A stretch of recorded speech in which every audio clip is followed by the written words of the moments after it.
Chapter 501. The Peach Blossom Omen. My sister is very temperamental. It isn't convenient for me to plead for you in this matter, and I don't have a suitable reason, Wang Haoran said, his face clouding with a troubled expression. It's simple. You can say that this is just human nature, that many men have done this kind of thing. Surely you have a girl you like. Don't you ever think about her and do this sort of thing? Qin Fan asked, a sly glint in his eyes. I have a girl I like, but I've never done such a thing, Wang Haoran replied solemnly. Besides, isn't it a blasphemy to do this secretly? Since I like her, I must do my best to be kind and respect her. Qin Fan stood stunned. He had hoped Wang Haoran would empathize with him, providing a bridge to ask Tantayaya for mercy. Instead, he met a wall of unexpected virtue. He found himself unable to refute the sentiment. Haoran, I really didn't see it. You are quite the infatuated lover. Qin Fan re-examined the young man before him. What do you mean? Do I look like a scumbag? Wang Haoran cursed inwardly. On the surface, however, he let a boyish shyness color his cheeks. It's okay. Which girl do you like? Qin Fan pressed. Sorry, there are too many for me to count.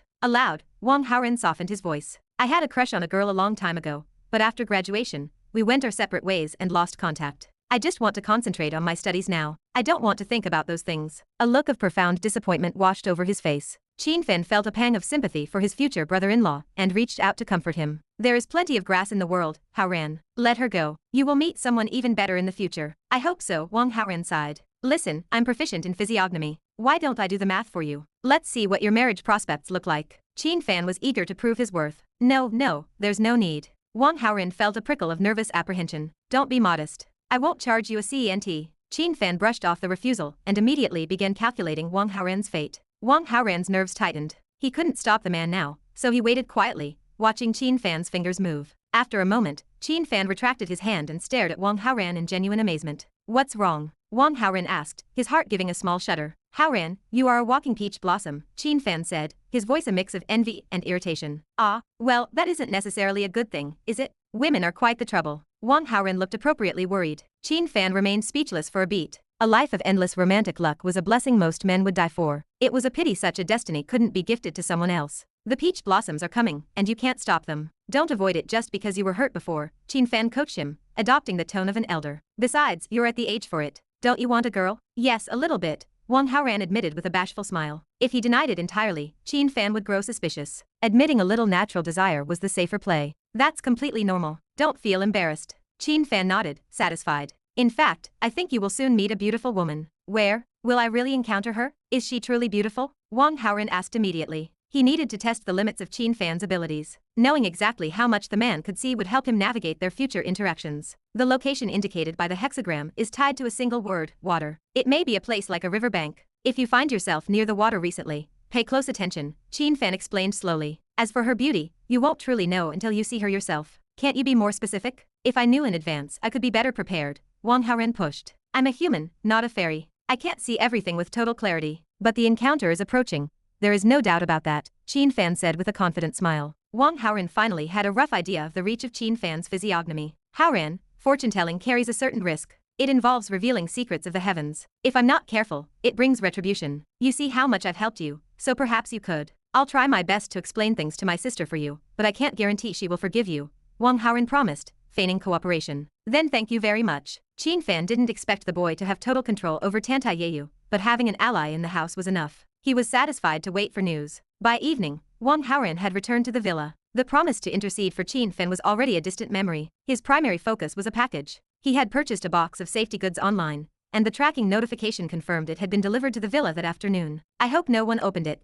Which one of you signed for my package? Wang Haoran asked the three women in the hall. Feng Suenso, Ning Aoxiu, and Feng Anna were all present. Ning Aoxiu and Feng Anna simply shook their heads. Wang Haoran turned his gaze toward Feng Suenso. A long silence followed. Feng Suenso looked at him with an unreadable, strange expression. I put it in your bedroom, she finally answered. Wang Haoran nodded and hurried to his room. He found the courier box, but his heart sank. The tape was torn. The items inside had been unpacked, and one was missing from its individual wrapper. A chill ran down his spine. No wonder Feng Suenso looked at him that way. She hadn't just signed for the package, she had performed an inspection. It was embarrassing enough to buy a box, but he had ordered the extra-large size. He hid in his room for a while, nursing his embarrassment until Feng Anna called him for dinner. He forced himself to go out. The four of them sat around the table in a heavy silence. Throughout the meal, Feng Suenso's eyes remained fixed on him with that same hauntingly strange look. Wang Haoran kept his head down, focused entirely on his bowl. As soon as he finished, he retreated to his bedroom. A few minutes later, a soft knock sounded. Feng Suenso walked in. I only wanted to help you organize your things. I didn't mean to pry into your mail. Her voice held a mix of apology and a sharp hint of sourness. It's okay, Wang Haoran replied, shaking his head. Then, is that what you use? She asked boldly. He considered claiming he bought them to blow up like balloons, but he knew she wouldn't buy it. He simply nodded. Yes. Feng Xuanso already knew about his relationship with Chu Qianwei,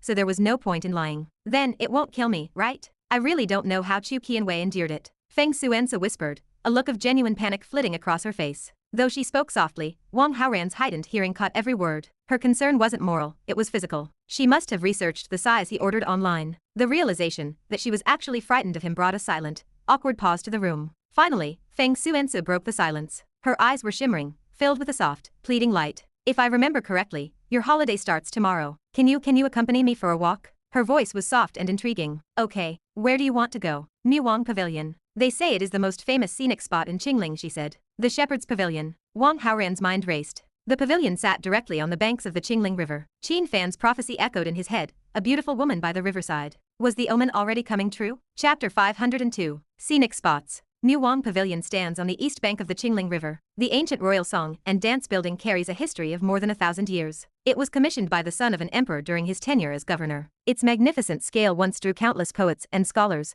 inspired by the momentum of its architecture to pen verses that became timeless masterpieces. Local legend suggests that visiting Qingling without stepping into Muwang Pavilion is a journey wasted. Morning light bathed the river. Bi and Su-wen led Mu Nanzi from their hotel toward the historic site. As they walked the surrounding roads, their striking beauty pulled gazes from every direction. Mu Nanzi, her nerves frayed by recent events, grew visibly uncomfortable under the scrutiny of the crowd. Detecting her distress, Bi and Su-wen squeezed her hand and guided her away from the throngs of tourists. They reached the water's edge and rented a small boat. The sky stretched out in a clear, blue canopy above the transparent water. From the gentle rocking of the vessel, the towering silhouette of Muwang Pavilion dominated the horizon. Mu Nanzi sat at the bow, knees tucked against her chest. She drew the fresh air deep into her lungs, feeling the heavy gloom in her heart begin to lift. Thoughts drifted through her mind. She lived in the prime of her life, a woman in full bloom. Back in the imperial capital, young heroes and elites had clamored for her attention, yet she had never looked their way. It wasn't arrogance. She simply felt no spark of interest in romance. Her passion was reserved for the intricacies of feng shui. Even after the recent incident, she realized the concept of physical innocence held little weight in her worldview. It was difficult to swallow, yes, but she refused to let it become an obsession. She would let the past go. Her only remaining wish was to achieve a greater breakthrough in her mastery of feng shui techniques. Everything else was secondary. Her mood lightened. She looked up to see Bi and Su-wen holding her phone, a bright smile on her face as she snapped photos of the scenery. The images were sent instantly. Bi and Su-wen clutched the device with an air of joyful anticipation, waiting for a chime that didn't come. After several minutes of silence, her expression wilted into a touch of melancholy. Who did you send those to? Mu Nanzi asked. Her voice was steady now, her curiosity returning with her composure. My boyfriend, of course, Bi and Su-wen replied with a resentful pout. He should be on holiday today. I don't know what he's doing, but he hasn't replied to my messages. Mu Nanzi nodded, having already suspected as much. Tying your entire sense of joy and sadness to a man. Don't you think that is a bit stupid? Bi and Su-wen laughed. I am happy when he is happy, and I worry when he is worried. Isn't that what love is? It's romantic. How can it be stupid? A deep look of bewilderment crossed Mu Nanzi's face. Seeing that logic wouldn't bridge the gap between them, Bi and Su-wen simply smiled. When you meet such a person in the future, you will understand. There won't be such a person. Mu Nanzi started slowly. She stopped abruptly, a flash of pain crossing her features before her face returned to its calm mask. It has only been a month since you left the imperial capital. I feel as though you have become a different person. Does the word love truly have such a massive impact on someone? Yes. Love is like a poison. Sometimes I don't even recognize myself, but I still think I'm doing fine. Bi and Su-wen spoke half-jokingly, her eyes sparkling with sweet affection. Mu Nanzi could only shake her head in silence. On a road nearby, Wang Haoran pulled his car into a parking space. He checked his phone and found the short video sent by Bi and Su-wen. The tall building in the footage looked familiar. He glanced out the car window and saw the real structure looming nearby. He realized the coincidence immediately. Bi and Su-wen was right here at Muwang Pavilion. His heart skipped. He glanced toward the passenger seat where Feng Xuanso sat. She had clearly treated this outing with a sense of ceremony. She wore delicate, flawless makeup that enhanced her already breathtaking features. When Wang Haoran turned, his eyes met hers. An uncontrollable surge of attraction hit him, leaving him momentarily dazed. Feng Xuanso noticed his lingering gaze and felt a rush of joy. She didn't interrupt his staring, but when he failed to look away, she finally spoke. Is this Muwang Pavilion? Wang Haoran cleared his throat, shaking off his daze. That's it. They stepped out of the car. The sight of the handsome man and the ethereal woman drew immediate attention. Wang Haoran ignored the spectators, walking slowly toward the pavilion. He paced himself, wary of a sudden encounter with Bi and Su-wen. Feng Xuanso followed quietly at his side. As they walked, she repeatedly let her hand brush against his, a silent invitation for him to take it. To her frustration, he seemed completely oblivious. Wang Haoran wasn't ignoring her on purpose. His focus was entirely on his surroundings, using his perspective vision to scan the area for trouble. Once he confirmed the immediate path was clear, he breathed a sigh of relief and surreptitiously typed a reply to Bian Su Wen. I see you're at Muwang Pavilion. Are you alone, or are you with Wai Wei and the others? The reply came quickly. Not with Wai Wei. I'm with a good friend from the imperial capital. Male or female? Wang Haoran asked. He already knew the answer, but he wanted to dig deeper into the identity of this friend. Experience told him that a close friend of a heroine was likely a significant character. Bian Su Wen, thrilled by his apparent jealousy, typed back, a woman. What's her name? Her name is Mu Nanzi, Bian Su Wen answered truthfully. She is a female earth teacher, very famous in the imperial capital. Chapter 503. The Serpent and the Scholar. Mu Nanzi. The name popped up in Bian Su Wen's message, and Wang Haoran's pulse quickened. After the incident that day, he had questioned Xiao Wanwan about the identity of the woman she had trapped. Xiao Wanwan confirmed her name was Mu Nanzi, a close friend of Bian Su Wen. Pieces of the puzzle clicked into place. Qin Fan's prophecy yesterday, about a peach blossom encounter, and a beautiful woman by the river wasn't about Feng Suensu. After all, he and Feng Suensu were already bound as husband and wife. The new encounter was likely Mu Nanzi. There was just one small problem. Mu Nanzi was with Bian Su Wen, and Feng Suensu was currently at his side. If they all crossed paths, the result wouldn't be a romantic peach blossom encounter. It would be a disaster. Who are you messaging? Feng Suensu watched him fiddle with his phone, her curiosity piqued.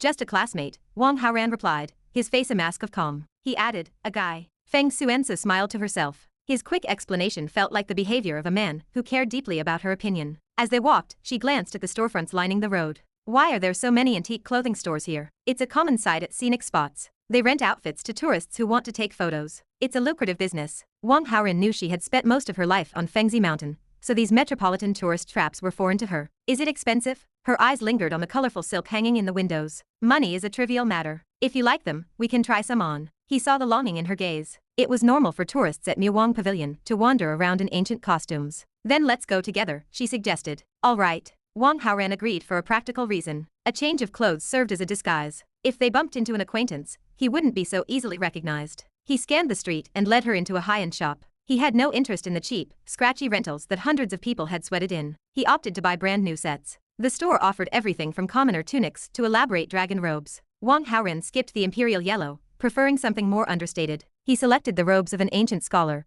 complete with a square hat and a folding fan. The hat effectively hid his modern haircut, and the fan offered a perfect way to shield his face if things got dicey. Feng Suensa chose a pale pink hairpin dress. They retreated to separate changing rooms. When Wang Haoran emerged and paid the bill, they stepped back out into the morning air. Feng Suensa stopped suddenly and spun in a circle. Her skirt flared out like a blooming flower before settling softly around her ankles. Does it look good? Her radiant beauty sent a jolt of heat through Wang Haoran's heart. Before he could answer, the screech of tires echoed from the road. A car lost control and slammed into a guardrail. The driver didn't even look at his crumpled bumper. Instead he stared, slack-jawed, at Feng Suensu. Minor accidents and stumbles began to ripple through the crowd. Men walked into trees or simply froze mid-step as if turned to stone. Feng Suensu was a walking calamity, a heroine whose beauty was so potent it caused physical chaos in her wake. Wang Haoran felt a swell of pride. This disaster-level beauty was his wife. Or, as she would prefer, his lady. He wondered if it was time to move their relationship forward. But how could he manage it without causing a fire in his backyard? Perhaps he could pretend to sleepwalk into her room and plead ignorance the next morning. It looks good, he said, finally answering her. So perfunctory.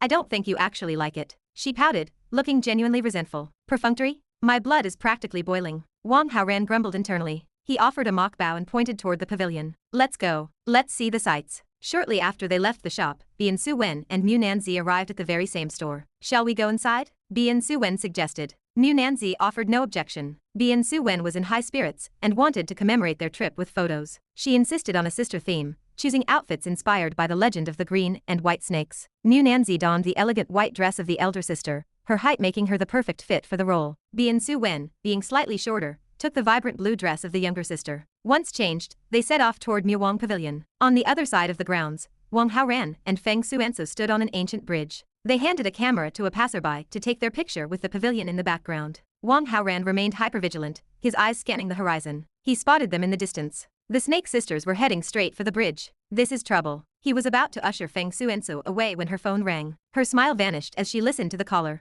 My sister needs to discuss something regarding Fengzi Mountain, Feng Suenso said, her face falling. She wants me to come immediately. I have to leave. Wang Haoran felt a wave of relief. This was his chance to meet Mu Nanzi without a confrontation. Qin Fan's prediction was looking more accurate by the second. It's all right, he said, feigning regret. We can play here another time. Should I take you back? No, stay and enjoy the scenery. I'll just catch a taxi. She didn't want to ruin his day. She waved a quick goodbye and jogged toward the main road. Wang Haoran watched her disappear. As soon as she was out of sight, he turned his full attention back to the approach of Bian Su Wen and Mu Nanzi. Chapter 504. Heaven helps. At this distance, the two women were about 100 meters away. Wang Haoran watched them clearly through the mist of the river, though he remained invisible to them. Would this encounter actually work? He wondered, rubbing his chin. Bian Su Wen and Mu Nanzi shared a deep bond. There was no reason for Bian Su Wen to hide her boyfriend's identity. If she reacted with surprise when they crossed paths, Mu Nanzi would certainly grow curious. Yet, if the Super Peach Blossom aura triggered its primary effect, the potential fallout seemed manageable. With a favorability rating of 80, Mu Nanzi's tolerance would be exceptionally high. It was even possible she might lean into the situation. They were like sisters, after all, so why not truly become family? He waited, anchored in place to welcome them. He already had his cover story prepared. He had seen Bian Su Wen's video, and missed her so much he rushed to Mu Wang Pavilion to find her. Surely, she would be touched. Suddenly, Bian Su Wen stopped. Her phone was pressed to her ear. Wang Haoran focused, reading her lips from across the distance. His eyebrows shot up in shock. A friend was calling. A relative was in mortal danger, and they needed Bian Su Wen's medical expertise to save a life. There was no room for hesitation. He watched through his perspective vision, continuing to track the silent movement of her lips. After hanging up, Bian Su Wen turned to Mu Nanzi with an apologetic look. I have something urgent and must leave. Do you want to come with me, or? I still want to walk here for a while, Mu Nanzi replied, her voice calm and steady. Bian Su Wen gave her friend a knowing look, appearing genuinely happy for her solitude. Well, I'll go first then. We'll talk later. She hurried away, leaving Mu Nanzi alone. The woman in white watched her friend go, then turned to walk slowly toward the ancient bridge. Wang Haoran stood stunned. Qin Fan's prediction was unnervingly accurate. It felt as though fate itself was clearing the path. With both Bian Su Wen and Feng Suensa gone, he was free to engage Mu Nanzi however he pleased. Mu Nanzi reached the center of the bridge. She seemed oblivious to the tourists around her, her gaze fixed on the Qingling River flowing beneath the stone arches. At the other end of the bridge, Wang Haoran adjusted his square scholar's hat and smoothed his robes. He prepared to cross her path, and let the Super Peach Blossom aura do its work. Stab! A sudden crack of thunder rolled across the sky. Above the blue horizon, dark clouds swirled and gathered with impossible speed. Wang Haoran looked up, cursing under his breath. The perfect weather had vanished in an instant. Crash! Raindrops began to pelt the pavement, turning the dry ground dark and slick within seconds. Wang Haoran instinctively looked for cover, but then he saw her. Mu Nanzi remained motionless on the bridge, letting the rain soak through her. Her white dress clung to her skin as the downpour intensified, yet she didn't flinch. Tourists scrambled, shielding their heads and running for the nearest eaves. Only a few remained calm, those holding props for their photo shoots, ancient oil paper umbrellas. Wang Haoran spotted a girl nearby clutching one. She looked up at him, her eyes widening, as if she had just stepped into a romance novel. She stepped closer, ready to share her shelter. Instead of a romantic overture, Wang Haoran pulled out a stack of red banknotes. He offered to buy the umbrella on the spot. The girl looked crushed, her romantic fantasy dissolving into a business transaction, but she took the money and handed over the prop. Wang Haoran gripped the handle and strode toward the bridge. Looking at his scholar's robes and her white dress through the gray curtain of rain, a strange sense of déjà vu hit him. It felt exactly like the legendary meeting between the scholar Su Xian and the white snake. He reached her side and tilted the umbrella, shielding her from the deluge. Mu Nanzi had her eyes closed, her face tilted toward the sky as if trying to wash away some internal impurity. Suddenly, the rhythmic tapping of rain on her skin stopped, though the roar of the storm continued all around her. Confused, she opened her eyes. A vibrant oil paper umbrella blocked the sky. Someone was standing over her. She turned her head blankly and met a pair of dark, deep eyes. 1 second passed. 2 seconds. 3. No system prompt appeared. The Super Peach Blossom aura had failed to trigger. Wang Haoran felt a wave of irritation. The higher the expectations, the harder the fall. Wasn't I supposed to be a magnet for beautiful women today? He fumed. Was I supposed to just introduce myself and then chase her like a commoner? That damn fraud, Qin Fan. I'm going to ruin him. He began a silent, mental tirade against Qin Fan's entire lineage. But after the third insult, a chime echoed in his mind. Ding. The heroine Mu Nanzi's favorability toward the host has increased by 50. Current favorability, 50. Love from the heart. Ding. The host has influenced the plot direction. Reward, 1800 villain points. Qin Fan's protagonist Halo -90. Host's villain Halo +90. Wang Haoran froze. How? The aura hadn't triggered, yet she had fallen for him at first sight. He was the villain, not the hero. The protagonist. The realization hit him like the thunder above. He had used a protagonist adventure experience card during their previous encounter. Its effects weren't just a one-time event, it had planted a seed. This love at first sight was the lingering harvest of that card. He regained his composure and looked at Mu Nanzi. She was staring at him, her eyes wide and unblinking, lost in a daze. The rain is very heavy, Wang Haoran said, breaking the silence. His voice was soft against the storm. You'll catch a cold if you stay out here like this. Mu Nanzi snapped back to reality, her cheeks flushing with sudden shyness. She looked away, unable to maintain eye contact. Thank you for your concern. Let's find a place to dry off, he suggested. Okay, she whispered. Wang Haoran led her toward the eaves of Mu Wang Pavilion. The decorative umbrella was small, barely wide enough for one. To keep her dry, he pulled her close, holding the handle so that he stood with half his body exposed to the pouring rain. Chapter 505. Treatment of the Protagonist. Mu Nanzi noticed the shift of the umbrella and started, quickly pushing it back toward Wang Haoran. I'm already wet. No, it doesn't matter. As she shoved the handle back, her fingers brushed the back of his hand. She retracted them instantly, like a frightened bunny retreating into a burrow. Wang Haoran refused to let her have her way. You can't stay soaked in this rain. If you keep showering in it, your white clothes will probably become transparent. He couldn't help but look. The white fabric was thin to begin with, but once drenched, it clung to her skin, revealing every exquisite curve. Mu Nanzi followed his gaze and realized the situation. With a gasp of shame, she reflexively crossed her arms over her chest. Wang Haoran smiled secretly. Try to block it all you want. It's useless. Not only have I seen it, but I've also. He kept those thoughts buried deep. On the surface, he remained a perfect gentleman. Without looking sideways, he unfastened his dark scholar's robe with one hand and offered it to her. If you don't dislike it. A burst of warmth flooded Mu Nanzi's heart. How could she possibly dislike it? Thank you. She took the robe and draped it over her shoulders, masking the looming delicate curves. The fabric still held the heat of his body. The chill that had been settling into her bones eased, replaced by a glow that warmed her heart. A system prompt chimed in Wang Haoran's mind. Ding. The heroine Mu Nanzi's favorability toward the host has increased by 10. Current total favorability, 60. Love from the heart. Ding. The host has influenced the plot direction. Reward, 800 villain points. Ding. The host provoked the heart of the heroine Mu Nanzi. Reward, 900 villain points. Is favorability really this easy to farm? Wang Haoran wondered. His face remained a mask of calm as they walked toward Mu Wang Pavilion, seeking shelter under the broad eaves. Before they reached the building, the rain stopped as abruptly as it had started. The dark clouds dissipated, and the sun blazed once more, illuminating the earth. Wang Haoran stared at the sky. You have to be kidding me. The weather was far too convenient. It had practically manufactured the perfect conditions for his encounter with Mu Nanzi. This was the treatment usually reserved for a protagonist. Perhaps, in this specific storyline with her, he was the hero. Otherwise, why would a heroine fall in love at first sight with a villain, without even triggering a system halo? What weird weather, Mu Nanzi muttered.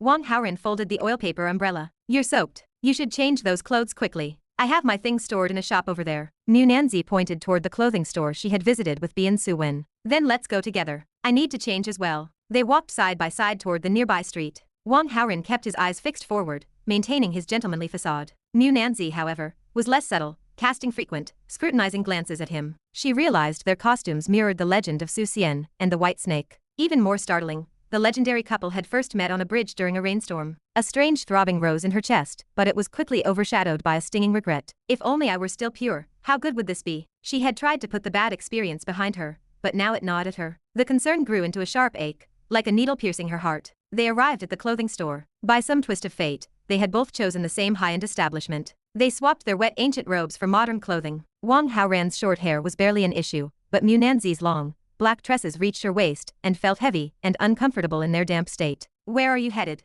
Do you need a ride back? This is too much trouble for you, Mu Nanzi said, her voice filled with embarrassment. Afraid he might actually take her at her word, she quickly added, I'm staying at the Jinhao Hotel. Wang Haoran suppressed the urge to rant. Jinhao Hotel again. Qin Fan ate there. Song Siwi stayed there. Now Mu Nanzi. Apparently, the protagonist and the heroines were destined to orbit that one specific location. Oh, that's on my way. They stepped out of the store and walked toward a sleek Pagani parked at the curb. Mu Nanzi stared at the raised gullwing doors. She hadn't expected him to be so wealthy. The 20-minute drive felt like seconds to her. She watched him steer, wishing the journey would stretch on forever just to spend a few more moments in his presence. But the car pulled up to the hotel entrance. She couldn't stay in the passenger seat forever. Mu Nanzi sighed and stepped out. She didn't leave immediately, but stood by the door, looking at him with wide, expectant eyes. What is your name? Wang Haoran. Wang Haoran. She repeated it silently, carving it into her memory. My name is Mu Nanzi. It's a beautiful name. He gave her a charming smile that left her in a trance. Nice to meet you. Me too. A silence followed.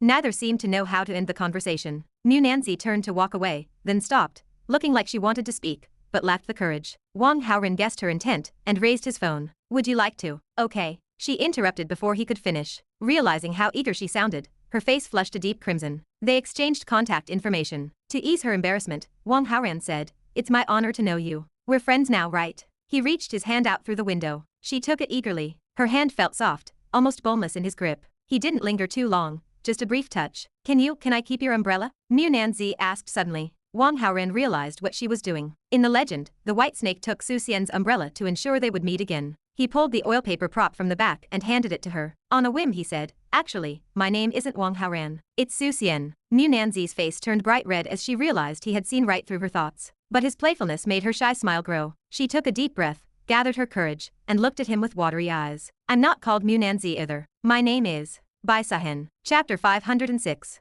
The Poison of Love. Mu Nanzi's heart hammered against her ribs. Nervousness and shyness played their parts, but a deeper, inexplicable pull dominated her senses. Everything around the hotel entrance condensed into a single point, the man standing before her. Their gazes intertwined, locking the world away, until only the two of them remained. A silent understanding passed between them. They shared a sudden, knowing smile. Wang Haoran broke the tranquil silence first. "Are you free at night?" "Ah." Mu Nanzi's face flushed a deep rose. Panic flared in her eyes. Was this happening too fast? "For dinner," Wang Haoran added. An inexplicable, playful smile tugged at his lips. Mu Nanzi let out a long, slow breath. She shot him a mock-angry glare. He had clearly left the sentence hanging on purpose just to tease her. She pouted, her mind searching for a sharp refusal like "I have no time" to counter his mischief. But the words wouldn't come. A strange sort of aphasia took hold, blocking the rejection. Instead, her voice betrayed her. "Okay." The consent flowed out with embarrassing smoothness. She felt a mix of surprise and lingering heat. "I'll see you tonight then." Wang Haoran's smile was effortless and charming. He put the Pagani into gear and drove away. Mu Nanzi stood on the curb,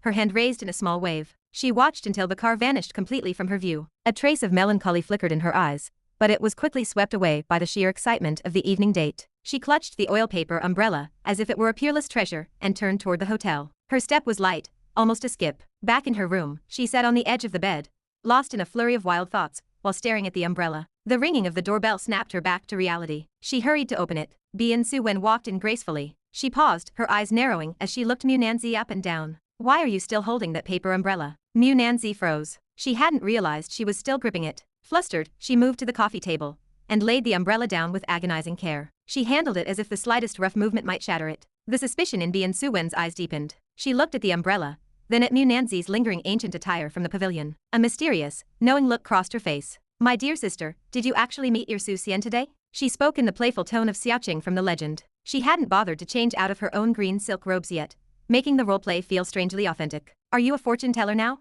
Mu Nanzi asked, her voice tight with bashful energy. "Wait, really?" Bien Su Wen's jaw dropped. The gossip fire in her heart roared to life. She lunged forward, grabbing Mu Nanzi's hands. "Tell me everything. What happened?" "It's nothing major. We just exchanged contact info, and he invited me to dinner tonight." Mu Nanzi lowered her head. A level of shyness Bien Su Wen had never seen before painted her friend's cheeks. "Dinner? At night? There is definitely some chemistry there." Bien Su Wen's smile faded slightly as a protective instinct kicked in. "Tell me, this guy isn't just looking for a quick fling, is he?" "When my clothes were wet earlier, they were a bit indecent," Mu Nanzi argued, her voice rising in his defense. "He never looked sideways. He was a perfect gentleman. How could he be that kind of person?" She stopped abruptly, realizing how quickly she had jumped to his side. Bien Su Wen stared at her as if she were a rare, exotic animal. "The heart of spring is rippling," Bien Su Wen teased. Mu Nanzi didn't refute the claim. She simply let out a long, heavy sigh. "What you said before is true." "Which part?" "The word love. It really is poisonous." Bien Su Wen's teasing vanished. She saw the genuine depth in her friend's eyes and felt a wave of empathy. Instead of laughing, she squeezed Mu Nanzi's hands. "Congratulations. It's too early for that." Mu Nanzi's shoulders slumped. A shadow of worry clouded her face. Bien Su Wen saw the shift. She knew exactly what was haunting her sister. "That wasn't your fault. Why are you punishing yourself for someone else's mistake?" "I know, but I'm not complete anymore." Mu Nanzi's brow furrowed. "If he truly likes you, he won't care about that at all. If he does mind, it only proves he isn't a good man. And if he isn't a good man, why would you want to be with him? You'd only be hurting yourself. But you're afraid he'll mind, but you already can't let him go." Bien Su Wen felt a prickle of alarm. They had only met today. How could her friend be this deep in already? She was dying to see what kind of man could turn the stoic Mu Nanzi into such a mess of nerves. Mu Nanzi nodded silently. Bien Su Wen rubbed her eyebrows, thinking hard. She wanted to tell her to walk away if the man was shallow, but Mu Nanzi looked so fragile. "Listen, can't you just hide it? If it ever gets to that point, I can help you. I am a doctor, after all. I don't want to deceive him." Mu Nanzi shook her head firmly. "She's got it bad," Bien Su Wen thought. She sighed and tried another angle. "You should test him. Find out how he feels about a woman's past. If he doesn't mind, then you can be honest later. If he does, then we deal with that when it comes. What do you think?" Mu Nanzi's eyes brightened. The suggestion offered a lifeline. "If you think it's a good idea, ask him tonight at dinner. In fact, I'm coming with you." I have to see for myself if you've found a legendary scholar, or just some pretty face. Chapter 507. Qin Fan's Gossip. Whether he's a legendary scholar or a classic beauty, do not follow me. I'm already nervous enough. If you're there watching, I'll be a wreck. Mu Nanzi waved her hand dismissively at Bian Suwen's suggestion. The color in her cheeks remained high as she paced the hotel room. Fine, fine, Bian Suwen replied, relenting without further insistence. But I expect to meet him once things are official. Then, I'll bring my own boyfriend along. We'll all have a meal and get to know each other properly. I'll hold you to that. If everything goes well on my end, we will definitely meet. Mu Nanzi felt a spark of curiosity about the man who had captured her friend's heart, just as Bian Suwen wondered about this mysterious Su Xian. They shared a silent agreement. Once they were both settled in their relationships, the four of them would unite. Meanwhile, Wang Haoran remained blissfully unaware of the sisterly pact, having just navigated his own thrilling morning. His phone vibrated against his leg. The screen displayed Qin Fan's name. Wang Haoran didn't answer immediately. He took his time finishing a mobile game, before finally returning the call. Qin Fan had clearly been guarding his phone in a state of high anxiety, as he picked up on the very first ring. Haoran, what's the word? Have you spoken to your sister for me? How did she react? Has she forgiven me yet? Forgive you? You're dreaming. Don't be so impatient, Wang Haoran said, his voice calm and reassuring. Pleading for mercy requires the right moment. I need to wait until she's in an especially good mood before I bring it up. If I try to talk to her while she's frustrated, I'll just be catching her bad luck. Of course, if you're in a desperate hurry, I can call her this second, but you'll have to take responsibility for the consequences. How about that? No, let's wait for the right time, Qin Fan blurted out, his impatience instantly replaced by caution. He paused, then his tone shifted to a conspiratorial whisper. By the way, Haoran, did you meet your peach blossom? No, nothing like that. Wang Haoran let out a small, staged laugh that sounded purposefully shy. Qin Fan caught the inflection instantly. Come on, I can hear it in your voice. Tell me the truth. You met her, didn't you? I met her, Wang Haoran admitted. See, am I ever wrong? Qin Fan's smugness radiated through the speaker. Is she beautiful? What does she do? What's her name? Why are you such a gossip? She's beautiful. Very beautiful. I even invited her to dinner tonight. Wang Haoran kept his answers vague, carefully omitting any identifying details. She agreed to a dinner date that quickly? Qin Fan asked, his voice laced with surprise. Yeah, she agreed. Is she that kind of woman? Qin Fan wondered. How else could he land a date so easily? He kept the cynical thought to himself and offered a hollow congratulation instead. Well, I hope you get everything you wish for. Try to win her over as soon as possible. A bitter taste filled Qin Fan's mouth as he hung up. The kid was already moving on, while he was 30 years old and still single. Would he ever say goodbye to his five-fingered girlfriend? He shook the feeling off. He was a man of high standards. He chose to be alone, rather than settle for someone beneath him. He convinced himself that Haoran's date probably wasn't that impressive. In his mind, she was likely average at best, only appearing beautiful to an inexperienced boy blinded by infatuation. Even if she was pretty, she probably wasn't a good woman.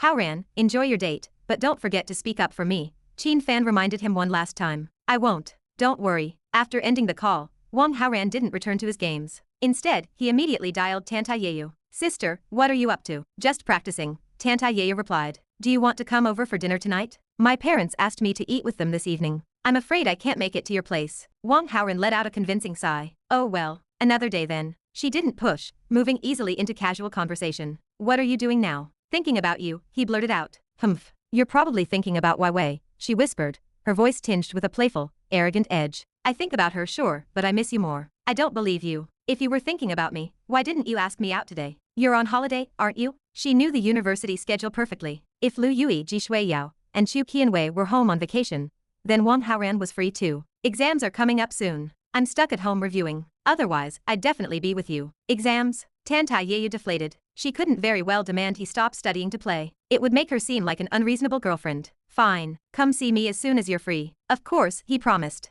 Then, his voice dropped into a serious, protective register. Sister, about that Qin Fan. Even if he is your master, using your name to do such disgusting things shows he has a terrible character. You must not forgive him. He is my master, after all, she sighed. He's the one who taught me everything I know. She had been furious when she first found out, ready to cut ties forever. But the debt of her skills weighed heavily on her. Why are you silent? She asked nervously when the line went quiet. Wang Haoran didn't answer. He simply let his breathing become heavier, more labored. All right, she said quickly, sensing his disapproval. I'll listen to you. I won't forgive him. Does that satisfy you? I'm only saying this for your own good. I'm worried he'll take advantage of you. I understand. But your worry is unnecessary. My body is yours, and my heart is yours. What is there to worry about? I only agree with half of that, Wang Haoran teased. I thought you were Wei last time, so that doesn't really count. Chapter 508. An unexpected audience. Tantayeyu bristled with a mixture of shame and annoyance. That single sheet, stained with the evidence of fallen plums, remained tucked away in her possession to this day. It was irrefutable proof.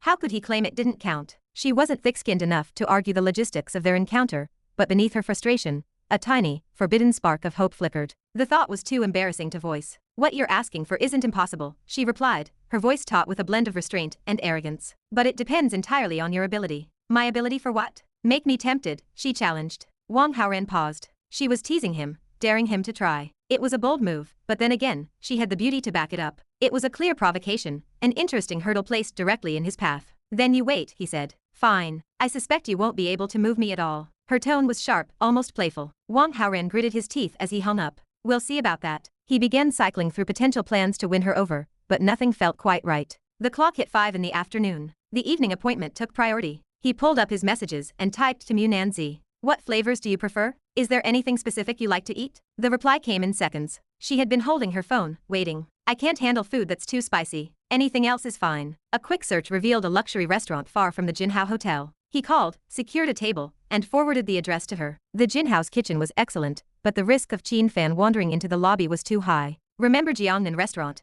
Mu Nanzi replied. "Okay, see you later. Do you need me to pick you up?" He sent the message, but inwardly he chanted, "Please say no, please say no." If he picked her up at the Jinhao, Qin Fan, or even Song Si, we might spot them. "No need, I'll come over myself." Mu Nanzi didn't want to be a burden on their first date. "Great, I'll be there." Wang Haoran smiled. Ever since the adventure card had linked them, every interaction with her felt strangely harmonious and comfortable. Across town, Qin Fan obsessed over his phone. He scrolled through short video feeds, frustrated to find his old craft videos still circulating. The views had dipped, but the decline was agonizingly slow. When would the internet finally forget? He dialed Ma Hongsheng. "Xiao Ma, what is going on? Why hasn't the turmoil from my video been suppressed?" Ma Hongsheng bristled at the impatient tone, but kept his temper in check. "My company is in the middle of a crisis. My focus is there. I gave the orders to handle your video, but apparently, the internet is more stubborn than we thought." The heat dropped slightly, but it's far from over, Qin Fan grumbled. "I've been too busy to micromanage it. The people I hired must be incompetent." "Don't worry, master, I'll find someone else. Are you at the villa?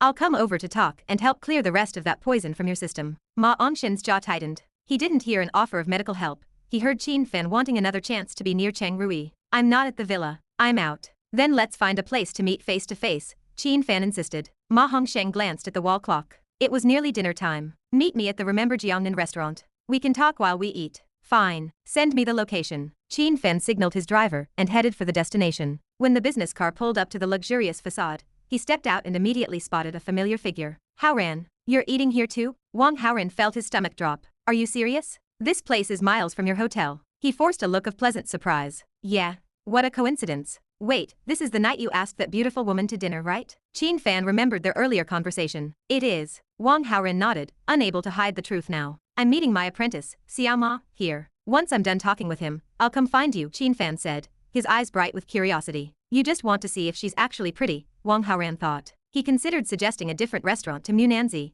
but a darker, more amusing idea took hold. If Qin Fan was so curious, why not give him a shock? As a heroine, Mu Nanzi was naturally someone Qin Fan would eventually target. If Qin Fan realized his brother-in-law was dating the very woman he had unknowingly prophesied, his reaction would be priceless. After all, Qin Fan believed this peach blossom encounter happened because of his own expert guidance. Helping his rival steal his own girl, the irony was too good to pass up. Chapter 509. Launching an offensive. The urge to experiment took root in Wang Haoran's mind. There was no doubt that Qin Fan would be sick with envy seeing Mu Nanzi in his arms, but a direct plot against him wasn't a certainty. In this particular thread of fate, Wang Haoran enjoyed the treatment of a true protagonist. Combined with the luck bonus brought by his villain's halo, he felt a surge of confidence. He wasn't that weak. While he might not overpower Qin Fan in a direct brawl, his current force value was respectable. Besides, Qin Fan still relied on him to win over Tantayeyu. With his concerns largely dissipated, Wang Haoran made his decision. "What's wrong? I'm your matchmaker. Don't tell me you don't welcome me?" Qin Fan laughed, misinterpreting the silence as embarrassment. "You're welcome." Wang Haoran forced a bashful smile while laughing inwardly. They parted ways for the moment, each heading towards separate private rooms. Not long after they disappeared into the restaurant, a Porsche pulled up to the curb. Mu Nanzi stepped out. Bian Suwen remained in the driver's seat. The car belonged to Ji Shuiyao, who had been too shaken to drive since her recent accident. Bian Suwen had taken over as the primary driver. She leaned out the window, her eyes bright with encouragement. "Go on," she teased with a wink. "Go take down your legendary scholar." Mu Nanzi flushed, unable to find a witty retort. She sought out a waiter and followed the path to the private box. Brushing a few strands of hair away from her pale, snow-white cheeks, she took a steadying breath and pushed open the door. Miss Bai, please take a seat. Wang Haoran stood, pulling out a chair for her with effortless grace. Mu Nanzi froze at the title. The realization hit her a second later. She sat down, offering him a nervous, sweet smile. Thank you, Master Su. A waitress entered and extended the menu. What can I get for you both? Wang Haoran gestured toward his guest, letting her lead. Mu Nanzi took the menu with a practiced, decent air. Her slender fingers flipped through the pages. After a quick scan, she ordered a steamed turbot and a side of seasonal vegetables before handing the menu back. Wang Haoran didn't even look at the pages. The dishes she had selected were the most affordable options in the establishment. Even so, at a place like this, the bill would easily reach 2,000 yuan. Do you have any signature dishes to recommend? Wang Haoran asked, his hand covering the menu. He already knew the selection through his perspective vision, but he wanted the waitress to take the lead. Sir, you should try our mandarin duck stew, the waitress suggested. It's our specialty. Most couples who visit us order it. Wang Haoran smiled. He had guided her exactly to that phrase. Mu Nanzi opened her mouth to clarify that they weren't a couple, but he spoke first. Then we'll have the mandarin duck stew. Certainly, sir. The waitress beamed, convinced she was serving a pair of lovers. She recommended several more couples-only items. Wang Haoran ordered them all. That's enough. Really, Mu Nanzi interjected, worried they couldn't possibly finish it all. We'll start with these then, Wang Haoran said. The waitress tapped the order into her electronic device. She glanced at the handsome man and the stunning woman across from him. Sir, you really are wonderful to your girlfriend. A deep blush stained Mu Nanzi's cheeks. She lowered her head, her lips pursed in a silent, shy protest. Wang Haoran took the opportunity to slide the waitress a generous tip. She left the room in high spirits, leaving them in a charged, private silence. The atmosphere turned heavy and charming. Mu Nanzi sat with her face flushed red, her eyes shimmering like water. Wang Haoran stared directly at her, his gaze unwavering. She dodged his look, her hand subconsciously moving to her hot cheek. Miss Bai, are you feeling unwell? He asked with a soft laugh. No, I'm fine. She shook her head, trying to regain her composure. That's good. For a moment, I thought you were about to turn into a snake demon. He patted his chest in a mock fearful gesture. The joke shattered the tension. Mu Nanzi's embarrassment faded, replaced by a playful spark. I suppose that depends on my mood. You should be prepared, Master Su. It might happen at any moment. I'd prefer you didn't. If you frighten me to death, who would you marry then? His tone was becoming bolder, more presumptuous. Mu Nanzi wasn't used to such flirtation. Panic flickered in her eyes as she realized the joke was getting away from her. You should stop. I'm not really the white lady, and you aren't really Master Su. True, but in one way, I am exactly like him, Wang Haoran said. And what way is that? She asked, her curiosity getting the better of her. The way I fell completely out of control the moment I met a woman on a bridge after the rain. He spoke slowly, making his meaning unmistakable. Mu Nanzi understood perfectly. Joy and worry fought for dominance in her chest. Tell me, what should we do about that? He asked, leaning in. He knew Qin Fan was somewhere nearby, fueled by curiosity. He wanted to deliver a critical blow, and a swift, romantic offensive was the perfect weapon. Mu Nanzi felt the weight of the question. She wanted to admit that she had felt the same spark, but the shadow of her past held her back. You haven't even asked me, she said tentatively. Don't you want to know if I've had any previous romantic experiences? Wang Haoran studied her, wondering at her intent. He didn't take the bait. To ask such a thing was beneath him. Besides, he already knew the truth. He was the one who had taken everything from her. Chapter 510. A critical strike. Everyone has a past. I don't care about that, Wang Haoran said, his voice smooth and reassuring. Mu Nanzi felt a secret surge of delight, but she forced herself to stay grounded. She needed to be clear now, to prevent a crushing disappointment later. She took a deep breath, her chest tight. I used to have a boyfriend. We lived together for a while. The truth of that night was too heavy to carry, too difficult to explain, so she chose this half-truth to bridge the gap of her history. Wang Haoran listened, knowing immediately that she was lying. He knew exactly what had happened that night, because he had been the one there. As a heroine in this world, her purity at the start of the story was a fixed law. He realized what she was doing. She was vaccinating herself, bracing for his rejection by lowering his expectations. No one is perfect, Wang Haoran said, staring into her eyes with an expression of pure, unadulterated affection. I like you for who you are. I'll naturally accept your imperfections. You really don't care if I'm not pure? Mu Nanzi whispered, her eyes wide with disbelief. Why should I care? Do you expect me to be jealous of myself? Wang Haoran laughed silently. Externally, his face remained a mask of sincerity. Of course I don't care. The heavy weight in Mu Nanzi's chest vanished instantly. Ding. Female protagonist Mu Nanzi's favorability has increased by 10. Current total, 70. Level, deep love. Ding. The host has influenced the plot direction. Obtain 2000 villain points. Qin Fan's protagonist Halo -100. Host's villain Halo +100. Is it really this easy to farm favorability with protagonist treatment? Wang Haoran was stunned by the efficiency. He decided to double down. I also have a past. In fact, he let his voice trail off, hesitating perfectly. Mu Nanzi reached out, her cool fingers pressing against his lips to silence him. I don't care, she said softly. No matter what your past is, it doesn't change how I feel. You heard her, system. She chose not to listen. Don't blame me later for not being honest. Wang Haoran used the moment as insurance. If his other relationships ever came to light, he could point back to this moment as his attempt at a confession. The tension broke as the first course arrived. The atmosphere in the private room shifted, becoming light, relaxed, and intimate. As they ate, the air filled with soft laughter and the easy rhythm of two people falling into sync. Had anyone else been in the room, they would have been suffocated by the sheer sweetness of the display. In a separate room down the hall, Qin Fan sat opposite Ma Hongsheng. "Xiao Ma, you mentioned your company is in a crisis, but I haven't seen a single word about it online," Qin Fan said, picking at his food. Ever since his craft video went viral for all the wrong reasons, he had spent his hours obsessively scrolling through news and social media. Ma Hongsheng's business empire was massive. Usually, a ripple in his finances caused a tidal wave in the media. "Only the core executives know for now," Ma Hongsheng said, his face a mask of practiced cunning. "The reports haven't hit the press yet. I'm doing everything I can to keep the lid on it." "I see." Despite his supernatural skills, Qin Fan was a novice compared to a corporate shark like Ma Hongsheng. He didn't see the lie hidden behind the billionaire's calm eyes. "And the situation with my video? Calm it down as quickly as possible," Qin Fan ordered. "Master, don't worry. The team I've hired this time is top tier," Ma Hongsheng replied. In truth, Ma Hongsheng had let the video circulate just long enough to ensure Qin Fan's reputation was thoroughly shredded. Now that the damage was done, he was happy to play the hero and fix the problem to regain Qin Fan's trust. Once his own health was fully restored, he planned to hire a professional to remove Qin Fan from the equation permanently. "Come on, have a drink." Qin Fan, oblivious to the murder plot, raised a small glass of wine. "To you, master." Ma Hongsheng smiled and clinked his glass. They both drained the red wine. Ma Hongsheng immediately reached for the bottle to refill Qin Fan's glass, with practiced diligence. The phone on the table vibrated. Qin Fan checked the screen. It was a message from Wang Haoran with a room number. He grinned and stood up.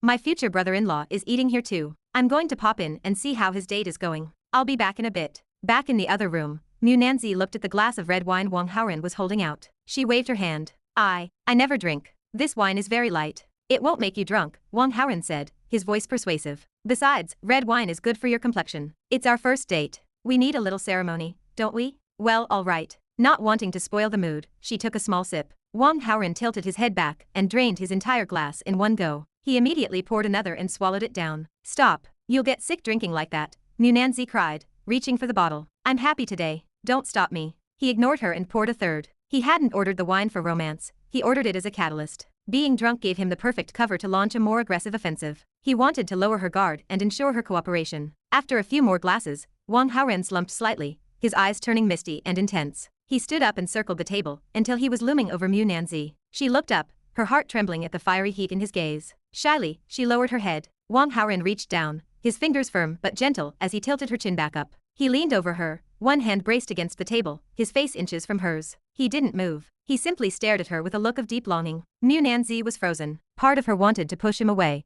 but a larger part of her had been waiting for this. The door to the private room swung open. Qin Fan walked in, a wide, gossiping grin plastered on his face. "Haoran, I'm here." The words died in his throat. It felt as if an invisible hand had gripped his neck. In that exact second, Wang Haoran leaned down and pressed his lips firmly against Mu Nanzi's. Qin Fan stood like a statue, the smile frozen on his face as he watched his brother-in-law kiss the woman he had spent the day dreaming about. Chapter 511. Heartbreak and Irony. Mu Nanzi sat with her back to the door, her long, straight black hair cascading down her shoulders. From the threshold, Qin Fan could only see her silhouette interacting with Wang Haoran. He could not see her face, but the nature of their proximity left nothing to the imagination. The scene was excruciating. Though 30 years old, Qin Fan remained a pure craftsman of his trade, a man who had never even shared a first kiss. Witnessing such raw intimacy struck his soul with the force of a physical blow. Being forcibly stuffed with a handful of romantic dog food was a bitter pill to swallow. He instantly regretted not knocking. Had he offered that simple courtesy, he would have been spared this visual assault. A sharp, sour ache bloomed in his chest. His future brother-in-law was far too capable. They had only just met for a single meal, and already they had reached this stage. It felt impossible. The envy lasted only a few seconds before his defense mechanisms kicked in. A woman who gave herself away so easily must be loose, he reasoned. What was there to actually envy? He told himself that if he lowered his standards, he could have the same. The thought offered a hollow comfort, settling his nerves. Still, the two remained locked in their embrace. Qin Fan stood in the doorway, feeling invisible. Mu Nanzi heard the door open and knew someone had entered. Caught off guard, her mind went blank. Every ounce of her girlish restraint urged her to push Wang Haoran away, but her limbs felt heavy and weak. A strange, overwhelming sensation flooded her, leaving her paralyzed and breathless. Wang Haoran, fully aware of his audience, leaned into the moment. He feigned a state of total ecstasy, ignoring the world beyond the table. Qin Fan stood motionless, waiting for them to notice his presence and regain their composure. When they showed no sign of stopping, he considered turning around and leaving, but curiosity gnawed at him. He had to see the face of the woman who had captivated his brother-in-law. Cough, cough. He offered a forced, dry rasp to break the spell. Wang Haoran pulled back,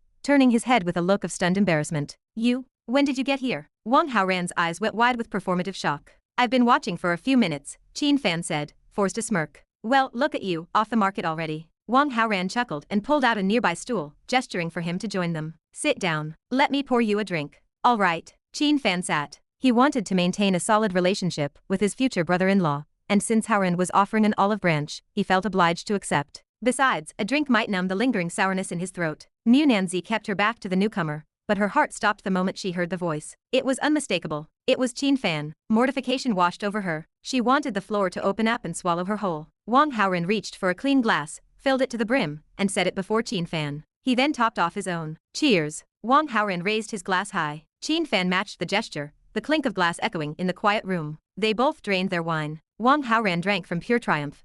Qin Fan drank to save face. Haoran, your girlfriend is quite shy. Qin Fan tilted his head, trying to glimpse the woman, who was currently burying her face in her hands. Privately, he found her behavior pretentious. She had been passionate enough a moment ago, but now she acted as though she couldn't bear to be seen. If she was open enough to move this fast on a first date, this sudden modesty felt like an act for Haoran's benefit. Naive boys always fall for the shy routine, he thought bitterly. She is a bit reserved, Wang Haoran replied with a glint in his eye. He reached over to Nanzi. This is a good friend of mine. I'm trying to introduce you. Why are you hiding? Put your hands down. Nanzi felt trapped. Realizing there was no escape, she slowly lowered her hands and turned around. Qin Fan leaned in, his gaze filled with cynical curiosity. The hands moved, revealing a delicate, familiar face, one that had haunted his thoughts all day. The indifference on his face shattered instantly. Master, what a coincidence, Nanzi whispered, her smile tight with shame. Nanzi? Why is it you? Confusion, shock, and a crushing sense of disbelief collided within him. His expression shifted through a dozen frantic emotions in a matter of seconds. Wang Haoran watched the collapse with silent, playful cruelty. Wait, you two already know each other? This is my master, Nanzi explained, looking toward Wang Haoran. He's the one who taught me everything I know about Feng Shui. An acquaintance? That really is a coincidence. Wang Haoran marveled, sounding entirely too sincere. Nanzi, we're only together because of your master. I really have him to thank. Nanzi blinked, confused. What do you mean? Your master calculated my fortune, Wang Haoran explained, his tone conversational and calm. He told me I was destined to meet a beautiful woman by the riverbank who would stay by my side for the rest of my life. Following that guidance, I went to the Muwang Pavilion. That's where I found you. The words were like poisoned needles driven directly into Qin Fan's heart. Ding. The host has damaged the mentality of the protagonist Qin Fan. Obtained 1000 villain points. Qin Fan's protagonist Halo -50. Host's villain Halo +50. Ding. The host has damaged the mentality of the protagonist Qin Fan. Obtained 1000 villain points. Qin Fan's protagonist Halo -50. Host's villain Halo +50. I see. Nanzi murmured, genuinely surprised. She turned to Qin Fan, hesitating before raising her half-empty glass of red wine. Master, let me toast to you as well. Qin Fan's face shriveled like a bitter gourd. Ding. The host has damaged the mentality of the protagonist Qin Fan. Obtained 1000 villain points. Qin Fan's protagonist Halo -50. Host's villain Halo +50. Chapter 512. Superficial. A heavy, suffocating knot tightened in Qin Fan's chest. If his future brother-in-law had landed some random beauty, the sting might have been manageable. But this was Nanzi, his favorite apprentice. He knew her character better than anyone. She wasn't a casual woman, she was a woman of principle and tradition. To see her swept off her feet so easily felt like a betrayal of his expectations. She was one of the most respected Feng Shui masters in the imperial capital. She didn't lack money or status. Why would she fall for a typical rich second-generation heir? He looked at Wang Haoran, searching for some redeeming quality beyond that polished, handsome face. He found nothing. Women really are superficial animals. Anger simmered beneath his skin. He possessed 1000 legendary skills, yet because his own appearance was merely ordinary, he stood on the sidelines while a boy with a pretty face took the prize. Master? Nanzi's voice broke through his spiraling thoughts. Qin Fan snapped back to reality. He forced a strained, ugly smile and clinked his glass against hers. He took a symbolic sip of the red wine. It tasted like ash. Only moments ago, the vintage had been delightful. Now, it was bitter and repellent. He tried to find a silver lining. If Wang Haoran was this happy, he would be even more motivated to intercede with Tanta Yeyu. That thought was the only thing keeping Qin Fan in his seat. Nanzi, swept up in the celebratory mood, took a larger gulp of wine. The liquid hit the back of her throat too fast, and she broke into a fit of coughing. Wang Haoran immediately reached for a tissue and leaned in, gently dabbing the stray drops from her lips. Drink slowly, he murmured. He reached out and playfully scratched the bridge of her nose. A deep, intoxicating flush crept across Nanzi's face, a blend of the alcohol, and the public display of affection. Ding. The host has damaged the mentality of the protagonist Qin fan. Obtained 800 villain points. Qin fan's protagonist Halo -40. Host's villain Halo +40. Qin fan reached his breaking point. He stood abruptly, his chair scraping against the floor. I have something urgent to attend to. I'll take my leave first. He didn't wait for a response. Melancholy radiated from him as he hurried back toward Ma Ongshen's private room. Wang Haoran watched him go, feeling entirely at ease. Qin fan was sour, yes, but there was no sign of true resentment yet. Everything was moving according to the script. With the interruption gone, the dinner continued in a bubble of shared smiles and quiet conversation. Afterward, Wang Haoran drove Mu Nanzi back to the Jinhao Hotel. He remained a perfect gentleman, making no excessive demands. He knew she was sensitive about her past, and his restraint only made her feel more secure and respected. I honestly thought you wouldn't be back tonight, Bian Su-wen said as she opened the hotel door. She gave Mu Nanzi a playful, knowing look. What are you thinking? We only just met today, Mu Nanzi replied, though her voice lacked any real bite. You're glowing. It obviously went well. Tell me the details. Mu Nanzi hesitated, then whispered vaguely, we're already boyfriend and girlfriend. In one day? That's fast even for the modern world. I didn't want to rush, Mu Nanzi admitted, looking down at her shoes. But I was afraid if I hesitated, I might lose the chance. Bian Su-wen softened. I'm not laughing. I'm truly happy for you. So when do I get to meet this mystery man? Soon. But shouldn't we handle the big problem first? Mu Nanzi's expression turned solemn. You're right. Bian Su-wen nodded. I have exact news. Xie Wenwan is using a fake identity to take the postgraduate entrance exam at Qingling Normal University. I don't know what her endgame is, but she's alone. She's in the light, and we are in the dark. That makes our plan much easier. Are you sure you can control her? Mu Nanzi asked, her worry resurfacing. If she gets spooked, she might release that video immediately. The thought of her reputation being ruined was bad enough, but the fear of losing her new relationship was unbearable. In a fair fight? Maybe not. But I don't care about the rules of the martial world right now. I have absolute certainty I can neutralize her, especially since I have a helper. Relief washed over Mu Nanzi. They spent the next hour refining the details of their trap. Meanwhile, at Qingling Normal University, Xiao Wanwan was oblivious to the wolves at her heels. She remained focused on the task assigned by her ancestors, monitoring Guyura's movements, while maintaining her cover as a student. The evening classes ended, and Xiao Wanwan began the walk back to her rented house. The moonlight was hazy, casting long shadows across a dimly lit path. It was a quiet shortcut without streetlights, a place most students avoided at night. Xiao Wanwan wasn't afraid. Not long ago, a group of thugs had tried to corner her here. They had paid for their arrogance by losing 30 years of their lifespans in a matter of seconds. As she walked, a prickle of intuition touched her neck. She spun around, scanning the darkness, but the path was empty. She dismissed it as nerves and kept moving. A faint whistle cut through the air. Xiao Wanwan pivoted instinctively. A silver needle, shimmering under the moon,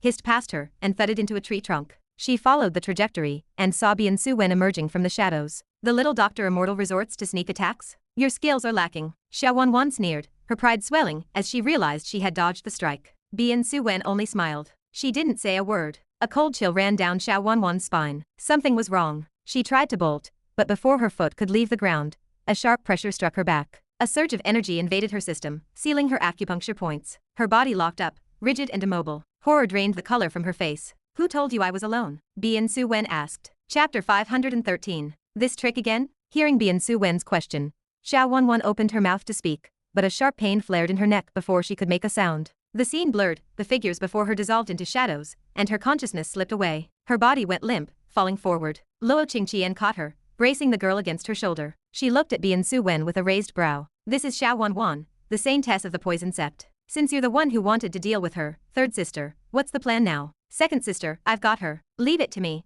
I don't want to trouble you further. Bian Su-wen stepped forward and took Xiao Wanwan from Luo Qingqian's arms. What exactly are you up to? Luo Qingqian asked, her curiosity piqued. I have my own plans, second sister. Don't ask just yet. I'll explain everything when the timing is right. Bian Su-wen adjusted her hold on the unconscious girl. Though her cultivation of true qi wasn't particularly high, her physical strength far surpassed that of an ordinary person. Carrying Xiao Wanwan was no trouble at all. Then take care of yourself. Seeing the mysterious glint in Bian Su-wen's eyes, Luo Qingqian decided not to push. Understood. Bian Su-wen nodded, then moved quickly. She hurried along the quiet path toward a Porsche parked nearby. The moonlight was hazy, casting deep shadows across the pavement. Ensuring no one was watching, she quickly maneuvered Xiao Wanwan into the car and drove off. Inside a quiet villa, the air was still. Wang Haoran and the others had finished dinner and were currently lounging in the main hall. Aoxiu, you've been staying in Qingling for a while now. Don't you need to head back to the Ning house in Kangzhou? Feng Anna asked, breaking the silence of the evening. Previously, Ning Aoxiu had stayed at the villa under the guise of providing protection. Now that Yan Yuntian was dead and Wang Haoran was no longer in danger,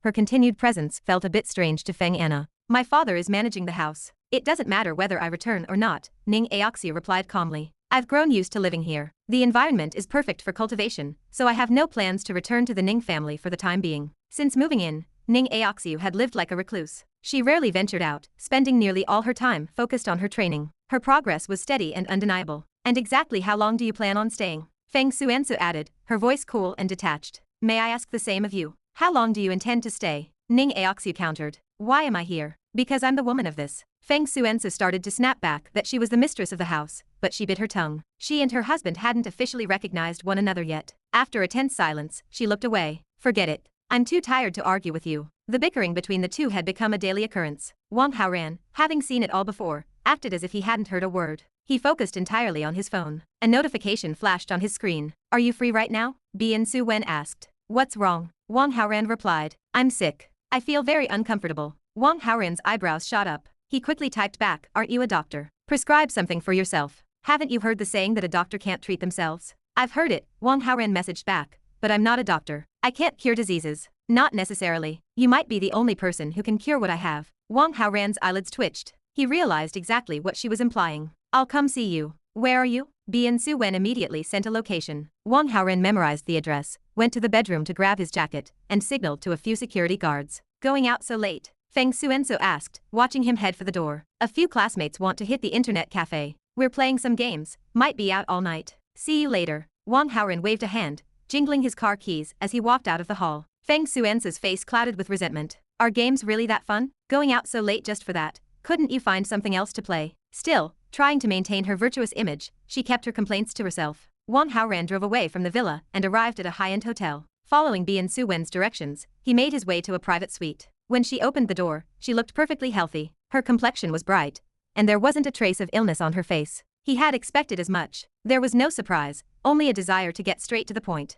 Wait a minute, Bian Su Wen said, reaching out to stop him. She walked over to the coffee table and poured 2 glasses of red wine. Holding them carefully, she returned to him and offered one. It's a bit sentimental, don't you think? She gave him a playful blink. Sure. Wang Haoran nodded and took the glass. He brought it to his lips, but his movement froze. What is it with these women? Why do they always have to spike the drinks? He felt a wave of internal exasperation. A quick sniff confirmed his suspicion. The wine contained a potent hallucinogen designed to cause dizziness. He and Bian Su Wen had already crossed that bridge, so why the subterfuge? Did she find out about him and Mu Nanzi? Was this a lesson? He dismissed the thought. Bian Su Wen believed he was just an ordinary man. There was no need for such elaborate measures. Besides, her favorability toward him was high enough that she would never intentionally hurt him. You're being a bore. Why aren't you drinking? To reassure him, Bian Su Wen tilted her own glass and downed half of it. Seeing him hesitate, she gave a huffy pout. I'm drinking.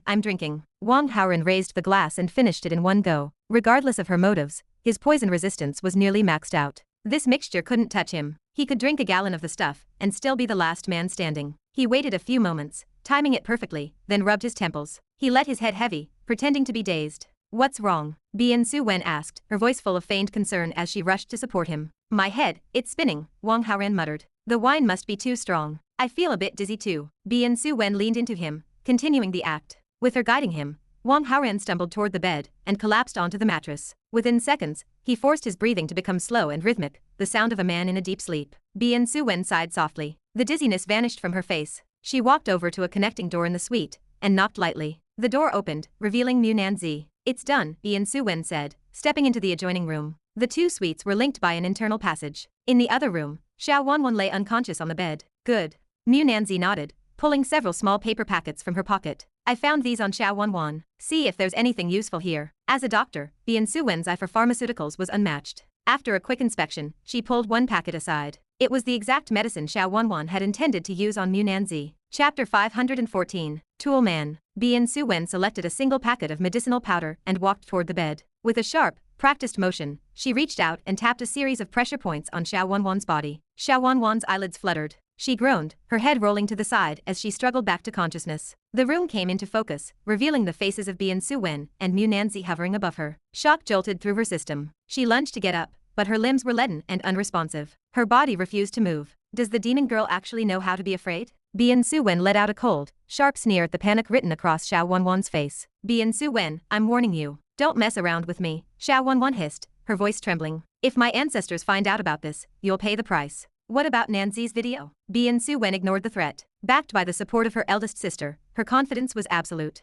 Hand over the original and every last backup. Xiao Wanwan's heart hammered against her ribs. The video was a total fabrication. A lie she had spun to keep Mu Nanzi under her thumb. It's not impossible, Xiao Wanwan countered, trying to find a foothold. But you have to let me go first. Do you take me for a 3-year-old? If I let you go, you'll simply vanish. Bian Su Wen's lip curled in contempt. My patience is wearing thin. Give me the video. Let me go and I'll pay you, Xiao Wanwan insisted, her jaw set stubbornly. Otherwise, keep dreaming. Fine. You're asking for trouble, so don't blame me for what comes next. Bian Su Wen lifted the small paper bag, preparing to force the powder into the girl's mouth. Wait. Don't. I didn't bring an antidote. Xiao Wanwan recognized the powder instantly. Her face turned ashen, her eyes wide with genuine terror. Mu Nanzi's teeth ground together in silent fury. Those words were far too familiar. I didn't plan on giving you an antidote, Bian Su Wen said, her voice dropping to a dangerous whisper as she pinched Xiao Wanwan's jaw. Why would I want one? Bian Su Wen, if you kill me, my ancestors will hunt you down. Don't worry, even without an antidote, this won't kill you. Bian Su Wen gave her a slow,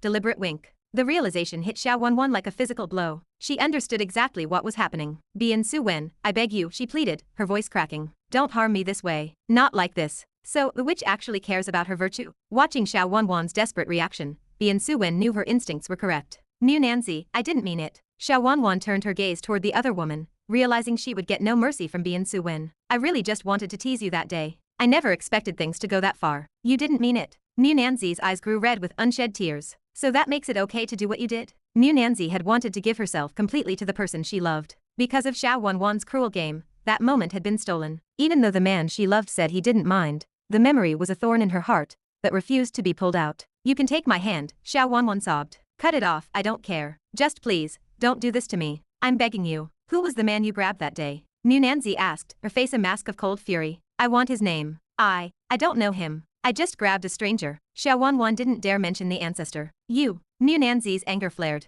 She had hoped to track the man down for revenge, but Xiao Wanwan claimed she didn't even know who he was. I know what he looks like, Xiao Wanwan added quickly. If you let me go, I'll find him for you. I promise. Stop talking. We aren't that stupid. Bian Su Wen cut her off. One last time. Will you hand over Nanzi's video? Let me go and I will. If you touch me, I'll release that video to everyone. Xiao Wanwan screamed. Fine. Let's make it fair then. You have leverage over Nanzi, so Nanzi will have leverage over you. That way, you'll both stay quiet. Bian Su Wen checked the time. She was done talking. She forced Xiao Wanwan's jaw open and poured the powder down her throat. Bian Su Wen, you evil woman. I curse you. Xiao Wanwan's face was ghostly white. I curse you to be abandoned, to have your heart broken, to hang from a tree. She knew Bian Su Wen was with her ancestor. Since the ancestor was only using the woman for revenge against the Dr. Immortal Valley, Xiao Wanwan was certain Bian Su Wen's future would end in misery. When dealing with a witch, one doesn't play by the rules, Bian Su Wen replied, completely unfazed. As for being abandoned, don't worry yourself. My boyfriend and I are very much in love. Xiao Wanwan tried to hurl another insult,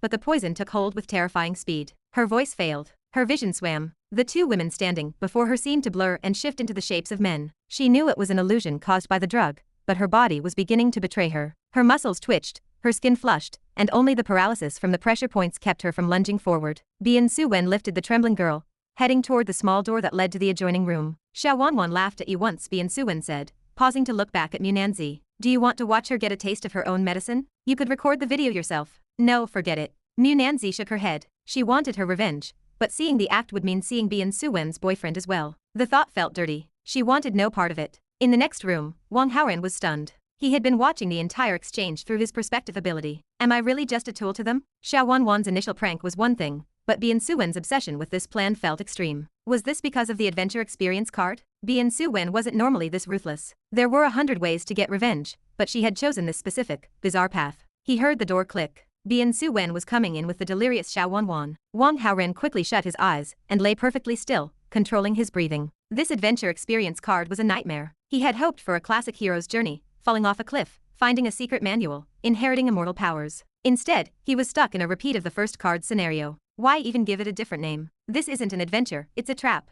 He could complain all he wanted, but the situation was already in motion. He had a choice to make. Should he rise up and resist? Or should he remain at the mercy of their scheme? Chapter 515. Ginger is still old and spicy. Wang Haoran set his mind to work, thinking rapidly. Although this entire scheme had been Bian Su Wen's idea, the situation was not difficult for him to accept. In fact, he found Bian Su Wen's ruthlessness almost cute. He much preferred being at the mercy of others than having to do the heavy lifting himself. But what would happen afterward? How could he face Xiao Wanwan? He was currently masquerading as the great ancestor of the poison sect. Xiao Wanwan wouldn't dare take revenge on her own patriarch, but she would certainly mind what happened. Her favorability rating was only at 40. Worse, she might suspect he had planned this. As the ancestor, how could he be manipulated by someone like Bian Su-wen? Xiao Wanwan would likely think, I respect you, ancestor. I do my absolute best for you, and you actually harbor these kinds of thoughts about me. If that happened, his carefully constructed persona would collapse. He needed her to keep working for him, specifically to keep an eye on Gu Yura's every move. If Xiao Wanwan felt violated or betrayed,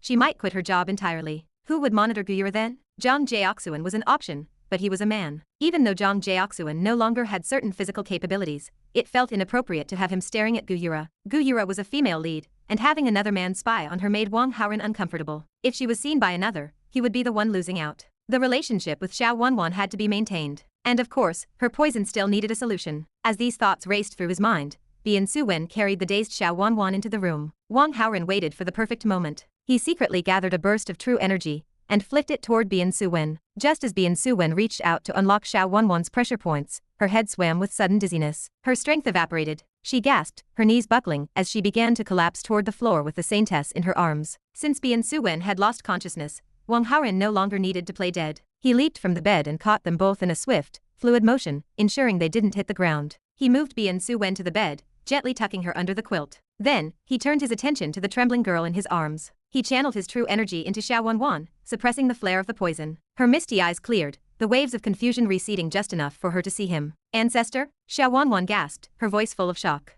How could you be so careless? Wang Haoran asked, his voice stern and cold. To be caught by someone like Bian Su-wen is a disgrace to the poison sect. Bian Su-wen had a helper, Xiao Wanwan stammered, her face flushed with shame. That person's cultivation was higher than a master of the Huajin stage. I wasn't careful. I didn't see it coming. As she spoke, a realization dawned on her. She had wondered which man Bian Su-wen would find to humiliate her. It turned out the man was her own ancestor. I can only suppress the poison temporarily, Wang Haoran said, his tone indifferent. Get your antidote and clear your system immediately. Xiao Wanwan's face paled. Her lips trembled as she whispered, I didn't bring an antidote. You didn't have it last time, and you didn't bring it this time either. Wang Haoran had known this already, but he maintained a look of harsh reproach. I didn't expect to be poisoned myself, Xiao Wanwan said, her voice small and bitter. She looked up at him with a sliver of desperate hope. Did you bring it, patriarch? Wang Haoran remained silent. The weight of that silence crushed her. She remembered when Mu Nanzi had been in this exact position. Back then, it was Mu Nanzi who suffered. Now, the roles had reversed. Panic flared in her chest.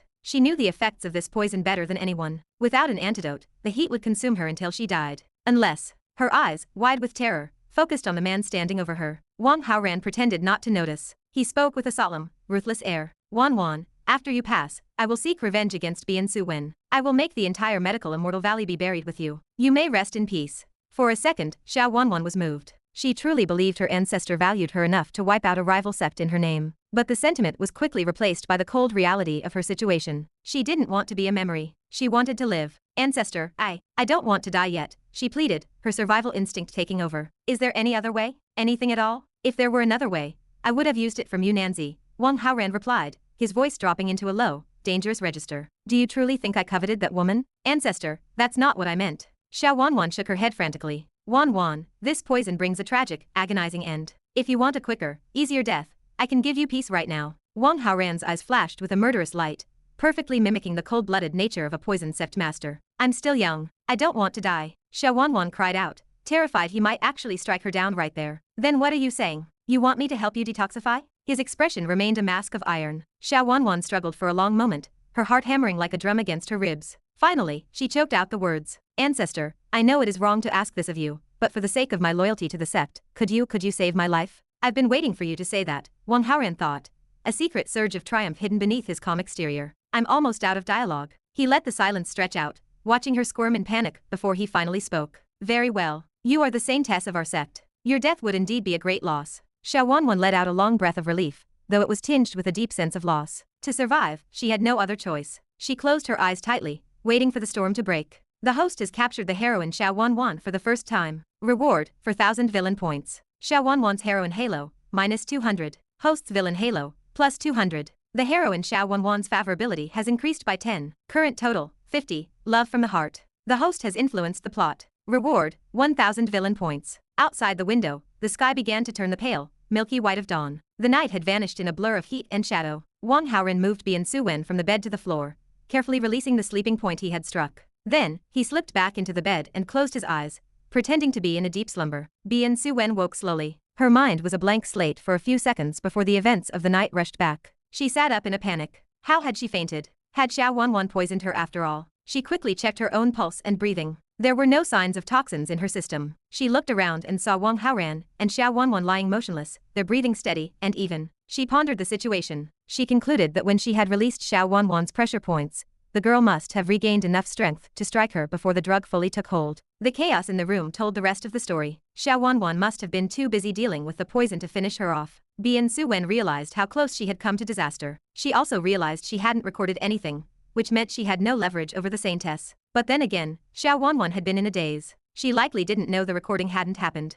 Bien Su-wen scrambled to her feet. She moved Xiao Wanwan back to the adjoining room. To ensure Wang Haoran didn't wake up and see anything suspicious, she reached out and tapped his pressure points, ensuring he would stay asleep for a little while longer. Chapter 516. The biggest winner. Mu Nanzi, tucked away in the adjoining suite, hadn't slept more than an hour all night. Although the heavy wood of the connecting door provided decent sound insulation, the sheer intensity of the commotion next door allowed muffled sounds to drift through the cracks. How could she possibly sleep? When the latch finally clicked and the door swung open, Mu Nanzi bolted upright. Bien Su-wen walked in, her arms wrapped around the limp form of Xiao Wanwan. The Saintess's eyes remained tightly shut. Her face was a chaotic mask of pale skin and sudden, feverish flushes. Even in her unconscious state, her brows stayed knitted in a sharp, pained furrow. Retribution had come with terrifying speed. Mu Nanzi remembered cursing the girl once, wishing for her to be punished. Now that the moment had arrived, she felt a bitter chill. This was the inevitable end for those who lived to harm others. Bien Su-wen laid Xiao Wanwan on the floor and shook her shoulder without a hint of gentleness.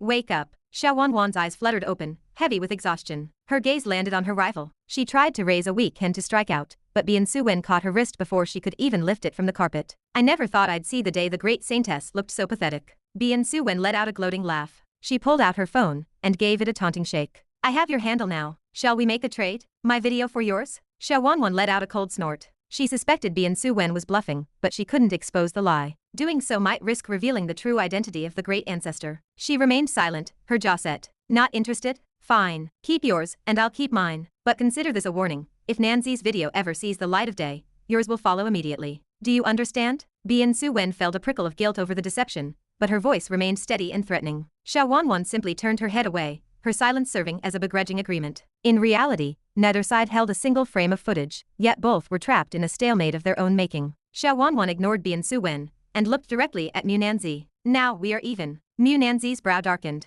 How could they be even? You can't replace what was stolen. However, seeing the price Xiao Wanwan had paid offered a grim sense of security. The secret was safe. Yet, something felt wrong. Xiao Wanwan didn't look broken. She didn't radiate the same soul-crushing despair Mu Nanzi had felt. An uneasy imbalance settled in Mu Nanzi's chest, but she couldn't bring herself to push further. Xiao Wanwan had never actually tried to kill her. Su-wen, let her go, Mu Nanzi whispered. Bien Su-wen nodded and released the pressure point restrictions. Xiao Wanwan scrambled up from the icy floor. As she moved, a sharp jolt caused her to gasp, her face contorting in a wince. Would you like a prescription for that? Bien Su-wen asked with a mocking tilt of her head. I'll even give you a friend's discount. Xiao Wanwan shot her a venomous look. I don't need anything from you. Though her expertise lay in toxins, she understood enough medical theory to manage her own recovery. She struggled to her feet and limped toward the front door. On her way out, she felt a strange hollow sensation in her chest, but it wasn't the agony she had expected. The ancestor was a figure of legend, a god of the dark arts. To have such a powerful man lower himself to save her life was, in a twisted way, an honor. Does this make me the sect master's wife? The thought flickered through her mind before she suppressed it.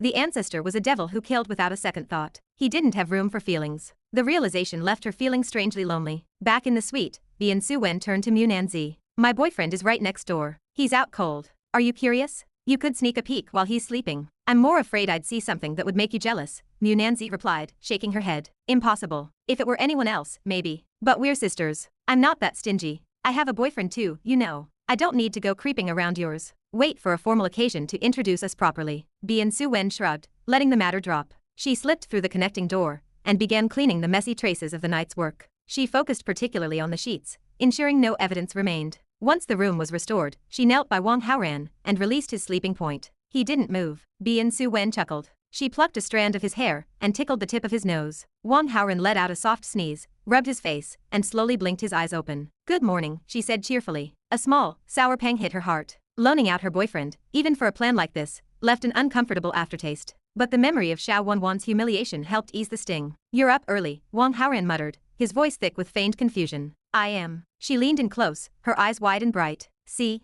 I told you. My illness is completely cured." She was testing him. She knew the hallucinogens in the wine would leave his memory fragmented at best. She wanted him to believe she had been the one by his side all night. "Your illness is gone, but my head is killing me." Wang Haoran rubbed his temples, looking genuinely pained. Bian Su-wen winced. The drugs were clearly still in his system. "It's probably just exhaustion. Here, let me." She began to massage his scalp, her fingers moving in slow, rhythmic circles. After a few minutes, Wang Haoran sat up, looking refreshed. "That's much better. Good. Let's get dressed and grab some breakfast." Wang Haoran glanced at the window. The world was still draped in the gray light of dawn. "It's barely light out. It's too early for breakfast." He gave her a long, searching look. Bian Su-wen froze. She remembered her sister was still in the next room. "Actually, I have to go. I made an appointment with a patient early this morning." She turned to make a quick escape, but Wang Haoran felt a surge of silent resentment. "You set me up and now you want to run? It's not that easy." If he didn't find a way to pay her back for this little stunt, he wouldn't be able to call himself a villain. Chapter 517. Ling Nangsu is discharged from the hospital. Within the sterile white walls of the hospital's anorectal department, Ling Nangsu shed the thin, scratchy hospital gown. He pulled on his familiar daily clothes, his fingers moving rhythmically, as he packed his necessities into a small bag. The door creaked open. A man built like an iron tower strode in, clutching several discharge forms. "The procedures are finished. You're free to leave." Zhao Taizi stepped forward, his massive hand gently taking the bag from Ling Nangsu's grip. "Let me handle the heavy lifting." Ling Nangsu's expression shifted, a complex swirl of emotions clouding his face. Throughout the duration of his stay, this mountain of a man had been his constant shadow, caring for him with a tenderness that was as meticulous as it was unsettling. At first, there had been nothing but burning resentment. Yet, as the days bled into one another, that hatred had gradually dissolved. Now, in its place, lived an inexplicable sense of dependence. It was a wrong feeling, a dangerous one. Ling Nangsu took a deep breath to steady his racing heart, forcing his eyes to harden with resolve. "Zhao Taizu, you owe me this. Don't expect a single word of gratitude." Ling Nangsu spoke with a deliberate chill. He had learned the man's name during their forced proximity. It was an earthy, common name, yet it vibrated with a raw masculine energy. At least, that was how Ling Nangsu perceived it now. Zhao Taizu led the way out of the hospital, his broad shoulders cutting a path through the hallway. They climbed into a parked car. "Nangsu, are you heading home, or back to school?" "School," Ling Nangsu replied, the single word biting and cold. "You got it." Zhao Taizu's voice was uncharacteristically happy, as he turned the key and the engine roared to life. Sinking into the back seat, Ling Nangsu stared out the window, his mind a daze of recent traumas and blurred lines. He made a silent vow to himself, after today, he would never see Zhao Taizu again. If he didn't cut ties now, his psyche would twist until it was unrecognizable. "I am a man," he told himself, the thought a desperate mantra. "I am a man. I should love women." The car slowed to a halt. Ling Nangsu shook himself out of his spiraling thoughts and looked outside. The familiar gates of the art academy were nowhere to be found. Instead, the car sat on a deserted suburban road, silent and lonely. Alarm spiked in his chest. He snapped his gaze toward the driver's seat. Zhao Taizu was no longer looking at the road. He was turned around, his eyes burning with a naked, covetous hunger. Ling Nangsu's hand fumbled for the door handle, but his limbs felt heavy, paralyzed by a mix of hospital-induced lethargy and sudden panic. A dark shadow loomed over him, growing larger until it filled his vision. The man's hot, heavy breath brushed against his skin. Surprisingly, terror didn't strike. In its place, a strange, sickening sense of expectation took root. The system notification chimed in the void. Ding. The host has manipulated events from behind the scenes, causing a serious deviation in the protagonist Ling Nangsu's orientation. Reward, 2,400 villain points. Ling Nangsu's protagonist halo, minus 120. Host's villain halo, plus 120. Wang Haoran's mental response was a simple, stunned. Sometime later, the car pulled up to the entrance of the art academy. Ling Nangsu stepped out onto the pavement, his movements somewhat stiff. "Nangsu, I'll come find you whenever I'm free." Zhao Taizu threw him a lingering, masculine look. Ling Nangsu wanted to scream at him to stay away. He wanted to tell the man to rot. But when he opened his mouth, the words died in his throat. He remained silent as Zhao Taizu drove away, watching until the car was a mere speck on the horizon. Finally, he reached into his pocket and pulled out a slip of paper. It was a cash check for 1 million. Ling Nangsu stared at the string of zeros until his vision blurred. His family's financial situation was precarious. To put him through this prestigious art school, his parents had drained their savings. This money could change everything. It could give them the life they deserved. And according to Zhao Taizu, this was only the beginning. The man had promised much more, provided Ling Nangsu remained obedient. A war broke out in his soul. One voice screamed that using this money meant a descent into a darkness from which he would never return. But another voice, louder and more cynical, countered him. "It's $1 million. Why let it go to waste? The damage is already done. What's the difference if it happens once, or a dozen times?" He thought of the beautiful girls in the academy, those who spent their lives chasing sugar daddies just for a fraction of this amount. Here he was, a man, and he had secured a fortune they would kill for. What was there to be dissatisfied with? The cynical voice won. He decided he would take the money, build his fortune, and then eventually cast Zhao Taizo aside. He would buy a new life. He would use the money to pursue the beauties of the campus. Before, he was too poor to even look at them. But with $1 million in his pocket, everything was different. He took a deep breath and walked toward the heart of the campus. He passed a group of elegantly dressed female students. He watched them, expecting the usual surge of attraction. Instead, he felt a sharp, inexplicable sting of jealousy and envy. It wasn't a man's desire. It was a woman's envy. A chill ran down his spine. He tried to shake the feeling, but it clung to him like a second skin. Across town, Wang Haoran sat in class, his phone vibrating against his desk. It was Zouqiu Chinayo. I did as you asked, she reported. My subordinate gave the $1 million to Ling Nangsu. He accepted it without a fight. The news wasn't a surprise. Well done, Wang Haoran replied smoothly. Give $1 million bonus to the man who handled Ling Nangsu. Tell him if he can convince the boy to undergo full gender reassignment surgery, there's a massive prize waiting for him. You really are generous with your pocketbook, Zouqiu Chinayo remarked, her voice dripping with surprise. Does it hurt your heart to see me spend? Wang Haoran teased. The money meant nothing to him. This was about his own dark amusement. He wanted to see if he could truly transform the women's clothing boss into a literal woman. The money is yours, Zouqiu Chinayo sighed.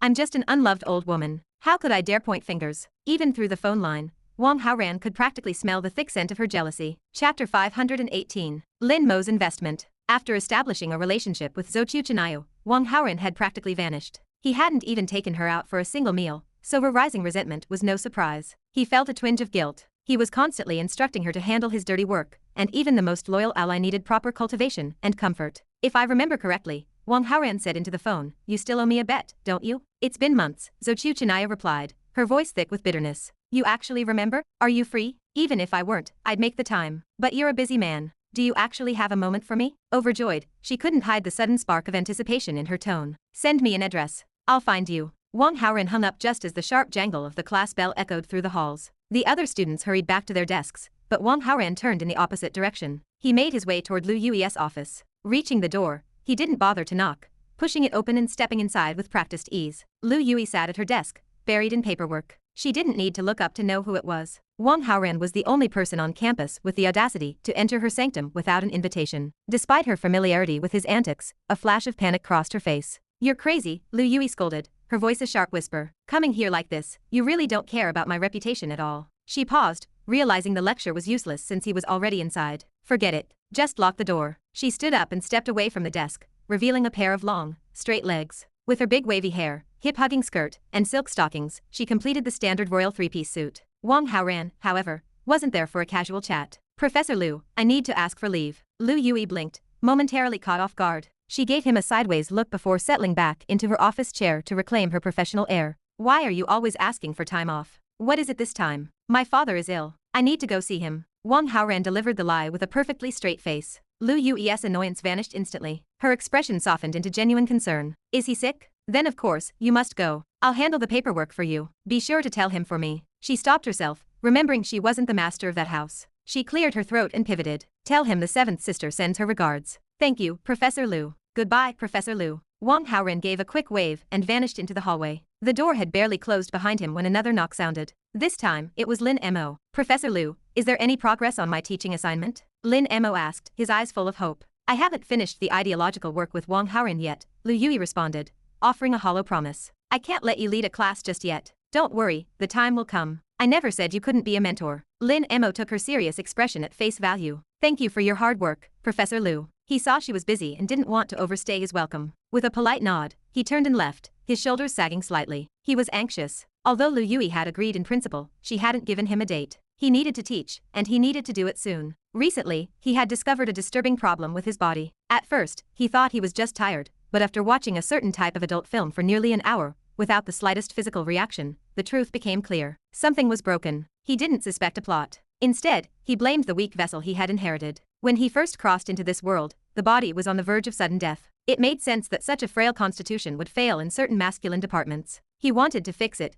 but the hospital was out of the question. It was too embarrassing, too expensive, and potentially ineffective. His system allowed him to use recognition points to improve his physical attributes. Currently, his male ability was deep in the negatives. With enough points, he could adjust that value back to positive. The higher the number, the stronger the ability. Unfortunately, he hadn't accumulated enough points to flip the switch. Teaching was the fastest way to gain recognition, but that path was blocked. He had considered showing off on the basketball court again, but the humiliating incident from the last game still lingered. Whenever he neared the stadium, the students whispered and jeered. The presence of Lu Hua and the troublemakers from class 113 made it impossible to perform. Lin Mo looked at his meager hoard of recognition points and made a tactical decision. Instead of spending them on minor physical tweaks, he would invest them. He would buy an elite skill, use that skill to dazzle a new crowd, and reap a massive harvest of recognition points. He browsed the system mall and quickly found master piano skills. The cost matched his current balance perfectly. He made the exchange without hesitation. Qingling University's music department boasted a legendary, goddess-level professor. Part of Lin Mo's motivation was the desire to get close to her. Since it was noon and classes weren't in session,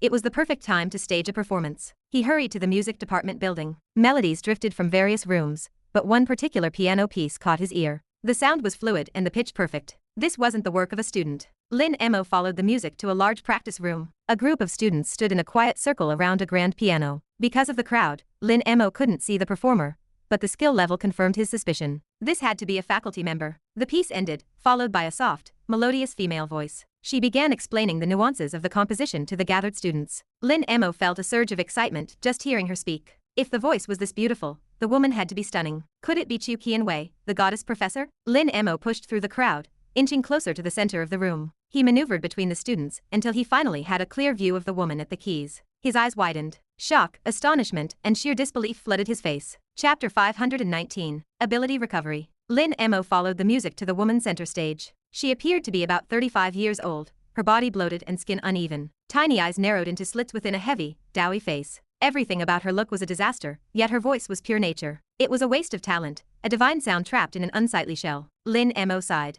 A knot of disappointment tightened in his chest. He had expected Chu Qianwei, the legendary goddess of the music department. How could the owner of that voice be this ugly? The woman sensed his stare. She paused her explanation and turned toward him. Who are you? She sounded curious, her eyes sweeping over his clothes. He certainly didn't look like a student. I'm a teacher from another department, Lin Mo said. He kept his internal disgust well hidden behind a polite smile. He was here to build a reputation, not enemies. Conflict wouldn't serve his purpose. Judging by her skill at the keys, she was likely a faculty member here. I was passing by and heard such beautiful music. I couldn't help but stop and listen. Oh, hello. The woman smiled, her small eyes crinkling. Which department are you with?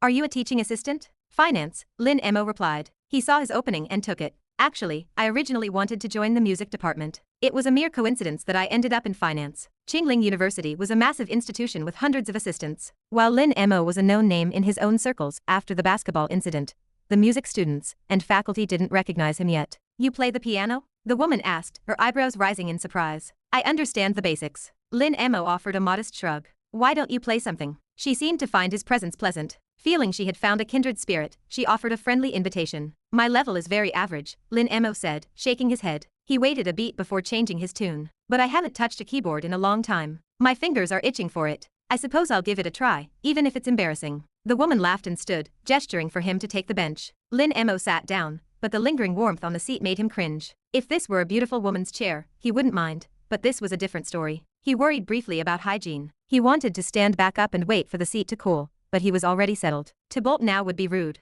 He bit his bullet and stayed put. A book of scores sat on the stand. Lin Mo flipped through the pages at random, stopping on Flight of the Bumblebee. He hovered his fingers over the keys. The surrounding students whispered. They knew the difficulty of that piece. Lin Mo didn't start immediately. He glanced at the crowd, savoring their skeptical glares. This was exactly what he wanted. His fingers struck the first notes, and a blur of sound filled the room. The doubt on the students' faces vanished, replaced by shock and raw admiration. In his mind, Lin Mo watched his recognition value climb. As the final note faded, the room erupted into warm applause. The female teacher watched him with affectionate, lingering eyes. Lin Mo caught her gaze and felt a chill race down his spine. He looked away instantly. His communication system was already screaming. He poured every point of the newly earned recognition into a single attribute, his masculine ability. The negative numbers ticked upward, crossing the zero threshold and finally settling into the positive. In a private dining room, a system prompt shattered the atmosphere. Ding. Lin Mo's ability has been restored. Host villain points, minus 2,000. Lin Mo's protagonist halo, plus 100.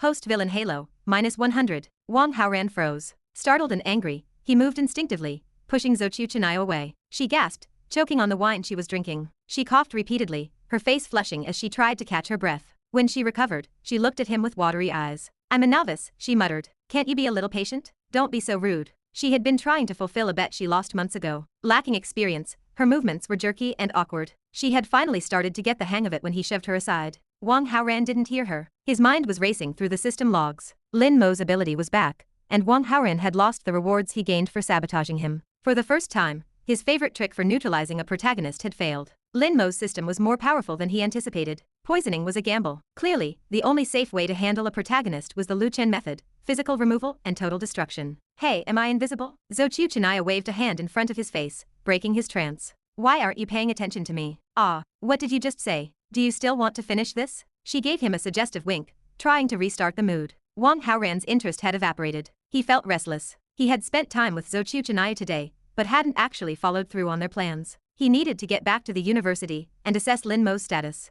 The food is getting cold, Wang Haoran said. Let's eat first. Zhou Chuchanaya let out a small, disappointed sigh and began to eat. She assumed he was unhappy with her performance. It made her feel helpless. Her life had been defined by violence and survival. She knew how to kill, but she was clumsy at being a woman. She decided she needed to study. She had to learn how to be the kind of woman he wanted, or she would never be able to compete with the other fox spirits surrounding him. Wang Haoran remained oblivious to her inner turmoil. He shoveled his food down, focused only on returning to campus. He could deal with Zhou Chuchanaya later. Lin Mo's recovery was an emergency. Qingling University was full of female leads. Even if Lin Mo looked like an unlikely suitor, the protagonist adventure cards had taught Wang Haoran a lesson. Logic didn't apply to these people. If a new adventure occurred while Lin Mo was at full strength, things would spiral out of control fast. Chapter 520. Harvesting Recognition Value. Warm applause thundered through the piano room of the music building. Lin Mo finished another complex piece, bathing in the praise of the gathered students. His mouth pulled into a grin so wide it nearly reached his ears as his system notifications chimed with a massive influx of recognition points. Standing beside him, the woman with the beautiful voice and unfortunate features beamed with equal intensity. My surname is Hu.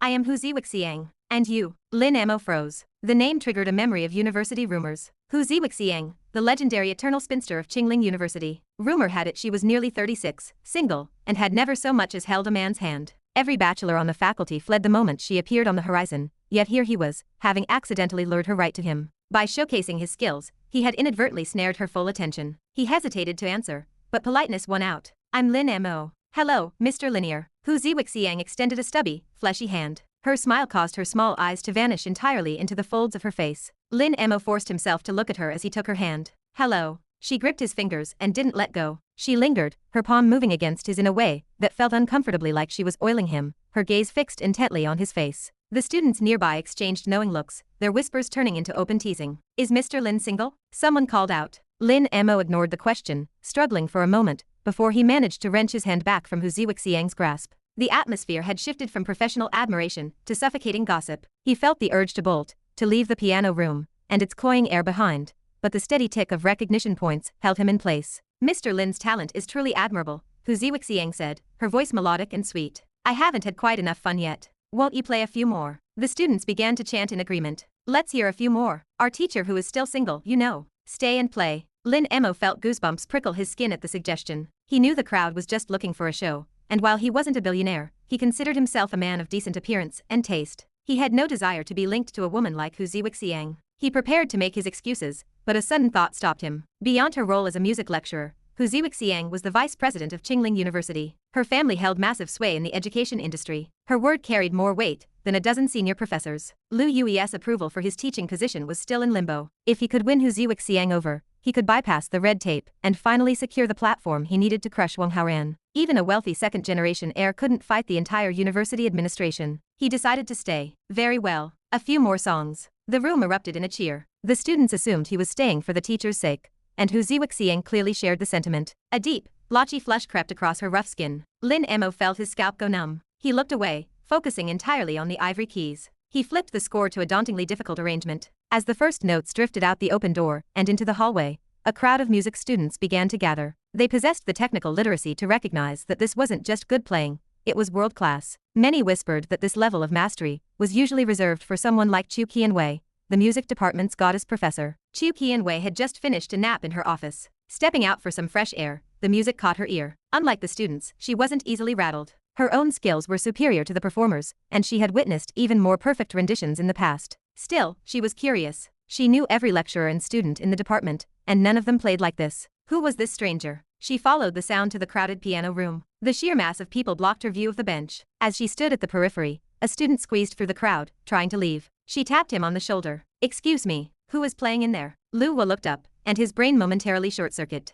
Hello, sister-in-law. Chu Qianwei blinked, sure she had misheard. What? I mean hello, Professor Chu. Lu Hua corrected himself instantly, his face heating up. Wang Haoran had been very clear. The school beauties and goddess professors were off-limits to his subordinates. They were to be treated with the respect due to a boss's wife. Lu Hua's tongue had simply slipped. The man inside is Lin Mo, Lu Hua explained quickly. He's a teaching assistant from the finance department. Chu Qianwei's eyes widened. A finance assistant with master-level piano skills? That was a strange combination. I have to go, Professor Chu. Excuse me. Lu Hua gave a respectful nod and hurried away. As soon as he was clear of the building, he yanked out his phone and hit his speed dial. Boss, it's bad. Lin Mo didn't go to the basketball court today. He's at the music building, and he's putting on a massive show. Chapter 521. Blocking. After dinner with Zhou Chuchinayo, Wang Haoran hurried back to Qingling University. The moment he pulled into the parking lot, his phone vibrated with a call from Lu Hua. Following the tip, he made a beeline for the music department. A crowd had gathered outside the piano room. At the edge of the throng, Chu Qianwei was craned her neck, trying to catch a glimpse of the performer inside. Wang Haoran reached out and tapped her shoulder. Chu Qianwei,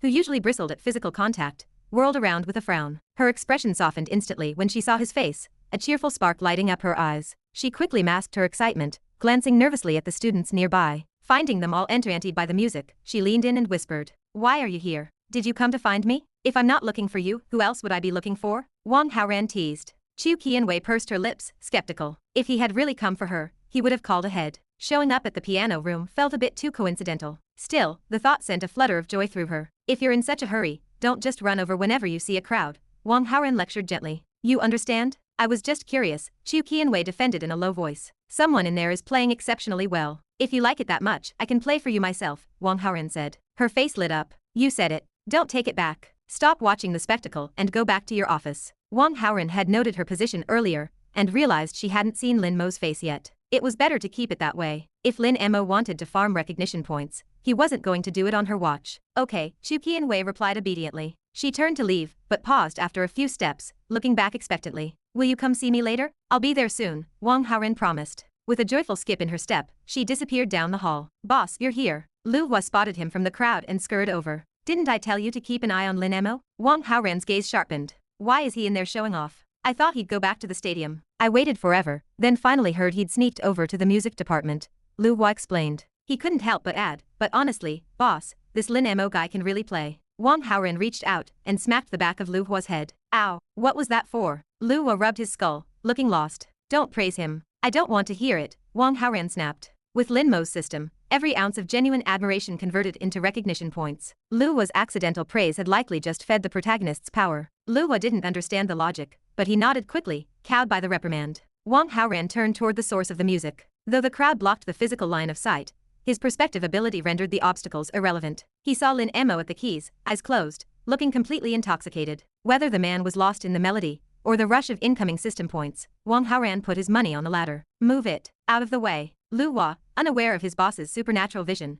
assumed Wang Haoran wanted a better look. He began shoving through the students. Watch it. Someone grumbled. Keep complaining and see what happens. Lu Hua barked back, before turning to Wang Haoran with a sycophantic grin. Boss, the path is clear. After you. The resentful glares that had been directed at Lu Hua immediately shifted to Wang Haoran. As the school grass and the heir to the Wang group, his face was well known. The students' irritation curdled into silent, simmering frustration. They couldn't afford to offend a billionaire's son. Wang Haoran watched Lu Hua's display and felt a sudden urge to deck him. This idiot was a magnet for unnecessary hatred. However, as the villain, he couldn't exactly play the role of the polite, civilized citizen and apologize. Ignoring the heavy stares, he walked through the gap in the crowd and approached the piano. Lin Mo's fingers flew across the keys in a dazzling blur. Then, his hands suddenly seized. A sharp cramp locked his muscles. The sweet, flowing notes came to a jarring, discordant halt. The song died before it could reach the finale. Ding. The host successfully interrupted Lin Mo's performance. Gained 1,000 villain points. Lin Mo's protagonist Halo -50. Host's villain Halo +50. Mr. Lin, what's wrong? Hu Ziwixiang asked, her voice trembling with concern as she watched his hands shake. Her voice was exquisite, clear and melodic. It was the voice of a classic heroine. Wang Haoran's interest peaked, but when he looked at the woman, his face twitched. She was nowhere near heroine material. When Yu Shiking had been ugly, it was due to a birthmark on an otherwise perfect face. This woman, however, was a different story. Aside from that celestial voice, her appearance was entirely unremarkable, bordering on unpleasant. There was no amount of counterattacking that could fix this. I'm fine, really, Lin Mo stammered. He recoiled from Hu Ziwixiang, desperate to avoid any physical contact. As he rubbed his cramped hand, he caught sight of Wang Haoran standing by the piano. A wave of intense unease washed over him. I didn't realize Assistant Lin was so versatile, Wang Haoran said, his smile thin. First basketball, now the piano? Lin Mo's jaw tightened. The mention of the stadium brought back the sting of his last public humiliation. At least the music department's students hadn't witnessed that disaster. Student Wang is certainly in high spirits. What brings you here? Lin Mo asked through gritted teeth. I was drawn in by your playing, Wang Haoran replied smoothly. He glanced down. By the way, is your hand all right? It's nothing. Don't worry about it, Lin Mo snapped, trying to hide the tremor. Wang Haoran didn't push it. He didn't have to. He knew exactly what he'd done. Lin Mo wouldn't be playing the piano again for at least a week. If the protagonist was planning on farming points through music, he was officially out of business. Chapter 522. The Great Change of Lin Mo. Assistant Lin, please continue. Don't let me bother you. Wang Haoran flashed a thin smile, turned on his heel, and strolled toward the hallway leading to Chu Qianwei's office. He intended to keep a sharp eye on Lin Mo's movements, but there was no need to hover in a crowded corridor. Chu Qianwei's office offered soft chairs and a far better vantage point than standing among a pack of sweaty students. Lin Mo watched him walk away, his eyes narrowing with suspicion. He had been performing flawlessly until Wang Haoran appeared. The sudden, agonizing cramp in his hand felt like more than just a coincidence. Could he have done something? Lin Mo wondered. He dismissed the thought almost immediately. It was absurd. They hadn't even touched. Still, his internal alarms were screaming. He knew Wang Haoran was targeting him. After all, the only reason he hadn't been allowed to lead a lecture was because of that wealthy brat's interference. With Lin Mo unable to play, the crowd eventually lost interest and dispersed. Before long, the room was empty except for Hu Ziwixiang and a few lingering students. The students, sensing the shift in the air, quickly took their leave, granting Hu Ziwixiang her wish to be alone with the talented assistant. Hu Ziwixiang beamed, her delight radiating in waves. Lin Mo felt nothing but a gnawing sense of discomfort. However, driven by a desperate need to build an alliance and exploit her influence, he forced himself to stay. Let's exchange contact information, Hu Ziwixiang suggested. Lin Mo didn't object. He pulled out his phone and let her scan his code. Mr. Lin, your fingers are still trembling. Are you truly all right? Hu Ziwixiang reached out, her gaze fixed on his hands with motherly concern. I haven't touched a piano in quite a while, Lin Mo explained, his voice strained. Jumping straight into such a demanding piece, my muscles just couldn't adapt. A pianist must cherish their hands above all else, she said with a warm smile. I've played for years and suffered similar issues. Let me massage them for you. It really helps relieve the tension. No, that's quite all right, Lin Mo stammered. He fought back a rising surge of nausea, doing his best to avoid looking directly at her wide, doughy face.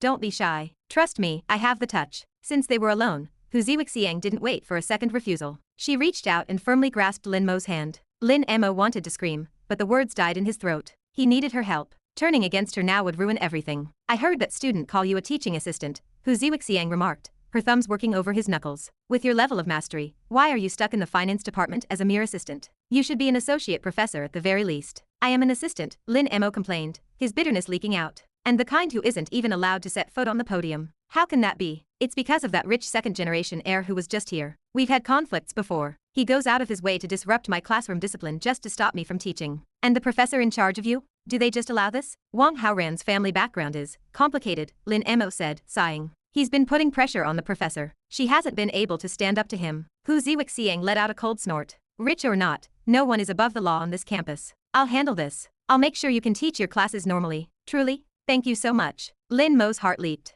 There's no need for politeness between us. To be honest, from the moment I saw you, I felt a special connection. It feels as if we've known each other for a lifetime. Perhaps this is what people call fate. She squeezed his hand, her eyes locked onto his with an unnerving intensity. A cold sweat broke out across Lin Mo's back. You shouldn't joke like that. I'm quite serious. We are both musicians. We share a passion. If we were to be together, we would be a perfect match. As an older, single woman, Hu Ziwixiang had long since traded girlish shyness for blunt honesty. She knew what she wanted, and she saw no reason to hide it. Lin Mo felt her fingers tracing patterns on his skin. He wanted to yank his hand away and tell her she was delusional, but the image of Wang Haoran's smug face kept him anchored. He had to endure. This is all very sudden, he managed to say, trying to keep his voice steady. I need some time to get used to the idea. So what you're saying is, you like me too? Hu Ziwixiang's eyes gleamed with a predatory joy. You just need a little time? I suppose that's one way to put it, Lin Mo replied, his skin crawling. Back in Chu Qianwei's office, Wang Haoran burst into a fit of laughter. He had been watching the entire exchange through his perspective ability. To think Lin Mo was actually willing to sell his soul and his dignity just to get back at him. Initially, Wang Haoran planned to bring Zhang Jiaoxuan back to school to set a trap for Lin Mo. But after witnessing this tragic comedy, a much better idea began to take shape. He knew of Hu Ziwixiang's reputation, a 35-year-old woman in the prime of her life, hungry and relentless. A new plan began to brew in his mind. The afternoon rolled on, and the bell finally signaled the start of the first class. Wang Haoran left the office and made his way to the finance building. Once the session ended, a summons arrived. Lu Yui wanted to see him. "You've been officially reported," Lu Yui said, her expression grave as he entered her office. "The administration sent a notice. If you disrupt classroom discipline again, you face immediate expulsion." Wang Haoran wasn't surprised. His expression remained calm. "I have no intention of causing further trouble. However, regarding Lin Mo's teaching schedule, can you delay his start until tomorrow?" "That much I can do," Lu Yui nodded. A sharp knock sounded at the door. "Come in," Lu Yui called out. The door swung open, and Lin Mo stepped inside with a triumphant smirk. He wasn't surprised to see Wang Haoran there. He assumed the boy was currently being dismantled by the professor. "Professor Lu, is there any further issue with my teaching?" Lin Mo asked.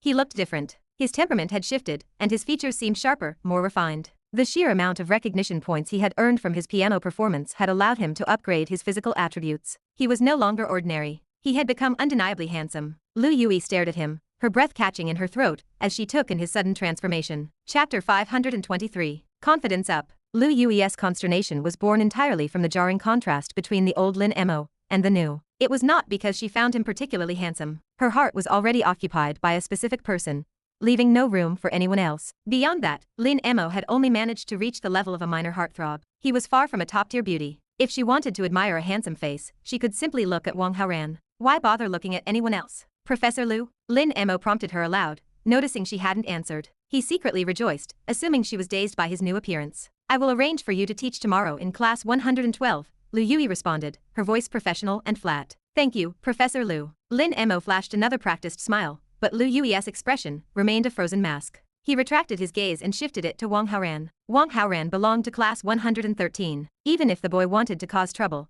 he wouldn't be able to interfere with a lecture in class 112. Furthermore, Hu Ziwixiang had been very clear, a formal warning had been issued. If Wang Haoran continued to disrupt classroom discipline, he faced immediate expulsion. How could he possibly dare to mess around now? Of course, Lin Mo considered the possibility of other forms of retaliation. Wang Haoran might hire thugs to jump him in a dark alley. But Lin Mo had already prepared for that. The performance in the piano room had provided a massive influx of recognition points. In addition to refining his face and temperament, he had invested heavily in his physical attributes. His strength, reflexes, and combat skills had surged through the roof. He could say without a hint of exaggeration that he could easily take down 10 men with one hand. If Wang Haoran sent someone like Lu Hua to deal with him, it would be nothing more than a delivery service for more recognition points. The old flinching uncertainty was gone. The current Lin Mo was a man of supreme confidence. He stared back at Wang Haoran, refusing to show a shred of weakness. Wang Haoran sensed the undisguised hostility. He spent a few villain points to probe the system, and the changes in Lin Mo's attribute panel appeared instantly. A secret smile played across his lips. He understood exactly why Lin Mo was acting so bold. From the protagonist's perspective, this newfound strength justified the arrogance.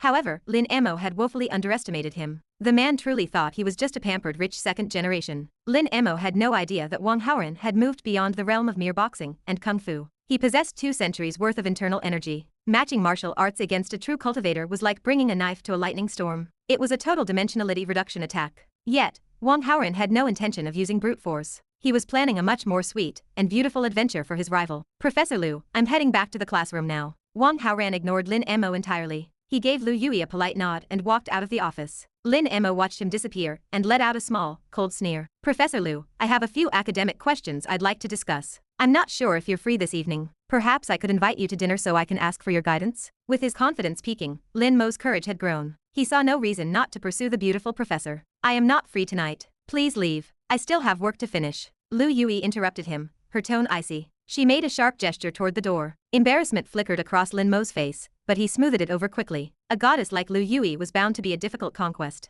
He had plenty of time. "Since you are busy, I won't disturb you further." He offered a gentlemanly smile and turned to leave, making sure to keep his posture straight to project a handsome image as he walked away. It was pure wishful thinking. Lu Yui saw right through the act. She didn't find him charming. She found his behavior increasingly repulsive. Evening arrived, and the day's courses finally drew to a close. Students began streaming out of the finance department building. Lin Mo lingered near the entrance, leaning against a pillar. Several passing girls slowed down, casting surprised glances in his direction. His improved appearance and mature aura held a certain magnetic pull for ordinary students. A few even stopped to whisper. As their admiration registered, Lin Mo felt a steady trickle of recognition points flowing into his system. He couldn't help but sigh with satisfaction. It really was good to be handsome. He didn't have to do a thing. Just standing here was enough to farm points. This was only the beginning. Once he accumulated enough points to reach the level of a top-tier beauty, he would be the focus of the entire campus. he would have the school beauties and the goddess professors falling over themselves to get to him. Lin Mo had also boosted his manly abilities to an impressive level. He was eager to put that particular stat to use.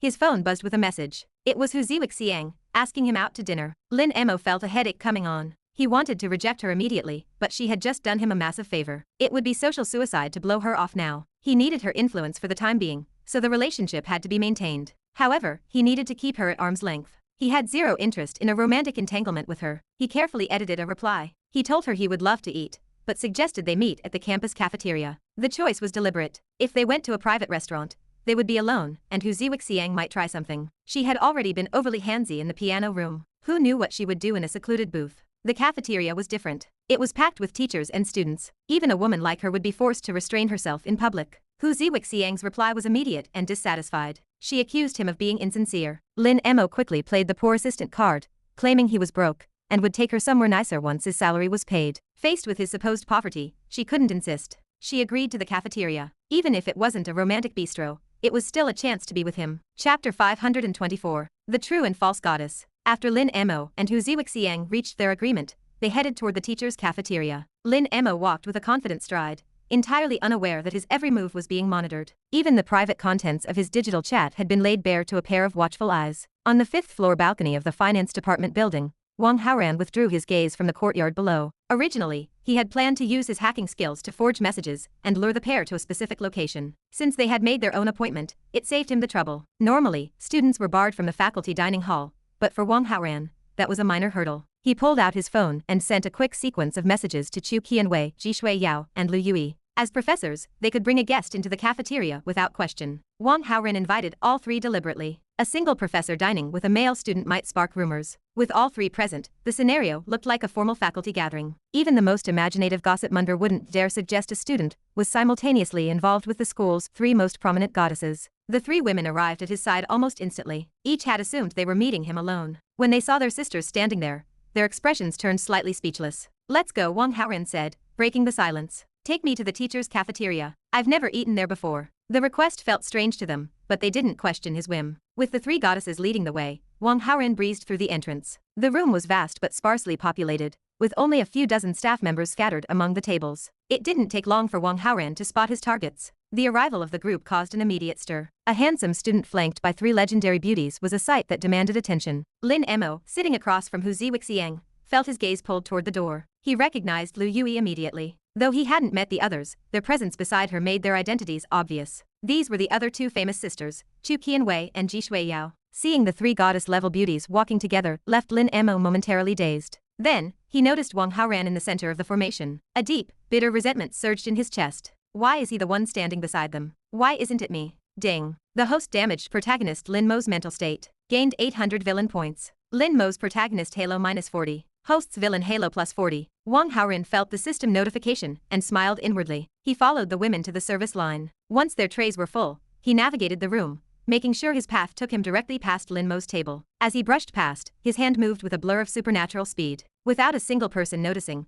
he added a special ingredient to Lin Mo's meal. He then took a seat at the table immediately adjacent to them. Chu Qianwei, Jishui Yao, and Lu Yui sat down in a protective semicircle around him. "Assistant Lin, what a coincidence," Wang Haoran said with a smirk. He turned his eyes toward the woman across from the protagonist. "Is this your girlfriend?" Lin Mo bristled. He wanted to ignore the brat entirely, but the question demanded a clarification. He looked toward Lu Yui, desperate to preserve his standing in her eyes. "Don't get me wrong. We are just ordinary friends," Lin Mo stated firmly. He was speaking to the professors, hoping to signal his availability. He didn't realize that Chu Qianwei and the others weren't even looking at him. To them, his relationship status was as irrelevant as the weather in another country. Hu Ziwixiang felt a pang of disappointment at the ordinary friends label, but since it was technically true, she kept her silence. Wang Haoran ignored them and began to eat. He picked up a piece of cauliflower, waiting for the show to begin. Lin Mo, meanwhile, couldn't stop staring at the three women at the next table. "You like this? You can have mine too." Chu Qianwei noticed the small portion on Wang Haoran's plate. She reached over and transferred her cauliflower to his tray. "Thank you, Professor Chu," Wang Haoran said, blinking with mock politeness. Chu Qianwei offered a gentle, sweet smile. She wasn't used to the formal title, but in this public setting, they had to maintain appearances. "You're welcome, Student Wang. Eat up." Ding. The host damaged Lin Mo's mental state. Gained 800 villain points. Lin Mo's protagonist Halo -40. Host's villain Halo +40. Lu Yui watched the exchange, her competitive streak flaring. Seeing that she had no cauliflower left to give, she stood up and took Wang Haoran's plate without a word. She walked to the service counter and returned a moment later, the tray now piled high with the vegetable. "Student Wang, since you enjoy it so much, have some more," Lu Yui said, her voice smooth and sultry. Ding. Gained 800 villain points. Lin Mo's Protagonist Halo -40. Hosts Villain Halo +40. "Thank you, Professor Lu," Wang Haoran replied solemnly. Ji Shui Yao, usually the most rigid and serious of the three, felt the need to contribute. She looked at Wang Haoran and spoke softly. "I'm thirsty. I'll go get you a bottle of water." Ding. Gained 800 villain points. Lin Mo's Protagonist Halo -40. Hosts Villain Halo +40. Chu Qianwei and Lu Yui looked at her with suspicion. Lu Yui knew that Chu Qianwei was in on the secret, and they had reached a silent understanding of tolerance. But Ji Shui Yao? Under their scrutinizing glares, Ji Shui Yao's face flushed. She quickly corrected herself. I'm sure you are all thirsty. I'll buy water for everyone." She hurried toward the vending machine to escape their eyes. She returned with 4 bottles, taking deep breaths to steady her racing heart. Lin Mo's internal balance was shattered. However, after watching them for a few more minutes, a thought occurred to him that brought a sense of relief. If only one of them were acting this way, it would be a sign of romance. But since all 3 were doting on him, it couldn't be that. They must be related, Lin Mo reasoned. He's probably their younger cousin. "Lin Mo, we're eating together. Why are you always looking somewhere else?" Hu Ziwixiang's voice, divine and melodic, pulled him back. Lin Mo wanted to snap at her. "I'm looking at goddesses. Looking at you only ruins my appetite." He kept the thought buried and dutifully turned his eyes back to her face. Lin Mo froze. The woman sitting across from him was no longer the plain, middle-aged teacher he remembered. Her features had become delicate and exquisite. Her skin was ivory white and flawless. She was a stunning, top-tier goddess. He blinked hard, convinced he was hallucinating. He rubbed his eyes and looked again. She was still there, her beauty now matching the heavenly quality of her voice. She was easily as beautiful as the 3 women at the next table. He glanced back at the 3 professors. He gasped. They were gone. In their place sat 3 hideous, distorted women. What is happening? Before he could process the nightmare, a violent, uncontrollable heat erupted in his gut. It surged through his veins like liquid fire, growing stronger with every heartbeat. Lin Mo's face turned a deep, bruised red. His breath hitched. He stared at Hu Ziwixiang, his eyes burning with a sudden, primal hunger. To his distorted vision, she was the only beautiful thing in a world of monsters. Chapter 525. Exposed. Hu Ziwixiang's attention remained fixed on Lin Mo, her eyes reflecting the sudden, predatory heat radiating from his own. She was startled by the intensity of his gaze, but surprise quickly morphed into ecstasy. "Lin Mo, you," she whispered, her voice a delicate, goddess-level melody. "What are you doing, looking at me like that?" The sound was shy and timid, a crisp tone that seemed to vibrate against the very marrow of his bones. As the words reached Lin Mo's ears, the impulse already raging within him surged to a breaking point. The situation was bizarre, but his blood was screaming too loudly for logic to take root. He didn't have the clarity to question why Hu Ziwixiang had suddenly transformed into a creature of such intoxicating beauty. Only one thought remained, a primal drive entirely unsuitable for a public cafeteria. He leaned in, his mouth inches from her ear. "Ziwixiang, you're finished eating," he muttered, his voice strained. "Come with me. I have something to tell you." "I haven't finished yet," she replied, her brows knitting in confusion. "Whatever you have to say, just say it here." "I think," Lin Mo started, but the proximity of the other tables forced him to drop his voice to a shadow. He leaned closer still, whispering the raw, direct truth of his desire into her ear. She froze. The urge to call him a hooligan flared for a fleeting second, only to be extinguished by the realization that this was exactly what she had wanted. "Where?" she whispered back, her voice low and eager. Lin Mo didn't hesitate. "The bathroom." Hu Ziwixiang's eyes were small, barely the size of soybeans, but they sparked with an immediate, restless fire. A woman in her mid-30s, in the prime of her hunger, was a force of nature. Once ignited, the heat was more potent than any chemical stimulant. She stood up without another word, abandoning her half-finished meal to head toward the faculty restrooms. Lin Mo followed at her heels, his pace hurried, feeling as though he were seconds away from a physical explosion. Their departure went unnoticed by Chu Qianwei, Ji Shui Yao, and Lu Yui, but Wang Haoran's eyes never left them. He activated his perspective vision, watching the pair disappear into the restroom. A sudden, violent urge to choke on his rice hit him. The collision of these two was like a lightning strike hitting a fuel depot. It was incredible. Chu Qianwei glanced at him, noting his sudden reaction with a suspicious tilt of her head. Wang Haoran composed himself, finished his meal with the sisters, and walked them out of the building. Halfway across the plaza, he made a quick excuse and doubled back toward the cafeteria doors. He pulled out his phone and summoned Lu Hua and his crew. While the cafeteria was reserved for staff, the doors were unguarded and students drifted in and out frequently. Lu Hua and the other 2 brothers arrived within minutes. Without a word of explanation, Wang Haoran led them straight toward the women's restroom. A cacophony of sound echoed from behind the door. A few female teachers had come and gone, hearing the strange, rhythmic thumping from one of the stalls. Most had hurried out, faces flushed with embarrassment, unwilling to interrupt. Inside, the 2 participants were so entirely devoted to their business that the sound of the outside world had been filtered into silence. Wang Haoran signaled the 3 brothers. "Start recording." A gap ran along the bottom of the stall partitions, and the tops were entirely open. Lu Hua and his friends moved like practiced paparazzi,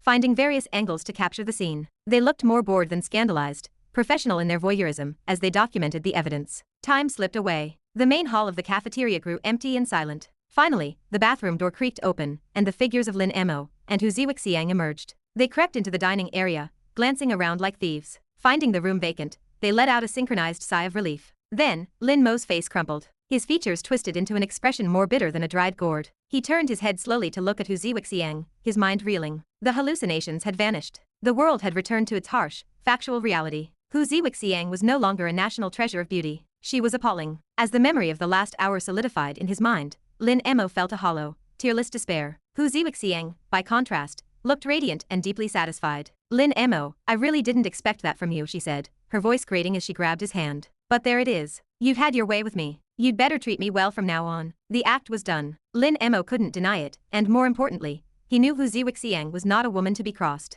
If he tried to cast her aside, she would make his life a living hell. But he still had designs on Lu Yui and the other sisters. He had to keep this contained. Ziwixiang, he said, his voice heavy with forced solemnity. We moved too fast. People will gossip. I think it's best if we keep our relationship private for the time being. Let them gossip, she countered. I don't care. She had been mocked as a perpetual bachelorette for years. Now that she had finally caught a man, she wanted to announce it to the world. She wanted the high-profile validation. I said we are not making this public yet, Lin Emo snapped, adopting a stern, commanding expression. Are you going to listen to me or not? Hu Ziwixiang blinked, the memory of his recent mighty performance swaying her resolve. She softened, her expression turning oily. Oh fine. I'll listen to you. Lin Emo nearly gagged. He managed to endure it just long enough to exit the building, where he quickly parted ways with her to avoid being seen. As he walked alone across the campus, a deep, gnawing doubt took root. What had caused that abnormality? Why had his senses betrayed him so completely? He couldn't find an answer. He decided then and there to let the secret rot in his gut. Only he and Hu Ziwixiang knew what had happened in that stall. As long as she kept her mouth shut,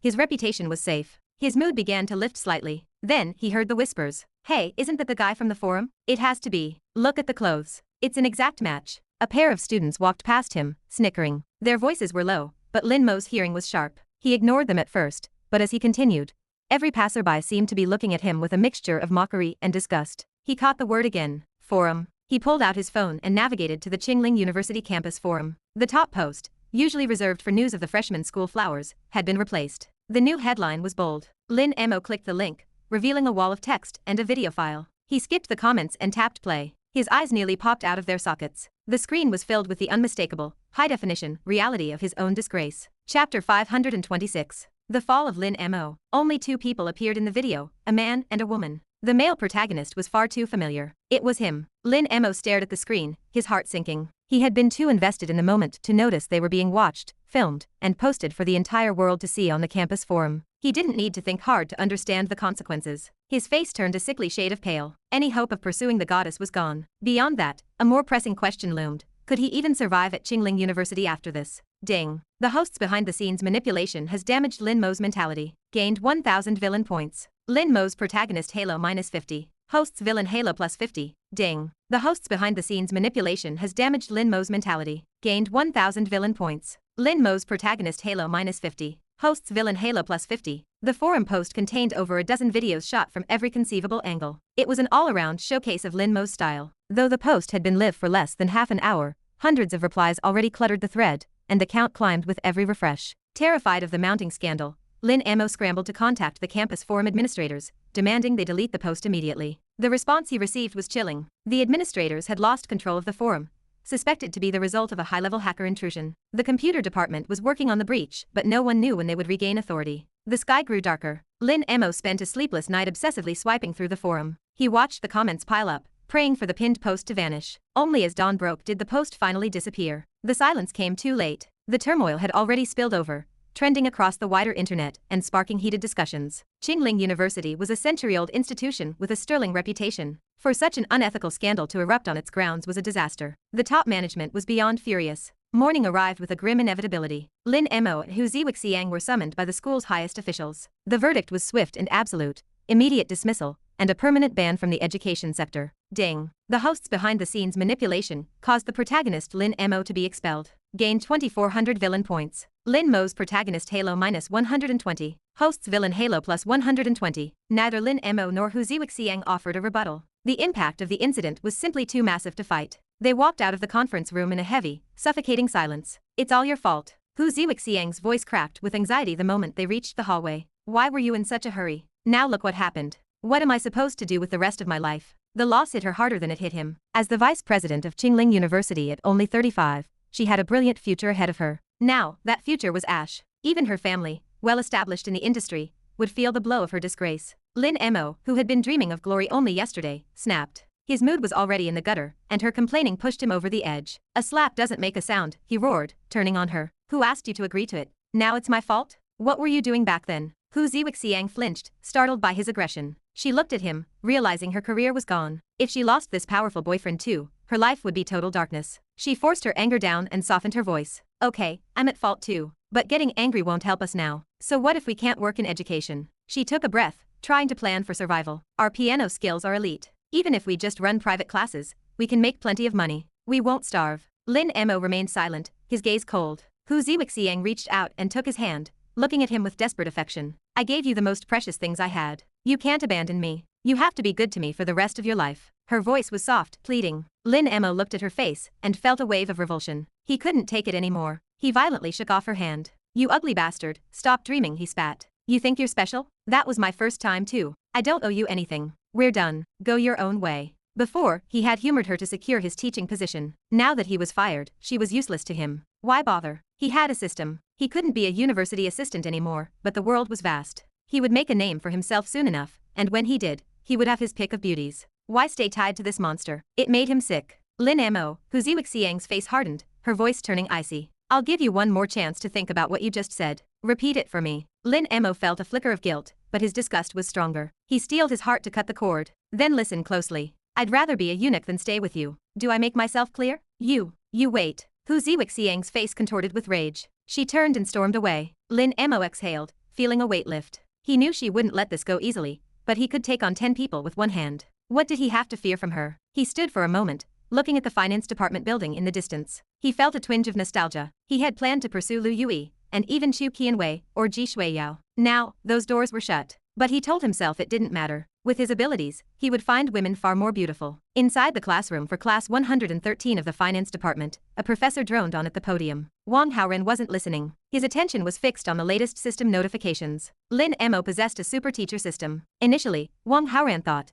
that getting Lin Mo fired would strip him of his protagonist status, but he had underestimated the system's persistence. The system was still active. Once Lin Mo left the restrictions of Qingling University, there was no telling how far he might go. Wang Haoran's reach had its limits. If Lin Mo went rogue, he would likely start an open life, rising to the peak of power and trampling over heroines along the way. Wang Haoran couldn't allow such lovely creatures to be bullied. Furthermore, Lin Mo's system allowed for physical growth. If he were allowed to develop, he could become a genuine threat. While Lin Mo's physical limits would never overcome the power of Wang Haoran's internal energy, a vengeful protagonist was still a nuisance. In short, Lin Mo could not be allowed to leave the campus safely. Time to give you a parting gift, Wang Haoran thought. At least enough to earn back those villain points. He pulled out his phone and quickly drafted a message to Zhang Jiaoxuan. Chapter 527. Boxing King. Late at night, Lin Mo sat at a roadside stall near Qingling University, methodically paying homage to the temple of his 5 internal organs with a bowl of fried noodles. The expulsion had been swift. He was ordered to vacate his room at the university immediately. To find a new place to live,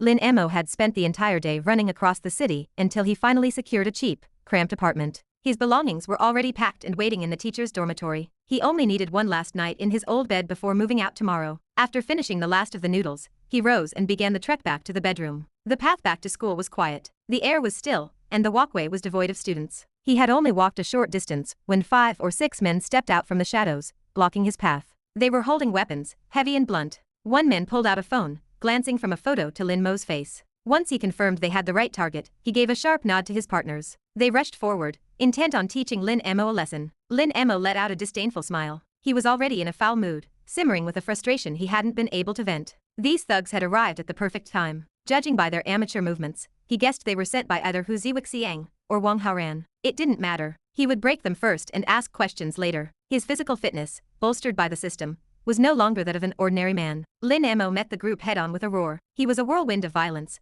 colliding with the attackers and delivering a brutal beating. In a matter of minutes, the group realized they were outmatched. They turned tail and fled into the night. Lin Mo lunged forward, grabbing one straggler by the collar. He slammed the man against a wall, demanding answers. The thug confessed quickly. Huziwik Xiang had sent them. Pass a message for me. Lin Mo growled into the man's face. Tell Huziwik Xiang I'll overlook it this time. But if she looks for trouble again, I won't let her go. The man nodded frantically, his head moving like a chicken pecking at rice. Lin Mo gave him a final, heavy kick before letting him scramble away. With his fists and feet having found their targets, his heart felt significantly lighter. He straightened his clothes and continued toward the dormitory. He hadn't gone far when a second figure blocked his way. Unlike the previous group, this person stood alone. He was silent, his features hidden behind a dark mask. Lin Mo felt a surge of amusement. Was this a martial arts drama? The masked routine was hilarious. You're here for trouble too? Lin Mo asked with a sneer. He didn't panic. Who sent you? Wang Haoran? The masked man didn't respond at first, but after hearing the name, his posture shifted. He began to walk slowly toward Lin Mo. Lin Mo snorted. He had just finished warming up his muscles and wasn't quite satisfied. This was the perfect chance to vent his real rage. Compared to his annoyance with Huziwik Xiang, his hatred for Wang Haoran ran deep. The humiliation in the classroom and the embarrassment on the basketball court were wounds that hadn't healed. If Wang Haoran sent a single person, that person had to be a professional. Lin Mo steeled himself, rushing forward like a tiger descending a mountain. He had used half his strength on the previous thugs,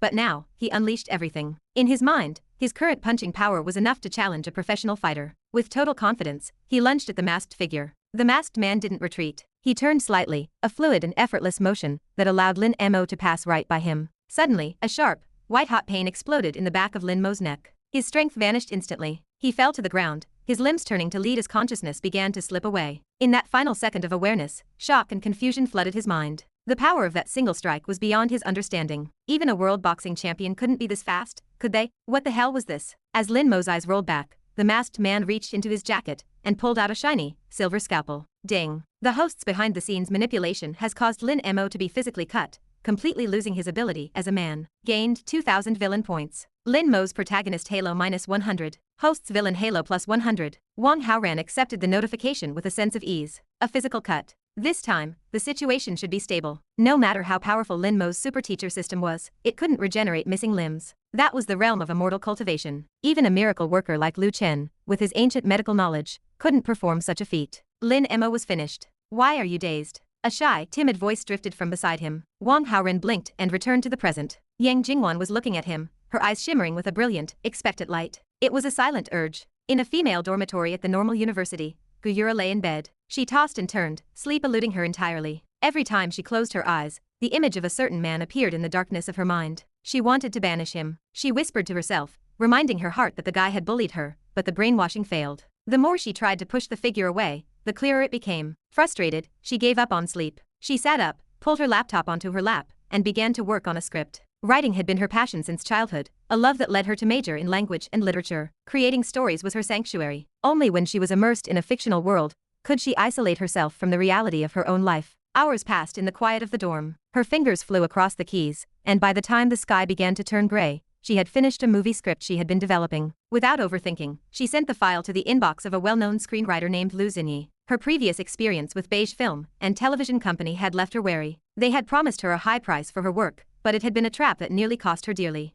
Guyura had grown since then. She didn't believe her script was a masterpiece, and she certainly didn't expect it to sell for a fortune. She just wanted pointers from a professional. With the email sent, she finally collapsed into a deep, dreamless sleep. Early morning. The sun shone softly over a quiet, upscale neighborhood known as the Writer's Village. It was a haven for literary workers, online novelists, traditional authors, and screenwriters. Yang Jingwan had recently changed careers, moving from sales to writing. Her success had been meteoric, and she was now a celebrated female author. To focus on her craft, she had moved into this community. The silence was perfect for her work, but there was another reason she chose this spot. It was only 15 minutes away from Qingling University. She had just moved in yesterday, and the first thing she did was call Wang Haoran. When he received the news, he naturally came to see her. Chapter 528. Screenwriter Lu Xinyi. Wang Haoran had class today, so he rose with the early morning sun. Beside him, Yang Jingwan remained burrowed beneath the covers. It wasn't laziness, she was simply exhausted. There's a breakfast place in the community, she murmured, her voice thick with sleep. Go on without me.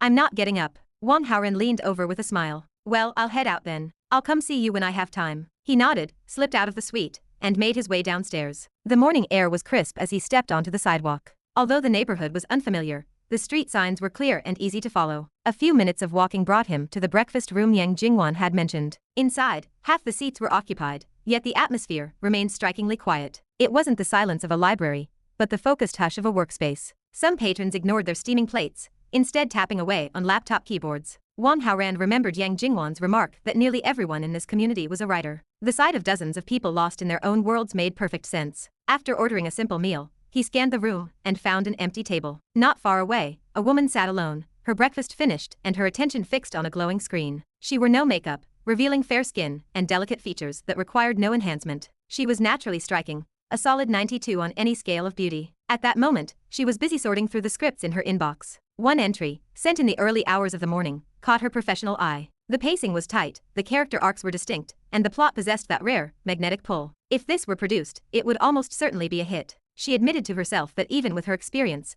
writing something of this caliber would be a struggle. She checked the sender's notes. The author was a college student majoring in language and literature, a novice looking for advice. A flare of jealousy burned in her chest. How could a mere student, someone who hadn't even graduated, possess such raw power? It was embarrassing. Pushing through her frustration, she typed a reply. She wanted to meet this girl in person. The email was sent immediately. The woman closed her laptop and prepared to leave, but as she stood, her gaze drifted to the man at the next table. Seeing his profile, her heart skipped a beat. A flush crept up her neck, turning her cheeks a soft rose. She looked again, feeling her resolve sink into the depths of his handsome features. Ding. The host's performance as the male lead triggers a side story for the protagonist Gu Yura. The female lead/villain, Lu Xinyi, has fallen in love with the host at first sight. Favorability raised to 50, love from the heart. The sudden system prompt caught Wang Haoran off guard. He glanced around and immediately locked eyes with the beauty at the next table. Caught staring, Lu Xinyi looked away guiltily, her face deepening to a crimson hue. However, the urge to speak to him was too strong to ignore. She swallowed her nervousness and spoke. You look like a stranger. I haven't seen you around here before. Are you new to the community? I don't live here, Wang Haoran replied.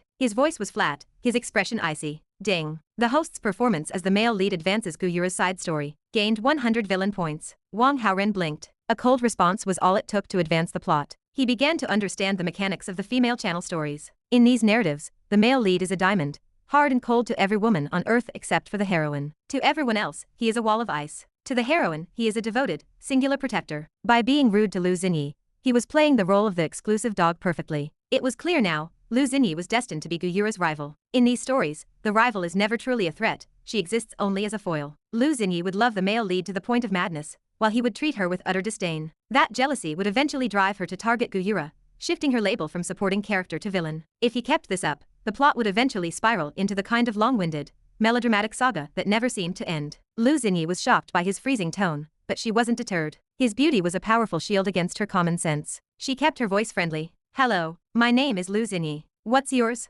Get lost, Wang Haoran spat. Ding. The host's performance as the male lead advances Gu Yura's side story. Gained 200 villain points. He watched her carefully, amazed. This was a gold mine of points. You're being very rude, Lu Xinyi said softly, her expression wounded, but not angry. I don't like talking to unfamiliar women, Wang Haoran continued, leaning into the domineering persona. Get out of my sight before I lose my temper. Ding. The host's performance as the male lead advances Gu Yura's side story. Gained 300 villain points. Gu Yura's protagonist Halo -15. Host's villain Halo +15. Another harvest. Wang Haoran found this fascinating. Any normal woman would have slapped him or walked away in a fit of rage after being told to get lost twice. But Lu Xinyi seemed even more intrigued. Did women in these stories actually enjoy being treated like this? It defied logic. If a man spoke this way to a woman in the real world, no amount of good looks would save him from a public tongue-lashing. Yet here she was, lingering. I don't think I've provoked you, Lu Xinyi asked cautiously, her eyes searching his. Why do you have such an attitude toward me? Wang Haoran remained silent for a moment, his mind racing. He had already told her to get lost twice.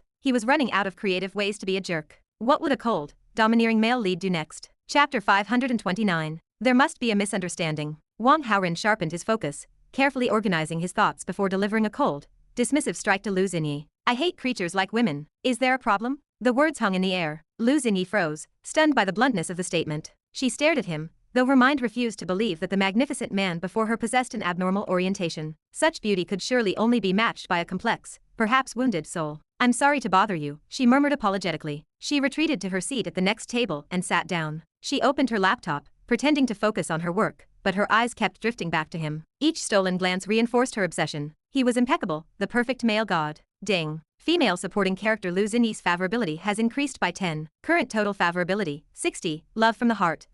Ding. The host advances the side story of the female protagonist Gu Yura. Gained 200 villain points. Wang Haoran marveled at the prompt. The mechanics of the female channel were truly bizarre. A woman could sit there, watch him be a jerk, and her affection would actually increase. If the heroines in his usual circles were this easy to please, life would be far simpler. However, he knew better. He was the villain, not the protagonist. Without the intervention of system halos or specific items, things were rarely this convenient. He finished his meal quickly and walked out of the restaurant. Seeing him leave, Lu Xinyi snapped her notebook shut, stuffed it into her bag, and hurried after him with small, quick steps. She followed him through the quiet streets of the community until they reached the parking area. The lights of a Pagani flashed, and the driver's side wing door rose automatically. Wang Haoran slid into the low seat with practiced ease. Lu Xinyi stood paralyzed, her eyes fixed on the car. She recognized the logo. This was a supercar worth tens of millions. Not only was he impossibly handsome, he was incredibly wealthy. Ding. Female lead Lu Xinyi's favorability has increased by 10. Current total favorability, 70. Deep love. Ding. The host advances the side story of the female protagonist Gu Yura. Gained 400 villain points. Gu Yura's protagonist Halo -20. Host's villain Halo +20. Wang Haoran sat in the idling car, accepting the notifications with a calm indifference. He took a moment to strategize. Lu Xinyi was currently a supporting character in a side plot. As long as he kept his interactions with Gu Yura hidden from her, she would have no reason to be jealous. By preventing her from entering the main narrative, he was essentially shortening Gu Yura's overall storyline. Satisfied with this logic, he ignored the woman peeking at him from the shadows and floored the accelerator. The Pagani roared to life and sped away, leaving a dazed Lu Xinyi in its wake. As soon as Wang Haoran entered his classroom at Qingling University, Lu Hua hurried over with a gloating smirk. "Boss, I heard the news. Lin Emo was cut last night. They sent him straight to the hospital." "Really? Such a thing happened?" Wang Haoran's face was a mask of perfect amazement. "It has to be true. Someone saw him being wheeled in. They said it was bloody and, well, flat. It's definitely gone. Does the public know yet?" Wang Haoran asked. "Not many." Lu Hua shook his head. "It hasn't spread yet." Wang Haoran gave him a knowing wink. "Then what are you waiting for? Get on the forums and spread the word." Lu Hua's eyes lit up. He nodded vigorously. "On it, boss." Over at the normal university, Gu Yura woke up late. The late-night writing session had taken its toll, but fortunately, her morning classes didn't start until 10. She sat up in bed, rubbed the sleep from her eyes, and opened her laptop. Her heart hammered against her ribs as she checked her inbox. There was a reply. She opened the message and nearly hit the ceiling in excitement. It was from Lu Xinyi, the famous screenwriter. Gu Yura's hands trembled as she added the WeChat ID provided in the email. Within seconds, the request was accepted. The two chatted briefly. Upon discovering they were in the same city, they agreed to meet at noon for a detailed discussion about the script. Gu Yura floated on a cloud of joy. The inspiration for her story had come from her own experiences, though she had added a layer of artistic flair. At its core, the script told the story of a gentle yet arrogant girl taming a cold male god into a little sheep. Deep down, she wished the man who bullied her would show her some kindness, even if she refused to admit it to herself. She opened her phone's photo album. Most of the pictures were of side profiles and back views, clearly taken in secret. The subject of every photo was Wang Haoran. She stared at his image for a long time, lost in thought. In a way, she had him to thank for her creative breakthrough. Not that he would ever accept such thanks. In the hospital, Lin Emo lay flat on his back, staring at the ceiling with hollow, lifeless eyes. This was a tragedy no man could easily accept. He remained motionless until the sound of footsteps approached. He didn't bother to turn his head, but the steps grew closer, stopping right beside his bed. A valiant, beautiful woman entered his field of vision. Even from the unflattering angle of a hospital bed, her features were striking, possessing a 360-degree beauty that was entirely without flaws. Lin Emo felt a momentary spark of interest, but it died instantly. In his current state, he had no room for appreciation. Even if the most beautiful woman in the world offered herself to him, he was powerless. The woman wore a uniform. Behind her, two colleagues stood ready with notebooks. "Hello, Mr. Lin. We're here to learn about your case." She produced her identification. Lin Emo glanced at the document. Her name was Ling Duanya. He hadn't intended to speak, but the mention of his case stirred a flicker of vengeance. He began to cooperate, recounting the events of the previous night. When the time came to name his attacker, Lin Emo was adamant. "It was Wang Haoran. He's the one behind this." Ling Duanya froze. She thought it might be a coincidence of names, but after questioning him further, she realized he was talking about the same Wang Haoran she knew. Her brows furrowed as she immediately stepped to his defense. "I know this man. He is a young man with a deep sense of justice. Is it possible there has been a misunderstanding?" Behind her, her colleagues nodded in agreement.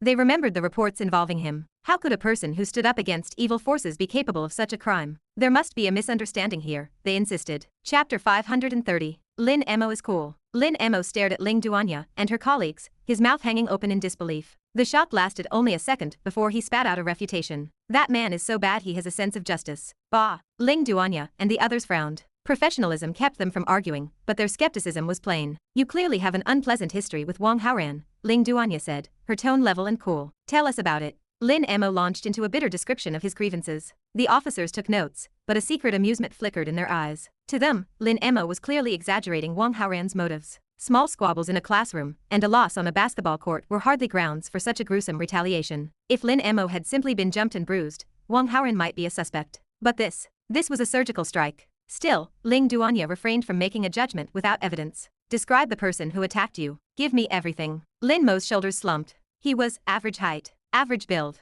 It was a useless description. A man like that could be found on every street corner in the city. That's it. Nothing else. Ling Duanya pressed. Lin Mo shook his head. It had been late. The streetlights were dim pools of orange, and the man's face had been masked. From a distance, he was a shadow. By the time they were close, Lin Mo had been subdued so quickly he never had the chance to look his attacker in the eye. We'll head to the scene, Ling Duanya said, signaling to her team. We need to search for physical evidence and check the nearby surveillance. The room fell into a heavy silence as the officers departed. It didn't last. The door swung open with a sharp creak as Hu Ziwixiang marched in. She had heard the news through the grapevine and tracked him down. My, what's happened here? Why is our mighty hero in a hospital bed? Hu Ziwixiang's voice dripped with mockery. Lin Mo turned his head toward the wall, refusing to acknowledge her. She laughed, a harsh, grating sound. You don't have to tell me. I already know. Didn't you say you'd rather be a eunuch than be with me? Well, look at you now. You finally got your wish. Lin Mo flinched as if he'd been stabbed. Ding. The host's manipulation has indirectly damaged Lin Mo's mentality. Gained 1200 villain points. Lin Mo's protagonist halo -60.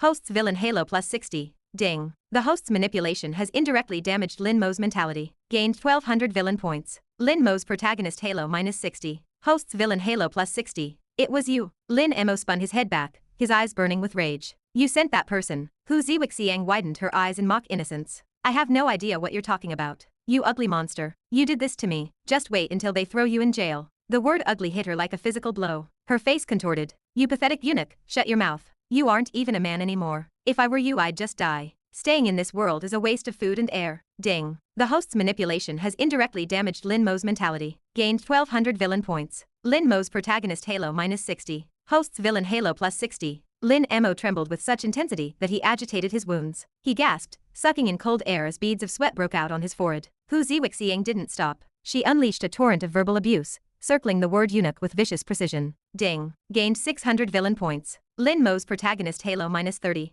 Host's villain halo +30. Ding. Gained 700 villain points. Lin Mo's protagonist halo -35. Host's villain halo +35. Ding. Gained 800 villain points. Lin Mo's protagonist halo -40. Host's villain halo +40. Ding. Gained 1200 villain points. Lin Mo's protagonist halo -80. Host's villain halo +80. Ding. Lin Mo's mentality has exploded. The super teacher system has automatically unbound. Lin Mo has lost his status as the protagonist. Across the city, Wang Haoran stared at his notifications in shock. What? He hadn't expected a woman's talent for scolding to be so lethal. In the ward, the pain in Lin Mo's body began to subside, but his spirit was crushed. He tried to fire back, but he was no match for Hu Ziwixiang's venom. She continued until her voice grew hoarse and her throat burned. Only then did she fall silent, just as Ling Duanya and the investigators returned. Her, check her. Lin Mo pointed a shaking finger at Hu Ziwixiang. She's the one who hired the killer. The officers turned their gaze toward the woman. Hu Ziwixiang didn't flinch. I admit I hired some men to teach him a lesson, but those idiots were beaten away by him. I have nothing to do with what happened later. His condition isn't my doing. She cooperated fully, taking the opportunity to tell the officers exactly how Lin Mo had used her and abandoned her. As the story unfolded, the sympathy Ling Duanya felt for Lin Mo curdled into disgust. Professionally, they remained neutral, but internally, they felt he had earned his fate. After finishing the transcript, the team prepared to leave. Hu Ziwixiang's story could be easily verified. From their perspective, she was likely telling the truth. The real murderer had been a professional, a ghost who left no traces. This case was rapidly heading toward the unsolved pile. Ling Duanya left to file her reports. Hu Ziwixiang gave Lin Mo one last mocking sneer before walking out. Lin Mo was alone. He wept in the silence of the ward, the sound muffled by his pillow. Then, a spark of hope flickered. Previously, when his body was frail, the system had restored his vitality. Could it do the same now? Could it turn a eunuch back into a man? He closed his eyes, focusing his mind, desperately calling out to the super teacher system. There was no response. Panic set in. He told himself it was just hibernating, or perhaps the trauma had caused a temporary glitch. He tried again, screaming for it in the depths of his mind. Silence. The color drained from Lin Mo's face. The system was gone. He was truly alone. Chapter 531. The female match becomes the female villain. Wang Haoran sat in class, his eyes fixed on the series of system notifications scrolling across his vision. Surprised and baffled, he leaned back. He had only instructed Lu Hua to spread the news of Lin Mo's condition. How could the great eunuch Lin Mo fail to bear the blow? His mentality hadn't just cracked. It had completely exploded. Was the man's mind truly that fragile? Or had someone else delivered a more devastating strike to his ego? Wang Haoran considered the past. When Lu Chen suffered similar setbacks, the man recovered quickly, eventually looking away from his losses with relative ease. This Lin Mo didn't even begin to compare to Lu Chen. A sense of relief washed over him. The original plan involved permanently neutralizing this hidden danger before Lin Mo could flee Qingling. Because of those severe injuries, Lin Mo had been stranded in the city, buying Wang Haoran time. Now that Lin Mo had suddenly met his end, the trouble had simply resolved itself. Better yet, the man's demise provided a generous hoard of rewards. It was a welcome surprise. At the normal university, the morning's 4th class finally ended. Gu Yura hurried through a quick meal, skipping her usual break. She rushed off campus and hailed a taxi at the front gate, headed toward her meeting with Lu Xinyi. As her taxi pulled away, Xiao Wanwan emerged from the shadows. She had been tracking Gu Yura's movements closely, even memorizing the girl's class schedule. During lectures, she stayed clear, but any free moment was an opportunity for surveillance. Having just shared a cafeteria with her target, Xiao Wanwan noticed Gu Yura heading for the exit instead of the dormitories. She signaled for a car and followed. Gu Yura arrived at a quiet cafe. She selected a seat and ordered a coffee, the porcelain cup warm against her palms. There was still a significant amount of time before the scheduled meeting, but she took the matter too seriously to risk being late. She sent a message to Lu Xinyi, confirming her arrival and providing the seat number. Boredom set in as the minutes ticked by. She pulled out her phone and opened her photo album. Her thumb swiped through images of Wang Haoran, her gaze lingering on his features. A soft, silly smile tugged at her lips. Time slipped away quietly. Lu Xinyi entered the cafe and spotted a girl sitting alone at the designated table. She approached, ready to offer a professional greeting, but her eyes snagged on Gu Yura's phone screen. A familiar, handsome profile stared back. It was him. Lu Xinyi recognized the face instantly. Having spent so much time sitting beside Wang Haoran, she knew the lines of his profile better than his front. Gu Yura remained engrossed in her phone, oblivious to the newcomer. Lu Xinyi remained silent, watching the girl's expression. A suspicion took root. Did this beautiful stranger have a connection to the man she liked? An unpleasant, cold sensation tightened in her chest. Gu Yura caught a movement in her peripheral vision. She looked up, startled,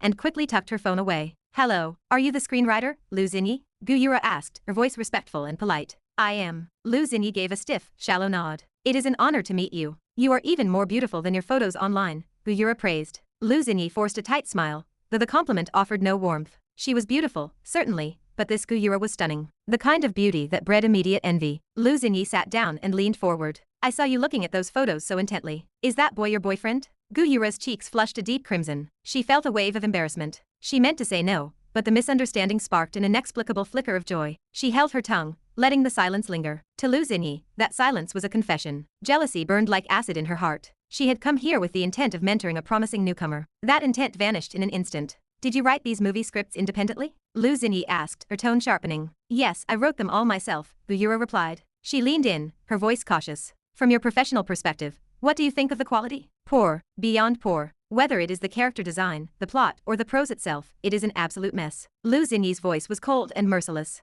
"I will be honest with you. You are not suited for this career. Don't bother writing anymore. It's a waste of time." Gu Yura's face burned. The words were like physical strikes. While she was a novice, she was a student of language and literature with a deep academic foundation. Her professors had praised her prose. Character beats and pacing might need work, but the writing itself was solid. She realized then that Lu Xinyi wasn't being critical, she was being cruel. "Screenwriter Lu, if you look down on my work this much, why bother meeting me? Did you come here just to mock me in person?" Gu Yura's voice trembled with dissatisfaction. "It is an honor to be ridiculed by me." Lu Xinyi snorted, her lip curling. "Do you think every random person on the street deserves my time?" The harsh words pushed Gu Yura to her limit. She stood up, her chair scraping against the floor. "I have nothing left to say. Forgive me for disturbing you. I never expected a famous screenwriter to behave this way." She turned to leave, her movements stiff with indignation. Lu Xinyi's rage boiled over. A fledgling amateur dared to lecture her? Fueled by a toxic mix of professional arrogance and romantic jealousy, she grabbed the glass of water from the table. Before Gu Yura could take a step, Lu Xinyi flung the contents directly into the girl's face. The cold water drenched Gu Yura. It soaked her hair and traveled down her neck, clinging to her clothes in heavy patches. "That is to teach you how to speak to your seniors with respect," Lu Xinyi spat, cloaking her malice in a shroud of moral superiority. Gu Yura stood frozen. She didn't dare retaliate against someone of Lu Xinyi's stature. She clenched her fists until her knuckles turned white, her heart heavy with humiliation. She could only stand there, dripping and aggrieved, as Lu Xinyi walked out of the cafe with her head held high. Chapter 532. What a troublemaker. Gu Yura stood frozen for a long moment, the sting of humiliation burning hotter than the cold water dripping from her chin. She reached onto the table, pulled a few tissues from the dispenser, and began to dab at her face with trembling hands. After settling the bill with a heavy heart, she turned and disappeared through the cafe doors. Xiao Wanwan watched the entire exchange from her vantage point nearby. She pulled out her phone, scrolled through a short list of contacts, and dialed a familiar number. The line clicked open after a few rhythmic tones. Xiao Wanwan hesitated, a strange tension tightening in her chest as she remembered their previous encounters. After several seconds of silence, she finally spoke. Ancestor, someone just splashed Guyura with water. Wang Haoran sighed over the line. Again? That girl is a magnet for trouble. Did she run into another villain? Describe the woman. I managed to snap a few photos. I am sending them to your WeChat now. Xiao Wanwan kept the line open while the files uploaded. Wang Haoran opened the images on his end. Recognition was instant. The woman holding the empty glass was Lu Xinyi, the screenwriter, who had flirted with him earlier. A wave of irritation washed over him. They weren't even supposed to be in the same social circles. Why would Lu Xinyi have a conflict with her? What on earth did Guyura do this time? Xiao Wanwan broke the silence when he didn't immediately respond. Ancestor, what are my orders? Do you need me to intervene? It is just a bit of water. A trivial matter, Wang Haoran replied dismissively. Don't worry about her. Just keep your eyes on her movements and stay out of it. The words had barely left his lips when a familiar chime echoed in his mind. Ding. This behavior will cause the host to default on his identity as the fake male protagonist. All villain points and halo points obtained through this role will be forfeited. Wang Haoran nearly swore out loud. It was the logic of the female-centric narrative. If the heroine is bullied and the male lead does nothing, he loses his title. To the system, standing by was an act of resignation. Unless he was willing to lose a fortune in rewards, he had to play the part. He cleared his throat and changed his tone. Actually, Wanwan, stay back. I will handle this myself. Does the ancestor mean he will stand up for Guyura in person? Xiao Wanwan asked, her voice dropping an octave. Yes, he replied. Ding. The host has made the heroine Xiao Wanwan feel jealous. You have earned 600 villain points. The prompt caught Wang Haoran off guard, but the logic clicked quickly. Only a few days had passed since their intimate encounter. Hearing him rush to the defense of another woman was bound to sting. I understand, ancestor. If there is nothing else, I will hang up now. Her voice was brittle, thick with disappointment. Wait a moment, Wang Haoran interrupted. His voice softened, shedding the cold, ruthless edge of a man who killed without blinking. Wan, you have been watching her for a long time now. It has been hard on you. I would never complain about serving the ancestor, she replied solemnly. Wang Haoran let out a small, warm laugh. Don't be so formal. Are you feeling better? Better? She asked, confused. That day, Wang Haoran let the silence hang. The realization hit her, and the shame of the memory flooded back. I have used the medicine for the swelling and pain. I am fine now. I am glad. It was a last resort at the time. You don't blame me, do you? The ancestor saved my life. How could I ever blame you? Xiao Wanwan said,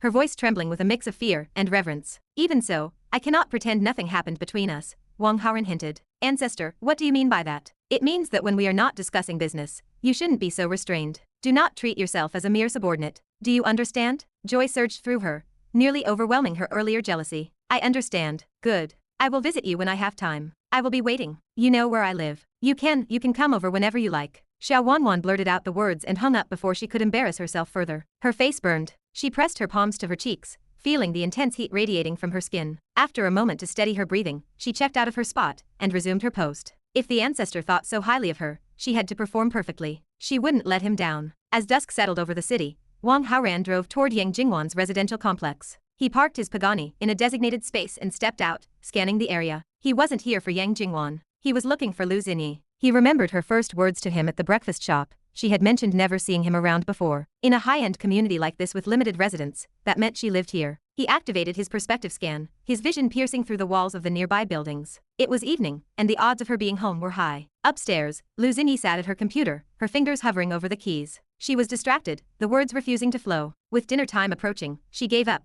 rose from her desk, and opened the window to let in the cool evening air. She glanced down at the parking lot and spotted a familiar figure standing near the Pagani. Her heart leapt. It was the boy from this morning. He was looking around as if searching for someone. Lu Xinyi didn't hesitate. She threw on her shoes and hurried out the door. As she approached him on the pavement, she slowed her pace, smoothing her hair and adjusting her expression. What a coincidence to meet you again, she said, her voice bright and friendly. You look like you're searching for someone. I know almost everyone in this community. If you give me a name, I might be able to help. Wang Haoran turned to face her. Her proactive appearance saved him the trouble of a door-to-door search. He looked her straight in the eye, his expression unreadable. Actually, I came here specifically to find you. Chapter 533. Proof of Devotion. Looking for me? Lu Xinyi blinked in astonishment, staring at the young man standing by the luxury sports car. Find a place to talk, Wang Haoran replied, his voice level and detached. A wave of excitement washed away her confusion. She gestured toward the residential tower behind her. My apartment is right here. Come up, we can talk privately. Any quiet, secluded location suited his purposes. He offered a sharp nod.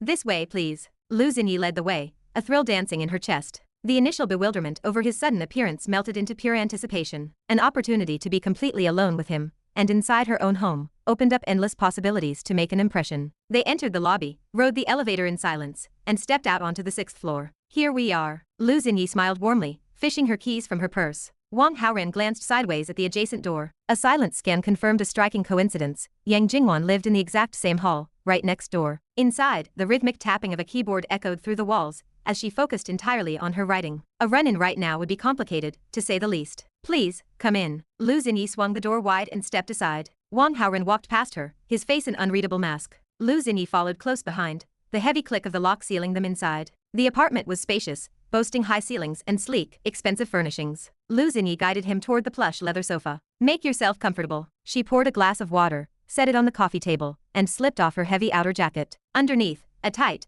light-colored knit top accentuated every line of her figure. Wang Haoran watched the display, a brow twitching slightly. They were practically strangers, yet she clearly felt no need for modesty. Lu Xinyi sat down opposite him, a playful smile on her lips. So what did you want to discuss with me? You splashed a girl named Guyura with water at a cafe today, didn't you? The warmth drained from Lu Xinyi's face. A sharp, familiar jealousy flared in her chest. Her suspicion was correct. This handsome stranger had come to champion another woman. I did, she said, her tone hardening. She was disrespectful to a senior in the industry. I merely taught her a lesson in manners. Are you her boyfriend? Wang Haoran ignored the question entirely, leaning back with a cold, commanding aura. Go and apologize to Guyura. Ding. The host has advanced the main storyline of the heroine, Guyura. Reward, 200 villain points. Resentment bubbled within Lu Xinyi, her hatred for Guyura deepening by the second. Yet, looking at Wang Haoran, she forced a compliant smile. All right. If it matters that much to you. She tilted her head innocently. By the way, I still don't know your name. What should I call you? A typical domineering male lead would never indulge a petty antagonist's curiosity. Wang Haoran maintained his icy facade,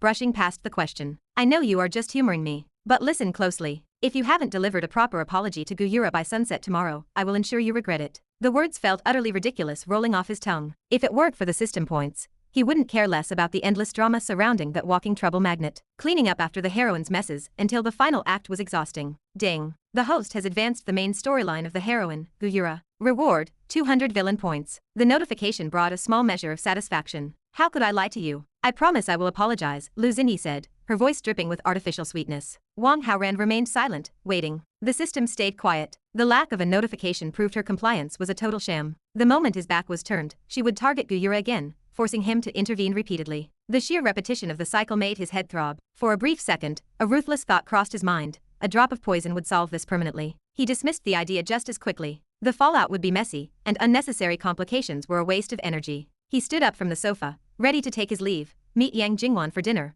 and figure out a more efficient way to handle this stubborn screenwriter. You're leaving already? Lu Xinyi rose quickly, stepping into his path. You just arrived. Why not stay a little longer? No, he said flatly, stepping past her. At least let me see you out. Oh. Lu Xinyi moved too fast, her foot catching the edge of the heavy coffee table. She pitched forward, losing her balance completely. Wang Haoran's reflexes took over. His arm shot out, catching her around the waist and pulling her flush against him before she hit the floor. Ding. The female villain Lu Xinyi's favorability has increased by 10 points. Current total, 80, deep love.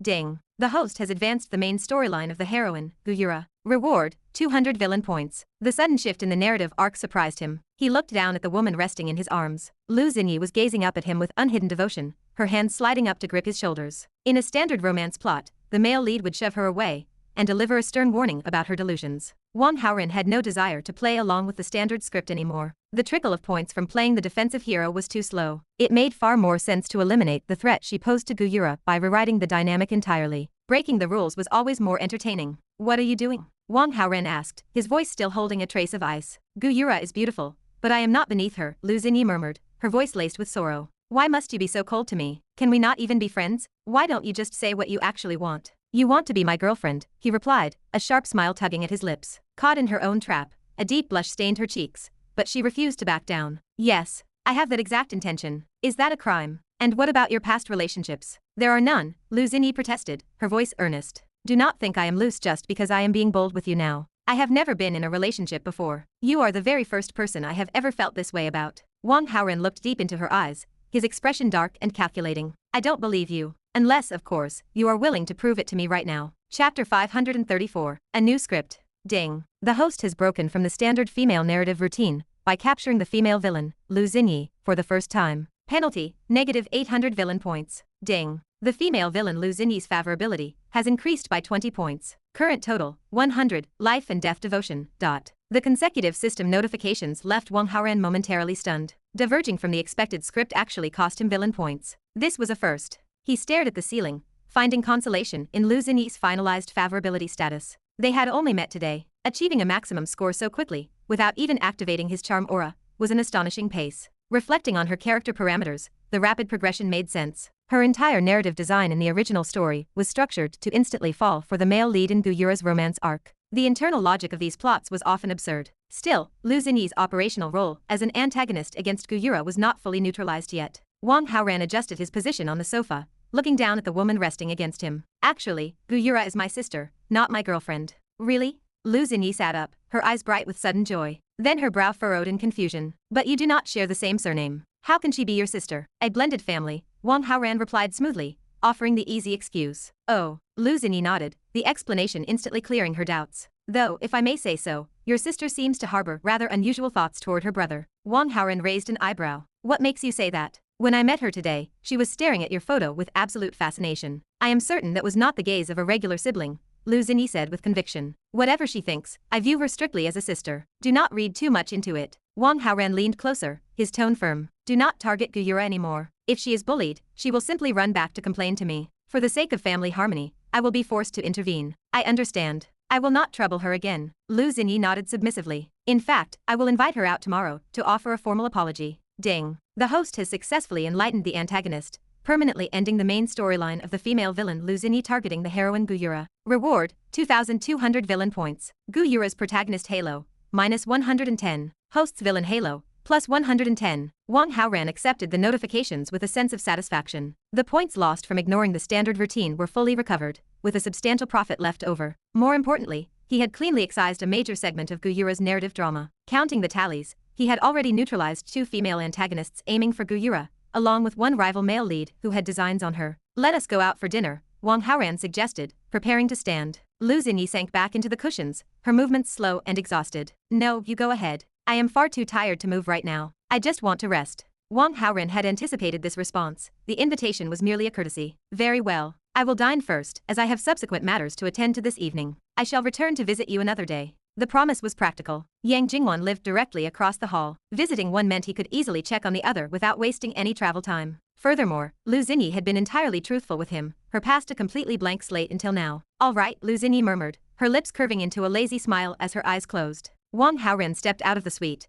closed the door quietly, and walked across the carpeted hallway to the neighboring apartment. He pressed the doorbell. Within seconds, the lock turned, and Yang Jingwan pulled the door open, her face lighting up with instant surprise. You? Why are you here so soon? They had spent the previous evening together. Based on his usual schedule, she assumed it would be at least a week before his next visit. Seeing him on her doorstep consecutive days was entirely unexpected. I came specifically to see you, of course. Why else would I be in this building? Wang Haoran smiled, reaching out to gently pinch the bridge of her nose. Since Lu Xinyi was sound asleep next door, there was zero risk of a confrontation. He delivered the fabrication with absolute confidence. Yang Jingwan's expression melted into pure delight, and after a brief conversation in the entryway, the two headed down to the complex's restaurant for dinner. The following morning, Wang Haoran departed from the residential complex early. Bypassing the local breakfast options, he drove directly toward the normal university campus. He pulled his Pagani up to the curb near the main gates, retrieved his phone, and dialed Guyura's number. The line connected, and before she could speak, he issued a direct command. I am waiting at your school gate.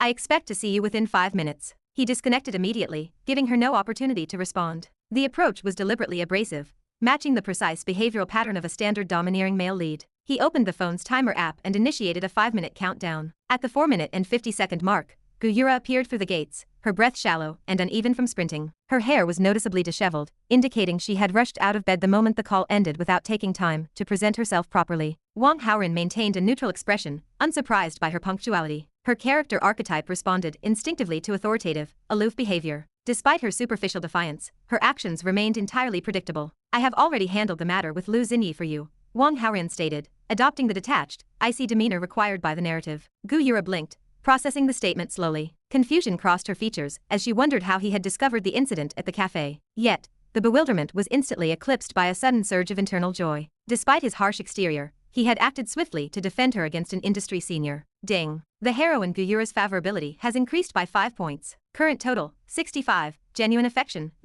Ding. The host has successfully advanced the heroine's arc under the assumed male lead persona. Reward, 900 villain points. Guyura's protagonist halo, -45. Host's villain halo, +45. Do not read into this, woman, Wang Haoran interrupted, noticing the small, involuntary smile forming on her lips. I simply found your situation pitiful. I possess no personal interest in you. Maintaining the persona was a necessity. Any divergence risked another automated point deduction from the system. Guyura crossed her arms, her chin tilting upward. Do not worry, I have no intention of thanking you. Wang Haoran tightened his jaw slightly. Were it not for the constraints of her current protagonist halo, which required a specific progression before she would drop her defensive pride, he would have corrected her attitude immediately. He looked forward to the moment this self-absorbed heroine realized the actual capabilities of a male-frequency antagonist. Furthermore, regarding our respective positions, I am your older brother. We belong to a blended family. Ensure you do not confuse the dynamic, Wang Haoran reminded her. With Lu Xingyi's cooperation secured, ensuring Guyura maintained the same narrative lie was essential to avoid any structural contradictions. An older brother? Guyura looked at him skeptically. You are not necessarily older than I am, are you? As a sophomore to his freshman status, she was likely a year his senior, a detail Wang Haoran knew well. However, the exact chronology was irrelevant to the persona. Quiet. If I state that I am the older brother, then that is the arrangement. Declining further discussion, Wang Haoran turned, opened the door of the Pagani, and slid into the driver's seat. The powerful roar of the engine filled the street as the sports car accelerated, vanishing rapidly into the morning traffic. Guyura stood on the pavement, watching the empty road. An older brother is fine, but there is truly no need to be so aggressive about it, she muttered under her breath. Yet, despite her words, a distinct warmth settled in her chest as she turned back toward the campus. Chapter 535. Genius Chess Player. The street outside Qin Fan's mansion had finally returned to a state of quiet. The crowds of internet celebrities and curious onlookers, who once gathered to check in, had vanished, leaving the area deserted. Qin Fan found a genuine sense of relief in the silence. At the very least, he could now walk through his own front gates without having to sneak around like a fugitive. Inside the mansion, Qin Fan leaned back on the sofa, scrolling through short videos on his phone. He flicked through dozens of clips in a row, searching for any trace of the video that had showcased his specific craft. The fire had finally burned out. The popularity of that particular recording had cooled completely. He felt a strange mix of joy and melancholy. He was happy the video was offline, finally ending the unwanted public appreciation for his handiwork. Yet, a shadow of worry remained. His name and face were already out there. Even if the video was gone,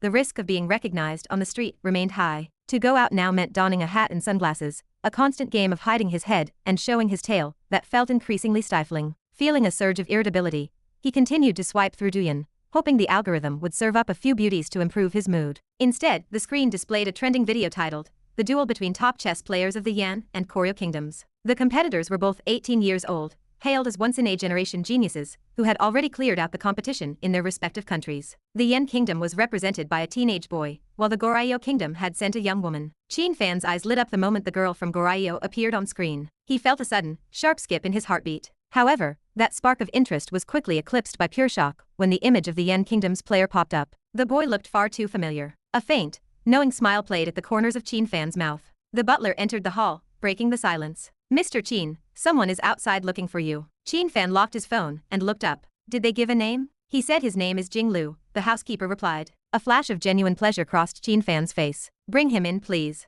The butler bowed and left, returning a few moments later with a young man wearing thick-rimmed glasses. "Master." Jing Lu's face lit up with excitement. He rushed toward the sofa, his voice thick with emotion. Qin Fan stood to greet him with a calm smile. "How did you find me here?" The moment the question left his lips, Qin Fan regretted it. "I saw the news about you on the internet, Master," Jing Lu explained. The atmosphere in the hall turned awkward. Qin Fan's face twitched. He silently cursed his own lapse in judgment. Of course the boy knew. Because of that cursed video, the location of this mansion had been broadcast to the entire world. It was the reason for the circus at his gates. Now that his address was public knowledge, it was only a matter of time before his other apprentices scattered across the country started showing up to pay their respects. He felt a bittersweet tug in his chest at the thought. The butler returned with 2 cups of steaming tea, set them on the table, and quietly exited the hall. Once they were seated, Qin Fan noticed that Jing Lu seemed distant, his eyes darting around the room. "You didn't come here just for a social visit," Qin Fan said, taking a slow sip of his tea. Jing Lu scratched the back of his head, looking sheepish. "I really can't hide anything from you, Master. I have a duel with a chess player from the kingdom of Goryeo in a few days. She is incredibly powerful. To be honest, I have no confidence at all. When I saw the news about you, I took it as a sign. I had to come and ask for your advice."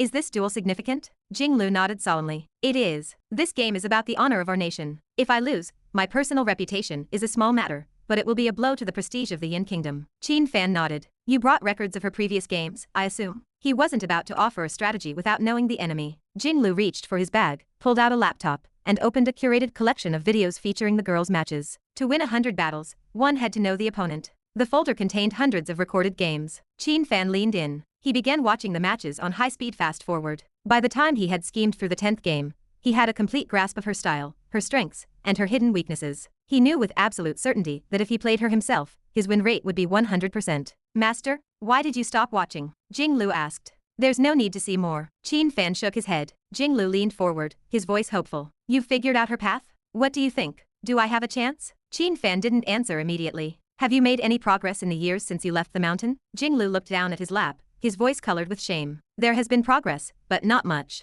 Then I am afraid you will lose more than you win in this match, Qin Fan stated. He had taught Jinglu everything the boy knew. He understood the limits of his student's logic perfectly. His judgment was euphemistic, but the reality was harsher. In Qin Fan's mind, Jinglu had a 10% chance of victory at best. Jinglu's shoulders slumped. He had expected the answer, which was exactly why he had come seeking a miracle. Master, is there a countermeasure? There is. However, the variables in a live game are too complex for you to master in such a short window. I will teach you what I can. Learn as much as you are able. Thank you, Master. Jinglu's voice was small, but he bowed his head in gratitude. Qin Fan reached out and patted the boy's shoulder. Don't be discouraged. Chess requires talent, yes, but it also requires accumulation. You have the talent, you simply lack the years. That girl has likely been playing since she was old enough to hold a piece. She has over a decade of experience. You have barely been at this for 5 years. To reach this level so quickly is something to be proud of. Even if you lose, there is no shame in it. He spoke earnestly, trying to ease the boy's burden. In Qin Fan's eyes, the national honor argument was overblown. Did a victory against Jinglu mean she had defeated every player in the Yin Kingdom? Hardly. She hadn't faced him. As Jinglu began to set up the board,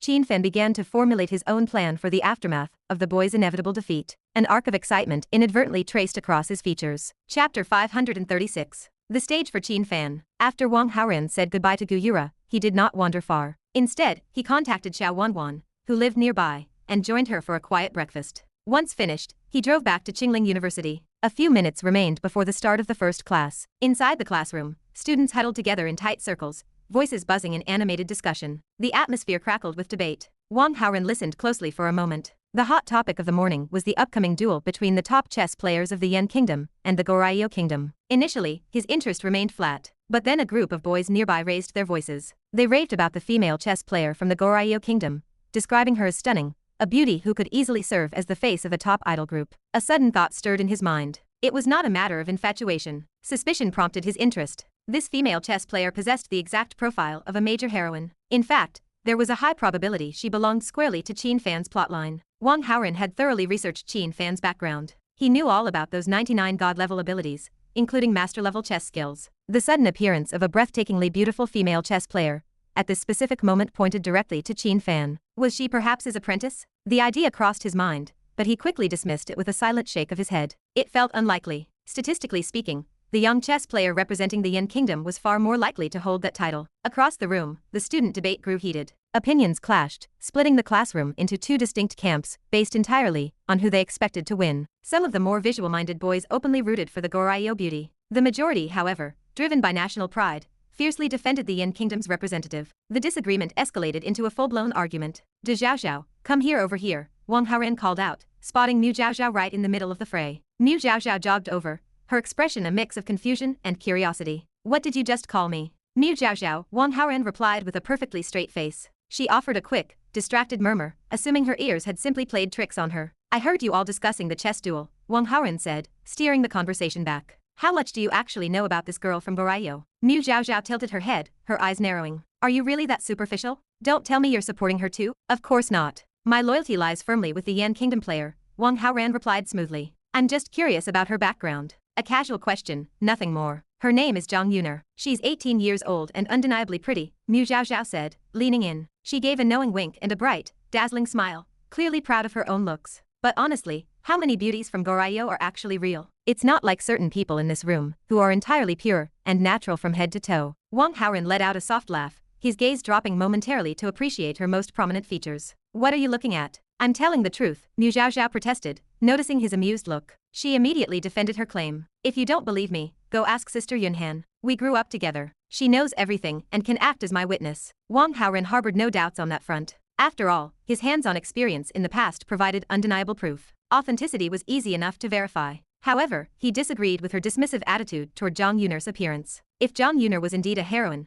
system logic dictated she must be a natural beauty. Surgical enhancements were common in Goryeo, but a true heroine would always stand out as a rare, unaltered exception to the rule. The Goryeo side is completely shameless, Mu Zhaozhao continued, her voice rising with indignation. They actually claim that Go originated in their country, when everyone knows it belongs to our Yin kingdom. I truly hope our player, Jing Lu, crushes her. A loss would be disastrous. She let out a heavy sigh, looking thoroughly burdened by geopolitical sports drama. Their media will have a field day. They will twist the narrative to claim historical dominance, and as the losers, we won't have a leg to stand on. Jing Lu is our #1 player. If he fails, who else can possibly stop her? Wang Haoran found her intense anxiety highly amusing. Jing Lu might lose, but the Yen Kingdom was in no real danger of defeat. The realm possessed a hidden wild card, Qin Fan. If Jing Lu fell, Qin Fan would inevitably step into the breach. This high-profile match between nations was not a crisis. It was the perfect, tailor-made stage for Qin Fan to shine. The upcoming sequence of events seemed blindingly obvious. Zhang Yun'er would defeat Jing Lu, triggering widespread public outrage and ridicule against the Yen Kingdom. Then, with the eyes of millions watching, Qin Fan would step forward, challenge her, and claim a spectacular victory. An achievement of that magnitude would bring infinite honor. The embarrassing public scandals from his recent past would be washed away, replaced by the glowing aura of a national hero. When Qin Fan walked the streets after that, mockery would turn to universal admiration. Public indecency, after all, was merely an embarrassing joke, not an unforgivable crime. A grand victory for national pride would completely rewrite his public image. Even his female apprentices, Tan Tai Yeo, Mu Nanzi, and Song Siwi, would likely view him in a whole new, respectful light. Worse still, a far more terrifying trope loomed on the horizon. Zhang Yun'er, defeated and humbled on the grand stage, would develop a profound admiration for the man who bested her. With a little narrative push, she would fall hopelessly in love with him. What a disaster. Wang Haoran cursed silently, as the predictable plot structure solidified in his mind. He had spent an immense amount of effort forcing Qin Fan into hiding, stripping away his ability to court women openly. If this chess tournament allowed the protagonist to turn the tables, months of careful planning would vanish into thin air. Qin Fan could not be allowed to execute this perfect play. Preventing his intervention required a Yin Kingdom victory from the start. But narrative rules dictated that Jing Lu's skills fell short of Zhang Yun'er's. Under normal circumstances, victory was impossible. The alternative required removing Zhang Yun'er from the equation entirely before the match began. A quiet, permanent elimination seemed like the simplest solution. Without her presence, Jing Lu would face no threat, and Qin Fan would lose his golden opportunity to play the savior. The protagonist's path to redemption would be thoroughly blocked. Yet, the sheer scale of the event presented a major complication. An international tournament generated immense media coverage. If a star player suffered a fatal accident on the eve of the match, it would trigger a massive, high-level investigation. Competent authorities would dissect every detail, raising a significant risk of the trail leading straight back to him. Furthermore, Zhang Yun'er was a prime heroine, an exotic beauty from across the sea. She stood out as the only major female lead from outside the Yin Kingdom. Cultural curiosity added a layer of reluctance. Eliminating her permanently felt like a waste of potential. The problem required a delicate touch. Could she be persuaded to withdraw voluntarily? Or perhaps throw the match intentionally? The question remained, what leverage could possibly force her cooperation? Would his undeniable charm be enough to sway her? Chapter 537. Zhang Yun'er arrives. Hey, what are you doing? Mu Zhaozhao reached out and waved a hand in front of Wang Haoran's face, snapping him out of his deep thoughts. Wang Haoran refocused and asked, do you know where the game is being held? Qingling Gymnasium, she replied. Of course it is. The stage for Qin Fan's grand performance was being built right under his nose. Wang Haoran cursed the plot's convenience silently before pressing further. Has Zhang Yun'er arrived in Qingling yet? Where is she staying? I'm not sure. There hasn't been any news, but those reporters have noses like bloodhounds. If she were here, we'd know. Mu Zhaozhao squinted at him with sudden suspicion. Why are you asking so many questions? Don't tell me you're actually interested in her. Wang Haoran decided to lean into it. Yes, exactly. I want to win her over. Oh please. Mu Zhaozhao rolled her eyes. You think just because you're handsome and amazing that any girl will just fall for you? She clearly didn't believe a word of it. You caught me. Wang Haoran spread his hands with a casual grin. A girl like that is out of my league. If I were going to chase someone, I'd rather chase you. At least the difficulty level is lower, right? You stop talking nonsense. I'm telling Sister Han on you. Mu Zhaozhao wrinkled her nose at him, trying to look fierce, but a spark of secret joy danced in her eyes. The school bell chimed, cutting through the chatter. Students scrambled back to their seats. Mu Zhaozhao slipped into the chair next to Wang Haoran, while Wen Jing, who had just entered the room, took the spot on his other side. Meanwhile, Qin Fan had finished his session with Jing Lu. He spent the morning providing targeted, high-level guidance, and Jing Lu was so immersed in the strategy that he refused to stop even for a meal. Qin Fan didn't push him. He slipped out and took a car toward the Jinhao Hotel. He arrived well before 11 o'clock. This was a tactical move. 12 o'clock was the peak lunch hour, and Qin Fan was still operating in the shadows. He feared being recognized after his recent public embarrassment, so he planned to eat early and retreat to his mansion while the crowds were thin. As he approached the hotel entrance, he spotted a swarm of reporters. His heart skipped a beat. He instinctively lowered the brim of his hat, thinking they were there to ambush him. He quickly realized how ridiculous that thought was. He glanced at the logos on their vests, major TV stations, and legitimate online media outlets. Official news organizations wouldn't waste their resources reporting on his recent scandal. The public outcry had already begun to simmer down. They weren't there for him. They were waiting for a celebrity. Qin Fan lingered, curious about who was arriving. A motorcade appeared in the distance and pulled up directly in front of the hotel. Reporters and cameramen surged forward like a tidal wave. Bodyguards scrambled out of the lead vehicles, forming a tight human wall around a sleek commercial van. The sliding door opened. A young woman stepped out. The reporters erupted, shouting questions over one another in a chaotic frenzy. The girl looked startled, retreating a few steps with a timid, wide-eyed expression. A middle-aged woman rushed to her side, shielding her from the flashes. She gave a few brief, clipped answers before the guards ushered the girl toward the hotel lobby. Qin Fan watched from the edge of the crowd. He caught enough of the shouted questions to confirm his suspicion. This was Zhang Yuner, the Garyo prodigy set to face Jinglu. He blinked, catching glimpses of her through the gaps in the crowd. The more he looked, the more his heart hammered with delight. She was even more stunning in person than in her photographs. She stood on equal footing with his other apprentices, Song Siwi and Munanzi. It was impossible to say who was more beautiful. They were like plum blossoms and orchids, each perfect in their own way. Zhang Yuner had a delicate, vulnerable quality to her. She looked like a frightened rabbit, a trait that stirred a powerful protective instinct in any man watching. As she disappeared into the hotel, Qin Fan finally looked away. He didn't follow her. He knew their paths would cross soon enough. Jinglu stood almost no chance of winning against her. Once his student lost, Qin Fan would be forced to step in and reclaim the nation's honor. Then, he would sit face to face with her across the chessboard.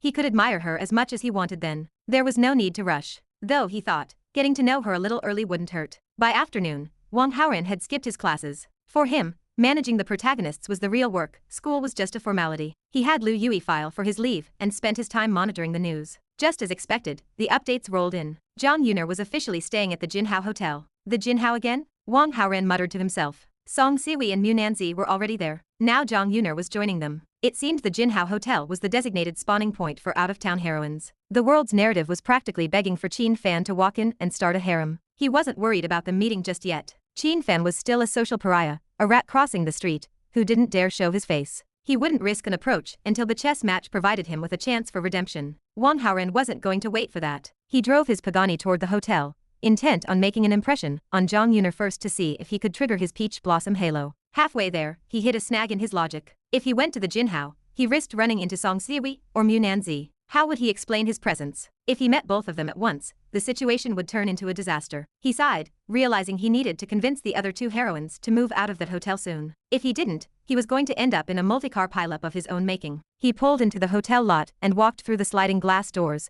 heading for the concierge to find out Zhang Yuner's room number. He didn't even make it to the desk before he collided with someone coming the other way. Haoran. Qin Fan stood there, a wide smile spreading across his face. Wang Haoran felt a jolt of pure annoyance. Talk about bad luck. He forced a friendly, effortless smile onto his face. Haha, what a coincidence. Chapter 538. Superficial friends. It's not Sunday. You should be in class. Why are you here? Qin Fan leaned back, his eyes narrowing with curiosity, as he studied Wang Haoran. There are classes, but we have a break at noon, Wang Haoran replied, keeping his voice vague and his posture relaxed. I have some personal business to attend to. What kind of private matter? Wang Haoran caught the glint of gossip in Qin Fan's eyes and felt a surge of annoyance. He masked it instantly with an embarrassed, slightly sheepish smile. Well, I came to find Nanzi. We just started dating, you know? Even a day apart feels like too much. I couldn't resist using the lunch hour to drop by and see her. The smile on Qin Fan's face stiffened. His expression soured as if he had just bitten into an unripe lemon. Ding. The host has damaged Qin Fan's mental state.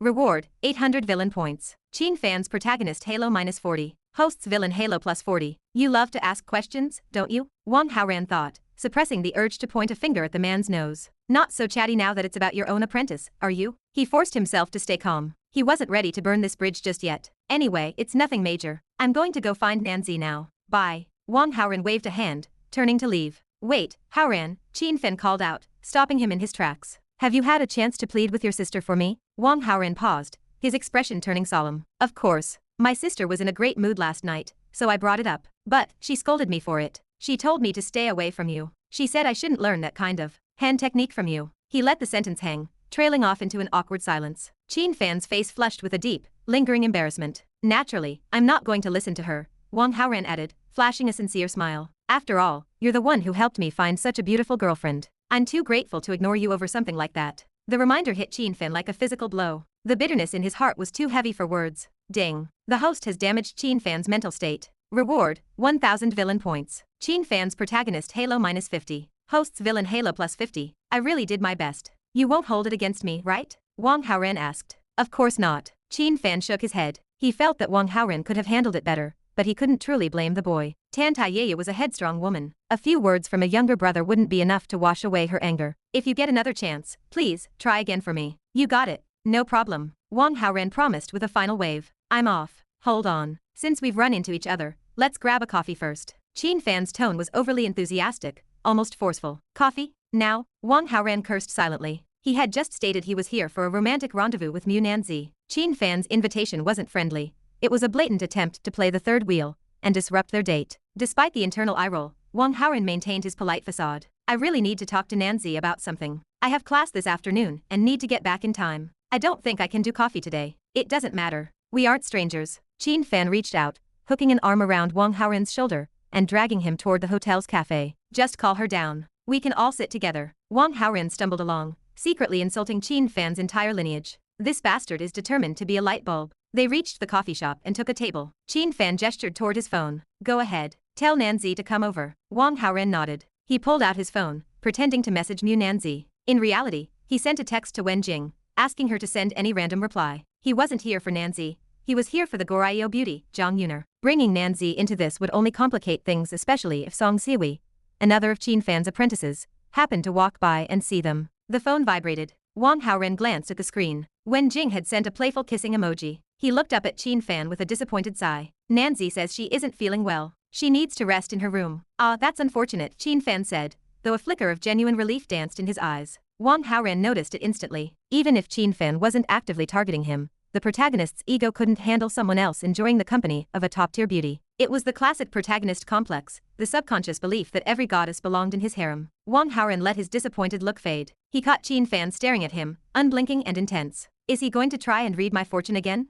Why are you looking at me like that? Haoran, you have a certain aura about you today, Qin Fan said, his voice laced with envy. It seems your luck with women is quite extraordinary. What is it with this guy? Qin Fan wondered. Why is my future brother-in-law constantly surrounded by peach blossom luck while I'm stuck in the mud? Did you calculate my marriage again? Wang Haoran asked. Where's the beautiful woman this time? Using physiognomy too often drains one's life force, Qin Fan explained, his tone heavy. I usually wait a long time between readings. I just glanced at your complexion and saw the signs. It isn't necessarily a new romance. I see. Besides, you just had a stroke of luck recently. It wouldn't happen again so soon. Qin Fan's words sounded more like he was trying to convince himself. He knew Wang Haoran's fate was intertwined with the peach blossom star, but he hated the idea of it being true. Nanzi is a good girl. You must treat her well. Even if you encounter another woman, you must refuse her. Don't be unfaithful. Listen to him preach, Wang Haoran thought with a sneer. If he were in my shoes, he'd be opening his arms to every girl in sight. Hypocrite. Of course, Wang Haoran said, keeping his voice steady and earnest. I only have eyes for Nanzi. I'm not interested in anyone else.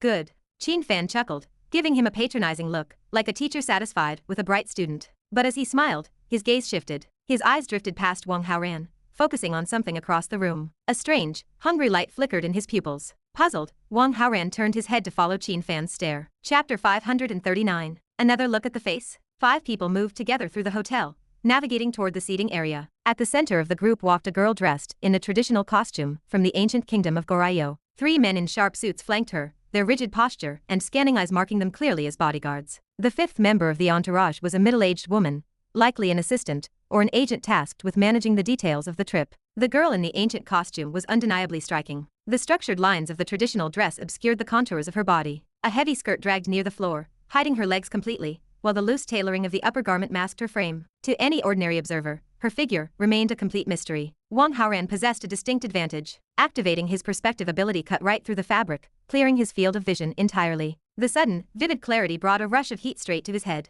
The system logic never lied. This girl was absolutely a heroine. Judging by the elaborate traditional attire and the tight security detail, she had to be Zhang Yuner. The entourage drew closer, following a path that cut straight across the cafe. The open layout of the hotel lounge made it a convenient shortcut to the main elevators, and they seemed intent on passing through without stopping. Zhang Yuner, I love you. A thin man shattered the quiet of the lounge, bursting from behind a decorative pillar and charging directly at the girl. The three bodyguards reacted instantly, lunging forward as a single unit to intercept the intruder. The move left a fatal blind spot. On the opposite side of the walkway, a second man materialized from the shadows, his arms wide as he lunged toward the unprotected girl. The middle-aged assistant threw herself forward to block him, but the attacker shoved her aside with brutal force. Zhang Yuner stood entirely exposed, frozen as the man closed the distance. Qin Fan launched himself from his chair. In the blink of an eye, he crossed the room and anchored his weight directly in front of Zhang Yuner, a solid wall blocking the attacker's path. Wang Haoran watched the entire sequence unfold from the table, his fingers tightening around his coffee cup. A sudden urge to smash the porcelain against the floor washed over him. The timing was entirely too convenient. These two fanatics had appeared out of nowhere precisely to hand Qin Fan a textbook opportunity to play the chivalrous savior. The bodyguards had blundered entirely, chasing a single distraction and leaving their target completely vulnerable. Stepping in to steal the spotlight wasn't an option without revealing his own hidden strength. Wang Haoran remained anchored to his seat, forced to watch Qin Fan execute the perfect rescue. With the threat neutralized by Qin Fan's sudden intervention, the three bodyguards recovered their footing. They swarmed the area, pinning both attackers to the carpet. A flurry of sharp questions revealed the truth. The men were obsessive fans who had coordinated the ambush to force themselves into Zhang Yuner's space. Hotel security arrived within moments, hoisting the frantic men by their arms and marching them out of the lounge. Zhang Yuner stood trembling, her face completely drained of color as the shock set in. The middle-aged assistant kept a tight grip on her shoulder, murmuring quiet words of comfort. Once the girl's breathing steadied, the older woman turned toward Qin Fan, her expression filled with profound relief. Sir, thank you so much, the assistant said, her speech carrying a thick Goryeo accent, but remaining perfectly clear. If you hadn't stepped in when you did, the consequences would have been terrible. It was nothing, Qin Fan replied. He offered a practiced wave of his hand, his eyes lingering intently on Zhang Yuner's face. Zhang Yuner tilted her head up, her timid gaze meeting his. Just as she parted her lips to speak, a shadow fell across the space. Wang Haoran stepped directly into her field of view, closing the distance to stand right beside Qin Fan. He had waited for her to notice him from across the room, but her habit of walking with her head down made a passive approach useless. If he wanted to trigger an impression, he had to bring his face directly into her line of sight. 1 second passed. Then 2. Ding. Congratulations to the host for an incredible stroke of luck. Meeting the heroine Zhang Yuner for the first time has triggered the first-class accepting oneself effect of the Super Peach Blossom Halo. Ding. The heroine Zhang Yuner's favorability toward the host has risen to 80. Deep love. Ding. The host has successfully influenced the direction of the plot. Reward, 6,000 villain points. Qin Fan's protagonist Halo -300. Host's villain Halo +300. The urge to celebrate nearly overwhelmed him. Qin Fan's earlier prediction about his impending luck had proven entirely accurate. The irony was exquisite. The protagonist's grand rescue had set the stage, but the system rewards had bypassed him entirely. Wang Haoran masked his triumph behind a look of gentle concern, focusing entirely on Zhang Yuner. You look incredibly shaken. Are you all right? The moment Zhang Yuner met his eyes, a deep flush spread across her cheeks. Her chest rose and fell rapidly, her hands trembling from a sudden spike of nervous energy rather than fear. Thank you. I am fine. Her pronunciation was flawless. The standard Yin Kingdom dialect was delivered with absolute precision. Aside from her traditional Goryeo attire, her speech gave no indication of her foreign origin. The fluency made perfect sense. As a central figure in Qin Fan's upcoming arc, communication through simple gestures would have broken the narrative flow. Mastery of the language was a structural necessity. My name is Wang Haoran, he said, offering a warm, effortless smile. It's a pleasure to meet you. Zhang Yuner, she murmured, her lips pressing together nervously as she introduced herself. Ding. The host has damaged Qin Fan's mental state. Reward, 1,800 villain points. Qin Fan's protagonist Halo -90. Host's villain Halo +90. Beside them, Qin Fan's expression darkened into a scowl. The injustice of the situation burned. He was the one who had neutralized the threat, yet the gratitude was being directed entirely toward his companion. Hello, my name is Qin Fan, he interrupted, forcing his way into the conversation to establish his presence. Zhang Yuner glanced toward him, offering a brief, silent nod before looking away. The gesture carried the bare minimum amount of courtesy required to acknowledge a stranger. A wave of deep frustration hit Qin Fan. The response made no logical sense. He had risked himself to shield her, yet she barely looked at him, reserving all her warmth for Wang Haoran simply because of a handsome face. First Mu Nanzi, and now Zhang Yuner. The pattern was infuriatingly superficial. Ding. The host has damaged Qin Fan's mental state. Reward, 2,000 villain points. Qin Fan's protagonist Halo -100. Host's villain Halo +100. I'm actually a great admirer of your work, Wang Haoran continued, maintaining a perfectly respectful tone. Would it be possible to exchange contact information? Please don't misunderstand. I only mean to ask for guidance regarding chess strategy whenever you have a free moment. Qin Fan opened his mouth to intervene, intending to boast about his own master-level chess skills to shut the request down. He caught himself at the last second, clamping his jaw shut as a sudden thought stalled him. Yes, of course, Jang Yuna replied softly. She retrieved her phone from her sleeve, her fingers moving quickly as they exchanged numbers. The middle-aged assistant watched the interaction with open astonishment. Jang Yuna was notoriously introverted, consuming her entire life with chess strategy, while actively avoiding social interactions. Watching her willingly hand over her personal details to a young man she had just met was completely unprecedented. Chapter 540. AI in Ancient Pavilions. The middle-aged woman burst into a rapid string of Goryeo. Wang Haoran could not understand a single word, but her sharp tone and frantic expression made the situation clear. Something urgent required their attention. He stepped back and gestured for Jang Yuner to follow her assistant. The girl offered a quick nod to her companion before waving a hesitant goodbye to Wang Haoran. I have things to do. I must go now. Goodbye. I won't keep you then. Wang Haoran offered a gentle, easy smile. Jang Yuner froze for a heartbeat. Her eyes glazed over as if the simple curve of his lips had cast a spell over her senses. She stood dazed, fascinated by the sight. Ding. The host has damaged Qin Fan's mental state. Reward, 900 villain points. Qin Fan's protagonist Halo -45. Host's villain Halo +45. Qin Fan stood by his side, his expression turning sour as he watched the girl's retreat. Even as she walked away, Jang Yuner turned back to look over her shoulder. Her focus never wavered, remaining fixed entirely on Wang Haoran until she disappeared around the corner. Haoran, do you actually like her? Qin Fan asked. He wore a heavy frown, his voice tight. Wang Haoran maintained a look of pure confusion. Whatever gave you that idea? You were smiling at her. You stared straight at her the whole time. When I speak to someone, I look them in the eye. It is basic politeness, Wang Haoran replied with mock solemnity. I simply think she is a gifted player. I want to build a friendship with her, nothing more. If you want to learn chess, I can teach you, Qin Fan said, his voice dropping into an attentive, helpful register. Why look so far afield for an instructor? Wang Haoran felt a wave of secret scorn. This man was transparent. Qin Fan was not offering a favor. He was drowning in jealousy. You play chess too? Wang Haoran kept the truth hidden, masking his knowledge with a skeptical glance. To be honest, Jing Lu, the young prodigy of the Yin Kingdom, is my apprentice. Qin Fan puffed out his chest, clearly fishing for admiration from his future brother-in-law. Wang Haoran saw right through the bravado, but forced a look of shock and awe. Truly? That is incredible. I will certainly come to you for advice when the time comes. It is easily done, Qin Fan replied with a hearty, self-satisfied laugh. He truly believed the boy's adoration was genuine. He leaned in closer, his tone turning serious. You should avoid that Jang Yuner. She is from Goryeo, a foreign rival. It is best to keep your distance. Besides, if you get too close to her and Nanzi finds out, she will be furious. The threat was thinly veiled. Wang Haoran realized the man wanted him away from the girl so he could have her for himself. What a beautiful dream you're having, he thought. Aloud, he simply muttered, You're right. You're absolutely right. Qin Fan nodded in relief. Then, without missing a beat, he added, Give me her phone number. I have a few professional matters I need to discuss with her. You have to be kidding me. Wang Haoran fought the urge to strike him. The man was treating him like a fool, assuming he would believe such a blatant lie. I have it right here. Let me read it out to you. The contact information mattered little in the long run. If Qin Fan wanted it, he could have it. It would not change the outcome. Qin Fan may have saved her earlier, but Jang Yuner's heart had already been claimed by a different man. The protagonist was chasing a phantom. Qin Fan pulled out his phone and recorded the digits, double-checking the sequence with intense focus. Once satisfied the number was correct, a triumphant smile broke across his face. Sit back down. Let's finish our coffee, Qin Fan said cheerfully. I need to get back to school. We can catch up another time. Wang Haoran could not stand another minute of the man's company. Fine, fine. Next time then. Qin Fan waved him off, his eyes already drifting back to his phone. He was clearly impatient to make his first move. Later that afternoon, in a secluded training room, Jang Yuner sat before a digital board. Her opponent was not a person, but a high-level artificial intelligence. In the modern era, AI served as the ultimate training partner. Go remained the absolute ceiling of strategic competition. After the first stone dropped, the possibilities branched out into a staggering web of outcomes. While not infinite, they were calculable. The AI could play a million games without rest, using vast data sets to predict a human's movements hundreds of steps in advance. Both Jing Lu and Jang Yuner struggled against the top-tier programs, losing far more often than they won. But an AI lacked human intuition. Despite their losses to the machines,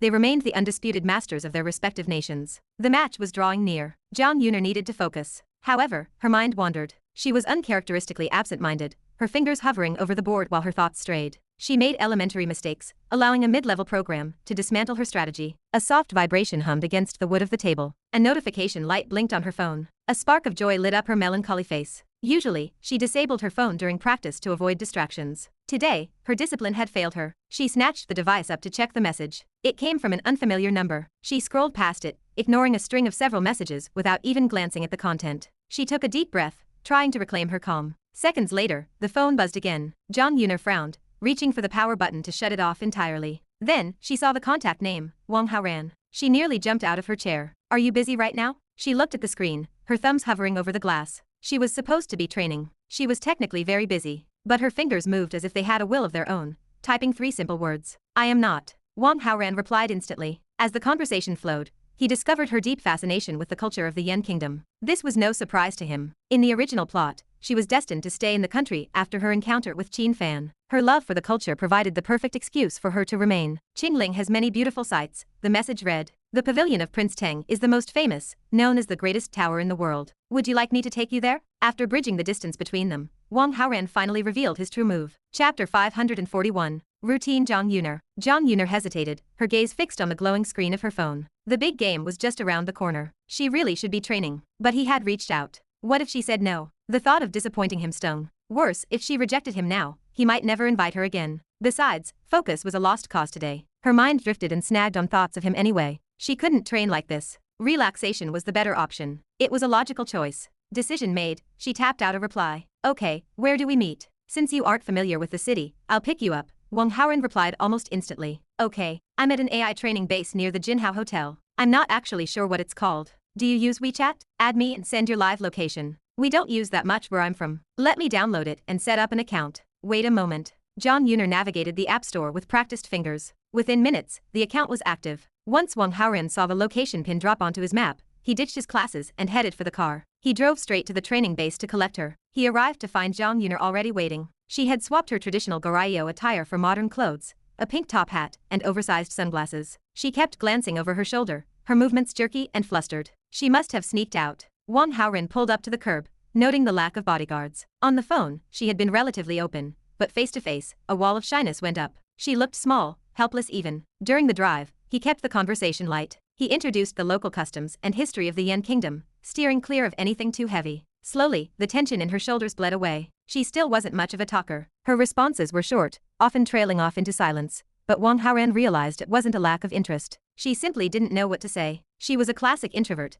a tech-obsessed girl who lived more in the world of code and logic than in social circles. They pulled up near Muwang Pavilion. Wang Haoran parked the car and led her toward the grand structure. On his last visit, he had only admired the exterior. Now, with Zhang Yuner at his side, he decided it was time to see the inside. They walked side by side through the halls. Wang Haoran played the part of the guide, explaining the history and origins of the pavilion. Zhang Yuner listened in quiet contemplation, nodding occasionally. Her sunglasses hid her eyes, but she never looked at the exhibits. She looked at him. Through his perspective vision, Wang Haoran saw the soft, rippling waves of emotion in her eyes. She thought her secret was safe behind the tinted glass. They reached the base of a wide staircase leading to the upper floors. Wang Haoran slowed his pace. Those shoes have quite a high sole, he noted, his voice smooth. The stairs might be difficult. Should I hold your hand? He didn't wait for her to struggle with a response. Before her inner wall of reservation could go up, he reached out and took her hand. He knew how it worked with girls like her. If he asked, she would say she was fine out of sheer politeness. Zhang Yuner stiffened, her breath catching, but she didn't pull away. Thank you, she whispered.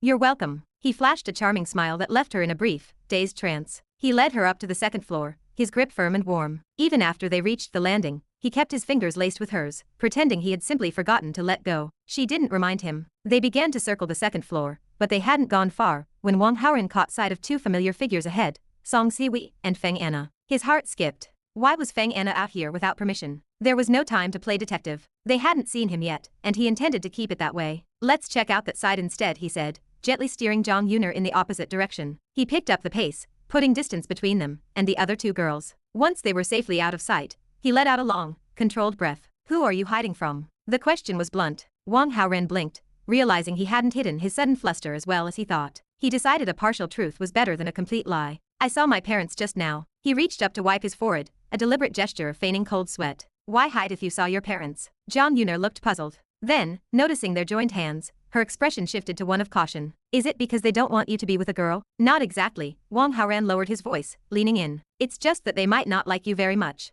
If they saw us here together, they would be angry. But I haven't even met them. Is it because I'm from Goryeo? That's part of it. They know about the Go match between our countries. They don't like the claim that Go originated in Goryeo, and they aren't fond of you as the star player. He let the lie settle between them. To put it bluntly, they're afraid you'll win. It would be a loss of face for the Yan Kingdom. Zhang Yuner fell silent, her brow furrowed in thought. After a long moment, she looked up at him. And you? Do you want me to win? Or do you want your country's player to win? Do you want the truth, or a polite lie? The truth, of course. I want the Yan Kingdom player to win, Wang Haoran said, his voice earnest. Zhang Yuner nodded slowly. I understand. It's not even about honor, Wang Haoran sighed, looking away. I just think that if you lose, I can be closer to you. If you win, my parents and my friends will never accept you. But don't mind me. A game is about skill. Whoever is better should win. A storm of emotion surged behind Zhang Yun'er's sunglasses. His words carried an implication that made her heart race, a confession hidden in the folds of his concern. She tried to keep her voice steady, though it came out timid and small. My Yin Kingdom language isn't perfect. I don't think I fully understand what you mean. Can you explain it more clearly? Chapter 542. Routine. Zhang Yun'er. Wang Haoran met Zhang Yun'er's gaze. His voice softened, carrying a weight of feigned affection. It means that the moment I saw you,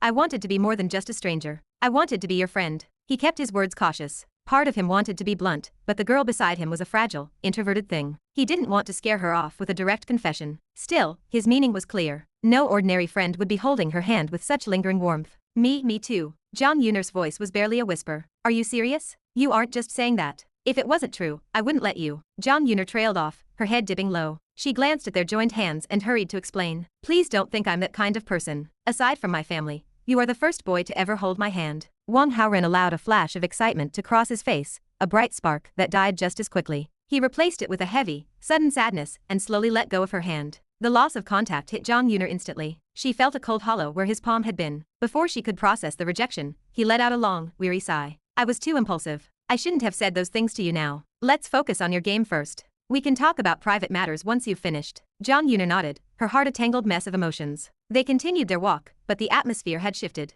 Wang Haoran kept a careful distance between them, his eyes constantly scanning the crowd. He used his perspective vision to track Song Siwi and Feng Anna, ensuring their paths never crossed. To Zhang Yun'er, he seemed suddenly distant, almost clinical. This deliberate alienation worked better than any argument. It left her feeling desperate, her mind churning with the implications of his earlier words. Wang Haoran watched her from the corner of his eye. He had laid a trap with 2 exits. If Zhang Yun'er won her match against the Yan Kingdom, his parents and friends would hate her. They could never be together. But if she lost, then the path to his heart would be clear. It was a cold, shameless manipulation. He knew she was blinded by her feelings, too inexperienced to see the clumsy threads of his web. But in his mind, it didn't truly matter. She was destined to lose anyway. She might be able to handle Jinglu, but she was no match for a protagonist like Qin Fan. Wang Haoran was simply accelerating the inevitable. Eventually, he offered to drive her back. During the ride, he found a smooth excuse to borrow her phone. With a few quick taps, he blocked Qin Fan's number. He didn't think the protagonist could actually win her over, but he had no intention of letting the man annoy her. Anything that made a protagonist's life difficult was time well spent. In a quiet mansion elsewhere, Qin Fan stared at his phone. He was supposed to be acting as a sparring partner for Jinglu, but his focus was shredded. He had sent message after message to Zhang Yun'er with no reply. He told himself she was training. Surely, she was just busy. But as evening turned into dinner time, and the silence persisted, his patience snapped. He dialed her number. The number you have dialed is currently busy. Please try again later. At first, he thought she was on another call. But after an hour of repeated attempts, the result was the same. The realization hit him like a physical blow. She had blocked him. Master, you look upset. Is something wrong? Jinglu asked, looking up from the board. Don't ask questions, child. Qin Fan's voice was sharp. Jinglu fell silent, biting her lip. Master, it's going to be hard for me to beat Zhang Yun'er on my own. Could you teach me some of those unorthodox moves? Maybe a surprise tactic could win the game. Qin Fan looked at his student. If she won, where would that leave him? He needed to be the one to save the day, to crush the opposition and restore his own reputation. Those techniques are too complex for you to master in a few days, he lied, his face a mask of calm. Stick to your normal training. He had a dozen ways to guarantee her victory, quick methods that would sharpen her play into a blade. But he wouldn't teach her. If she won, his grand plan to whitewash his image would vanish. Jinglu, trusting as always, simply nodded and went back to her studies. Night fell over the city. Wang Haoran returned to his villa, finished a quiet dinner, and retreated to his bedroom. His phone buzzed. It was Song Siwi. I took Anna to Muwang Pavilion today, she said, her voice bright. Wang Haoran leaned back against his headboard. Did you tell her about us? Are you a mind reader? How did you know? He chuckled to himself. That explained why Feng Anna had been wandering around without asking him for leave. She had a powerful backer. Why are you so quiet? Are you mad? Song Siwi asked tentatively. I know we said we'd keep it a secret, but Anna is my best friend. She won't tell anyone, I promise. I'm not worried about it, he replied. Are you still at the Jinhao Hotel? Yeah, but I've been thinking about buying a place here. Do you have any recommendations? I'll look into it for you. Give me a bit of time to find something suitable. He didn't want her picking a place at random. If she bought a house right next to his villa, his life would become a logistical nightmare. Great. Money isn't an issue, so find the best one. A little rich woman, aren't you? Exactly. So you don't have to worry that I'm only with you for your family's money, she teased. Then what is it?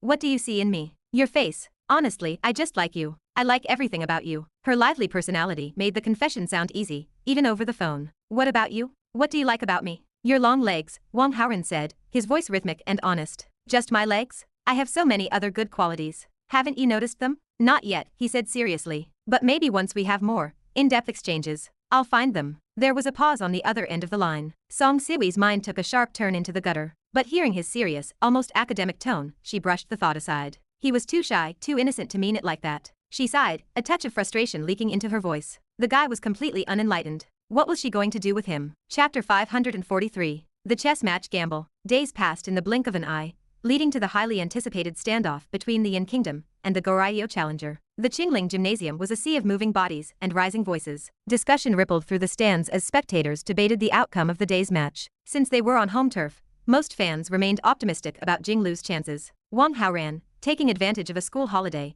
arrived at the gym with Mu Zhaozhao and Wen Jing to enjoy the spectacle. They navigated the crowded aisles to their seats. They had purchased a row of 3, allowing them to sit together in the front section. This vantage point offered a perfect view of the massive live broadcast screen, which would display every move on the board with clinical precision. For now, the screen cycled through sponsor advertisements, while the clock ticked toward the starting hour. As the tension mounted, the two competitors emerged. Jinglu and Zhang Yuner took their places under the bright lights. A man followed closely behind Jinglu, his identity obscured by a hat, sunglasses, and a surgical mask. One look at that figure told Wang Haoran exactly which idiot had arrived. Qin Fan leaned in close to Jinglu, his voice a low murmur. Wang Haoran activated his perspective vision, focusing intently on the man's lips to read the silent words. Don't be nervous, Qin Fan said, offering a practiced comfort. Just do your best. Don't worry about winning or losing. Just stay calm. Jinglu took a deep breath and gave a sharp nod. I won't let you down, master. I will definitely defeat Zhang Yuner. A secret smile played across Qin Fan's hidden face. He knew Jinglu's chances of winning were abysmal,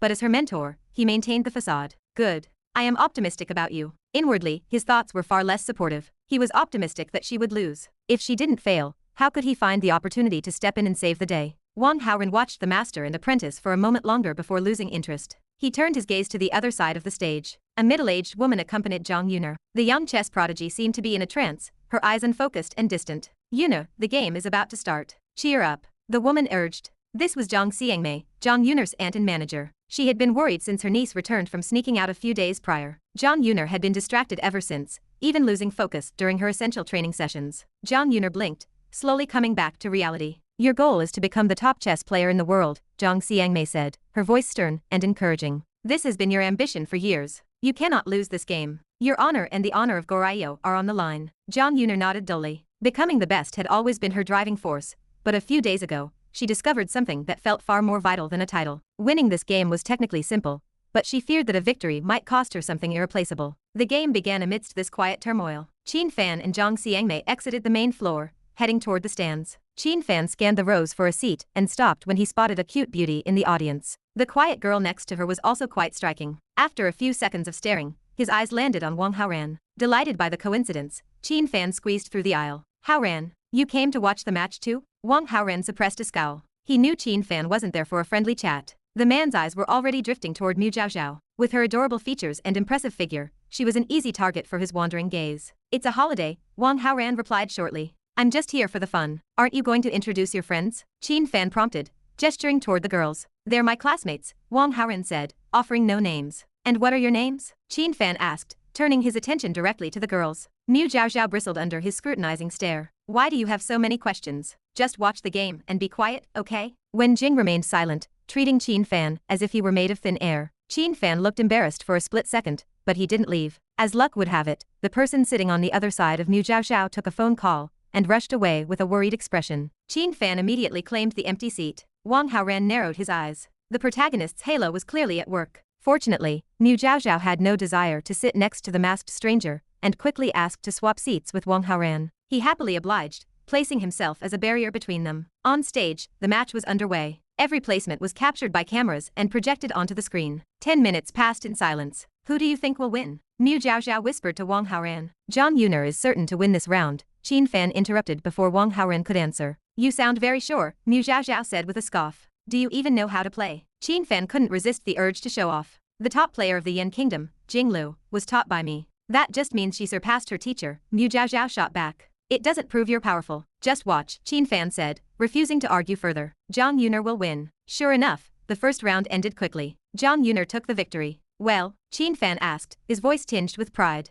Just a lucky guess, Mu Zhaozhao pouted. If you can predict the next one, then maybe I'll believe you have some skill. The second game began after a brief recess. Less than 20 moves were played before Qin Fan spoke again. Zhang Yuner takes this one as well. The result matched his prediction perfectly. Wang Haoran frowned. Had his plan failed? Zhang Yuner wasn't holding back at all. She was suffocating Jinglu's playstyle, giving the girl no room to breathe. And now? Qin Fan asked with a light smile. If you get a third one right, I'll be impressed, Mu Zhaozhao muttered. The third set started. Before 10 moves had been completed, Qin Fan made his final call. The end is set. Zhang Yuner wins, and Jinglu loses 3 straight. That's ridiculous, Mu Zhaozhao said. They've barely started. How can you decide the winner already? When masters play, the difference of a single move decides the fate of the board, Qin Fan explained, his voice taking on the authoritative tone of a grandmaster. After Jinglu lost her third piece, she lost the initiative. She is being led by the nose. She is going to lose. Despite the mask, his confidence was seductive. Mu Zhaozhao stared at the screen, beginning to believe him. Qin Fan glanced at her through his sunglasses, savoring her stunned expression. He turned back to the screen,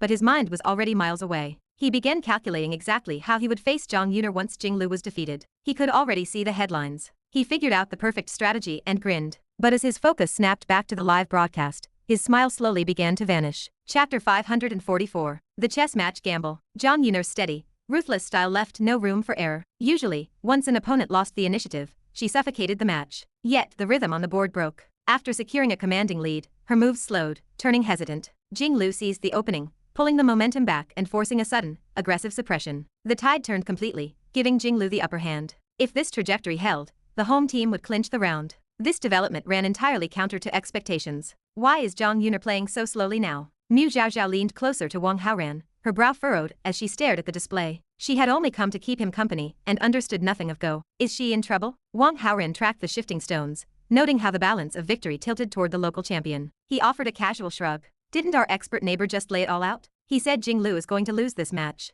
Mu Zhaozhao nodded, her gaze drifting back to the stage. Beside them, a muscle twitched in Qin Fan's jaw beneath his mask. A sour premonition settled in his chest. A blatant contradiction was unfolding right before his eyes. Unless Jinglu made an equally foolish blunder to hand the advantage back, she was on track to win. The blunder never came. The stones fell into place, and the third round concluded. Jinglu won. The stadium erupted into a deafening roar of cheers. As the home court of the Yan Kingdom, avoiding a total blowout saved face for the local fans, driving the crowd into a frenzy of renewed hope. A crisp chime echoed in Wang Haoran's mind. Ding. The host manipulated events behind the scenes, indirectly causing Qin Fan to fail in his attempt to show off. Rewarding 900 villain points. Qin Fan's protagonist Halo -45. Host's villain Halo +45. The lingering boredom vanished, replaced by a wave of satisfaction. The careful emotional groundwork laid during the car ride had paid off. If Zhang Yuner hadn't deliberately thrown the match, the entire tournament would be over by now. The celebratory noise filled the arena, leaving Qin Fan flush with embarrassment beneath his heavy layers. As the cheering finally subsided, a sharp, mocking voice pierced his thoughts. Wow, you really had me fooled for a second, Mu Zhaozhao said, dragging a finger across her cheek in a classic gesture of shame. She looked directly at the masked man. You sounded so grand, but it turns out you were just talking nonsense. Qin Fan stared straight ahead, unable to offer a single counterargument. The sting of the public failure burned. If he had only waited a few more moves before opening his mouth, he wouldn't be trapped in this humiliating position. That was a complete anomaly, Qin Fan insisted, fighting to keep his tone elevated and authoritative. Zhang Yuner played far below her standard. Under any normal circumstances, Jinglu would have been crushed. Mu Zhaozhao rolled her eyes. Excuses, excuses. It is a fact, not an excuse, Qin Fan snapped, his voice tightening. Wang Haoran decided to nudge the target a little further into the trap. He turned to Qin Fan with an expression of perfect innocence. Well, she might doubt you, but I believe in your expertise. Why don't you predict the outcome of the next round? Prove to my classmate here that you actually know what you're talking about. Qin Fan's posture relaxed slightly. He glanced at Wang Haoran, misinterpreting the gesture as a future brother-in-law trying to save his dignity. He gave a firm nod. The fourth game commenced minutes later. Before 10 stones had even settled on the wood, Wang Haoran leaned across the empty space. The board is setting up. Who takes this one? It's too early to tell, Qin Fan said, his caution overriding his ego this time. With fewer than 10 moves down, the board is blank. Give it time. Fair enough. The picture will clear up soon. Wang Haoran flashed a small smile. The silence stretched as the players traded placements. The tactical advantage began leaning toward the Goryeo side. Qin Fan opened his mouth to speak, but a voice cut him off. Jinglu takes it, Wang Haoran announced clearly, before turning a brilliant gaze onto the masked man. What do you think? In truth, the layout remained a complete mystery to Wang Haoran, but the strategic value of the claim was absolute. By locking in the prediction first, he stripped the protagonist of any victory. If Qin Fan agreed, he was merely copying an amateur. If he disagreed, he risked another public failure. You're looking at this too shallowly, Haoran, Qin Fan lectured, his confidence returning as he analyzed the pieces. A grandmaster like Zhang Yuner doesn't repeat the same mistake twice. She has total control of the territory. This round belongs to her. Wang Haoran kept his face perfectly still, hiding his internal amusement as he turned back to the screen. The minutes ticked away, and the final placements fell. Qin Fan's expression stiffened into a mask of pure disbelief. Another uncharacteristic blunder ruined a flawless position. Jing Lu claimed her second consecutive victory. Ding. The host manipulated events behind the scenes, indirectly causing Qin Fan to fail in his attempt to show off. Rewarding 900 villain points. Qin Fan's protagonist Halo -45. Host's villain Halo +45. 2 for 2, Mu Zhao Zhao said, clapping her hands together as she beamed at Wang Haoran. You're much better at this than the guy next to you. When Jing leaned over, her eyes shining with soft affection as she offered a quiet smile of agreement. Just a lucky guess, Wang Haoran replied, waving off the praise. I don't actually know the rules well. Qin Fan's knuckles turned white. The amateur's blind guess hit the mark perfectly, while his own expert deduction collapsed into another error. The real master is sitting right here, Wang Haoran added, nodding toward the silent figure. Don't tease him, Mu Zhao Zhao scoffed, loud enough to draw glances from the row behind them. He's just one of those fake street-side masters. They put on a big show,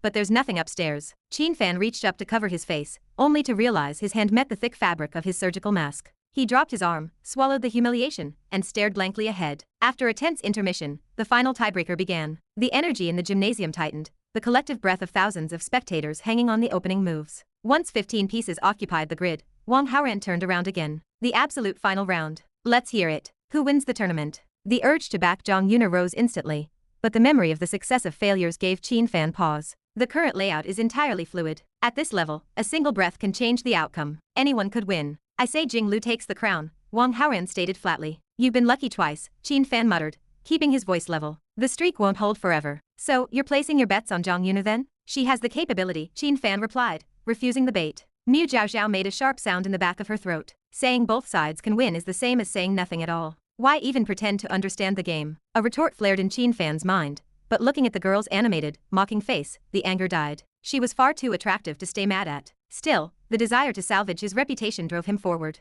Halfway through the match, the board solidified into a clear pattern. You've miscalculated this time, Haoran, Qin Fan declared, his voice carrying over the ambient noise. Zhang Yuner has locked down the center. The match is hers. Wang Haoran narrowed his eyes. The prediction itself was fine, but the deliberate attempt to drag his name into it felt like a direct challenge, a petty attempt to recover lost ground at his expense. Are you absolutely certain? Wang Haoran asked. Completely. No player of her caliber would throw a decisive third match. She had clearly focused her attention to its absolute limit for the tiebreaker. Failure was statistically impossible. Then let's make things interesting, Wang Haoran said, leaning back with a slow, calculating smile. Why don't we put a bet on it? Chapter 545. Qin Fan calls dad. A bet. What kind of bet? Qin Fan adjusted his sunglasses, his voice muffled by the surgical mask. I wagered that Jing Lu would win, and you claimed that Zhang Yuner would take the match, Wang Haoran explained, a calm smile playing on his lips. Whoever is wrong owes the other party a steep financial loss. How about it? This particular strategy had roots in an old playbook. He had originally observed Chu by utilizing a similar setup to manipulate a female protagonist, and now,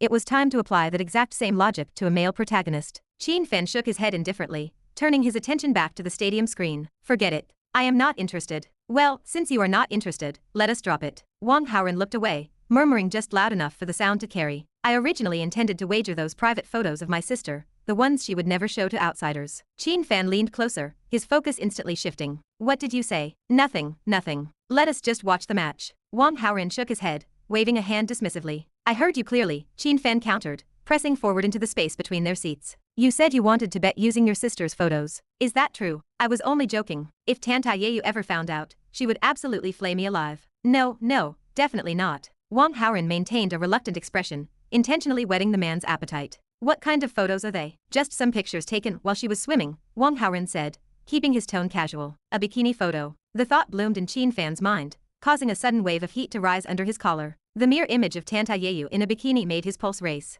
His cautious hesitation evaporated. Haoran, I will take that bet. No, let us not do it, Wang Haoran replied, shaking his head with a look of mock regret. I spoke without thinking. How could I possibly use my sister's private photos as collateral? As long as you do not tell her, how will she ever know? Qin Fan urged, his voice dropping to a persuasive whisper. Wang Haoran let out a long, heavy sigh, appearing to crack under the pressure. Then, if you insist. But if you lose, you have to do something for me. What is it? Make it clear up front. Despite the distraction, Qin Fan maintained a shred of caution, tracking the stones on the board. He did not possess a 100% guarantee of victory. If you lose, you have to call me dad. Wang Haoran knew the protagonist would never agree to an outright dangerous favor, so he offered a humiliating condition instead, something a desperate man might actually accept. We belong to the same generation, Qin Fan bargained, his brow furrowed beneath his hat. If I lose, I will call you my elder brother. How about that? Wang Haoran suppressed a scoff, completely unimpressed by the attempt to compromise. On the surface, his expression turned rigid. No, you call me dad if you lose, or the wager is off. What is wrong with you? Why are you so obsessed with being called someone's father? Are we betting or not? Wang Haoran demanded, turning his back toward him. Fine, it is a bet. Driven by the desire for the photos, Qin Fan committed to the gamble. If the worst happened, it would merely be a temporary embarrassment. A word is settled. Wang Haoran smiled, his eyes fixed on the live broadcast. As time passed, the black and white stones filled the grid, and the tension on the board reached a fever pitch. By the final stretch, the margin for error dropped to 0, leaving both sides with a razor-thin path to victory. With a final, decisive placement, Jing Lu narrowly secured the winning point. The gymnasium erupted. A thunderous wave of applause and cheers echoed through the rafters, celebrating the local champion's comeback. Ding. The host manipulated events behind the scenes, shifting the direction of the plot, and destroying Qin Fan's opportunity to show off. Rewarding 4,000 villain points. Qin Fan's protagonist Halo -200. Host's villain Halo +200. Qin Fan stared at the screen, his face turning an unsightly shade of pale beneath his mask. His grand plan to save the day had vanished into thin air, and his wager was completely forfeit. Hey, you lost, Mu Zhao Zhao chimed in, a mocking grin on her face as she leaned over. It is time to pay up and call him. Qin Fan glared at her before shifting his gaze to Wang Haoran, forcing a tight, hollow smile. It was just a joke between friends. Surely you do not take it seriously. How boring, Mu Zhao Zhao scoffed loudly, crossing her arms.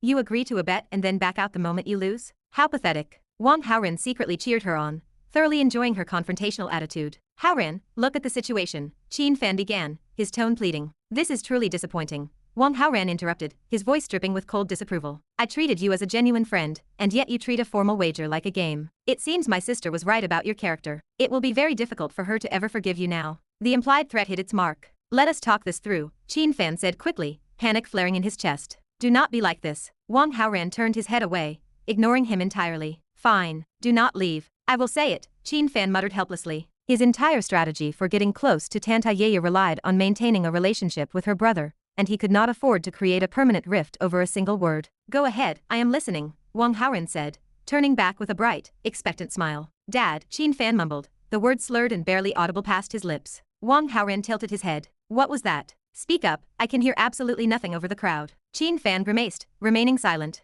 My sister detests men who break their promises, Wang Haoran remarked dryly. He turned to the girls on either side of him. Come on, Zhao Zhao, Wen Jing. Let us go. The match is over. The two girls nodded, gathering their bags and preparing to follow him out into the aisle. Haoran, wait a moment. Wang Haoran stopped, glancing over his shoulder with an expression of mild boredom. Qin Fan clutched his fists, his teeth grinding together, as he forced the word out clearly and sincerely. Dad, good boy. Wang Haoran flashed a brilliant, white-toothed grin. Ding. The host forced Qin Fan to call him father, rewarding 2,600 villain points. Qin Fan's protagonist Halo -130. Host's villain Halo +130. Resentment burned hot in Qin Fan's chest. He stared at the young man's retreating back, vowing to himself that once he successfully won Tanta Yeye's heart, he would properly educate this arrogant little brother-in-law. Down on the main stage, Jing Lu stood beneath the spotlights, basking in the roaring applause of the stadium. In stark contrast, Zhang Yuner sat frozen in her chair, her head bowed and her expression thoroughly defeated. Wang Haoran took a long look at her before exiting the arena. He knew the girl desperately needed comfort. She possessed the skill to dominate the entire tournament, with an absolute advantage, and if she had not deliberately thrown those rounds,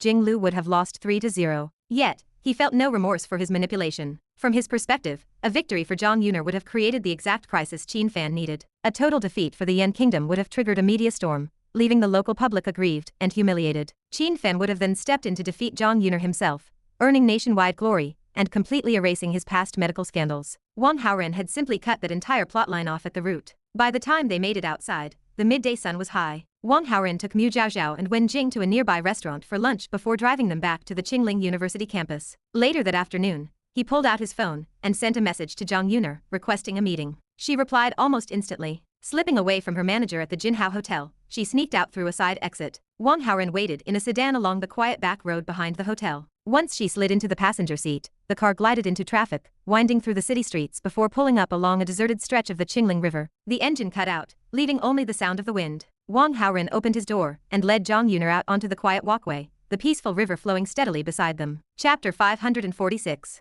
The Riverside Confession. Wang Haoran and Zhang Yuner walked side by side along the narrow river path. A gentle breeze rolled off the water, brushing against them with a cooling touch. On any other day, the atmosphere would be perfect. Zhang Yuner remained silent. Her gaze stayed fixed on her moving feet, far removed from the beauty of the shimmering Qingling River. After a few minutes of quiet, Wang Haoran broke the tension. I went to watch your game today, he said, keeping his voice soft. You won those first 2 rounds so easily. You held the advantage in the next 3. Why did those mistakes start happening? Zhang Yuner stopped walking. Her fingers tangled nervously in the hem of her shirt, twisting the fabric into knots. She didn't look up. Is it because of what I told you? Wang Haoran's voice took on a heavy tone of self-reproach. Did you deliberately throw the game because of me? It doesn't matter, she whispered. Wang Haoran let out a slow, deliberate sigh. She was a good girl, perhaps too good. She was willing to shoulder the weight of her defeat alone just to spare him the guilt. They reached a wide, grassy embankment overlooking the water. Let's sit for a while, Wang Haoran suggested. Zhang Yuner nodded wordlessly. As they stepped onto the meadow, Wang Haoran pulled off his jacket.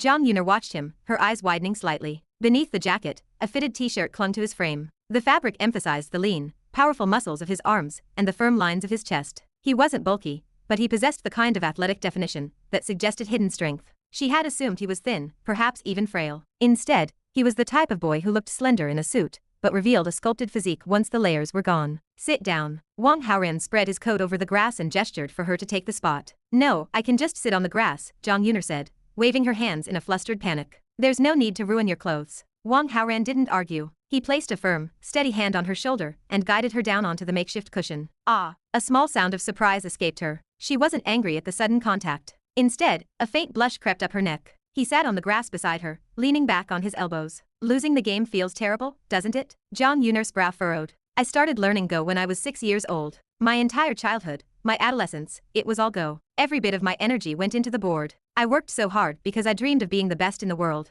I paid a high price for that dream. And today, in such a vital match, I lost. Bitterness saturated her words. Wang Haoran had seen this before with others, and he knew that empty platitudes wouldn't bridge the gap. It's my fault, he said, looking out at the river. All of it. It has nothing to do with you. Don't think that way. Even in her own misery, she reached out to comfort him. Is that the truth? Wang Haoran turned his head, locking his gaze onto her eyes. The intensity of his stare seemed to strip away her defenses. Panicked, she jerked her head away. I told you it isn't your fault. Look at me and say it again. Zhang Yuner hesitated, then slowly turned her face back to his. It's really not because of you. She never finished the sentence. Wang Haoran leaned forward, silencing her with a kiss. Zhang Yuner stiffened. Her heart hammered against her ribs as the world seemed to tilt on its axis. The shock lasted only a moment before her tension melted and she found herself leaning into him. When they finally broke apart, she gasped for air. Her face was as red as a ripe apple. She stared at her lap, unable to meet his eyes. Wang Haoran reached out, gently tilting her chin up so she had to look at him. You lost the match, he said firmly. But I won't let you lose anything else. Ecstasy flickered in her eyes, warring with disbelief. What do you mean? I mean, would you mind having a boyfriend from the Yan Kingdom? But you said your parents and friends don't like Goraiyo, she said, her voice trembling with concern. Are you sure you want me?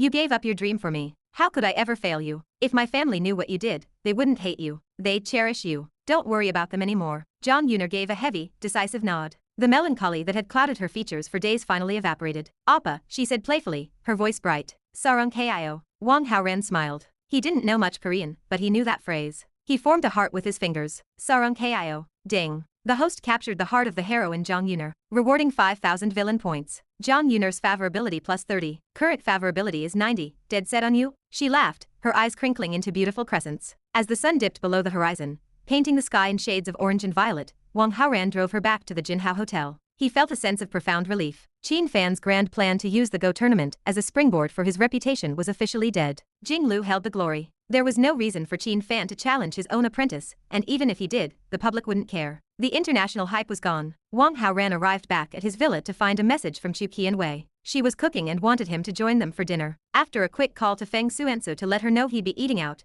he headed over to Lu Yui's villa. Tan Taiyu opened the door, her expression uncharacteristically hesitant. As they walked toward the dining room, she pulled him aside. I need to talk to Wai Wei about us, she whispered. But I'm worried. I'm afraid she'll be angry, or think I'm being shameless as the eldest sister. Maybe it would be better if you were the one to tell her? Chapter 547. Planning a trip. If I tell her myself, won't that just make me look completely shameless? Wang Haoran kept the thought entirely to himself. Granted, he was shameless. He knew that. But a man had to draw the line somewhere. Taking the blame for this particular situation was a tactical error. I can't be the one to bring it up, Wang Haoran said, his face hardening into an expression of solemn gravity. If the words come out of my mouth, Wai Wei will think I'm a monster. It really is better if it comes from you. Tan Taiyaya leaned in, her voice hushed but insistent. What are you so afraid of? Wai Wei dotes on you. She handles everything else with so much tolerance, so this will be fine. Just go and tell her. How about I wait until New Year's Eve? Wang Haoran countered, maintaining his serious facade. Nobody wants to lose their temper during a major holiday. The success rate will be much higher then. Tan Taiyaya pouted. The Lunar New Year was months away,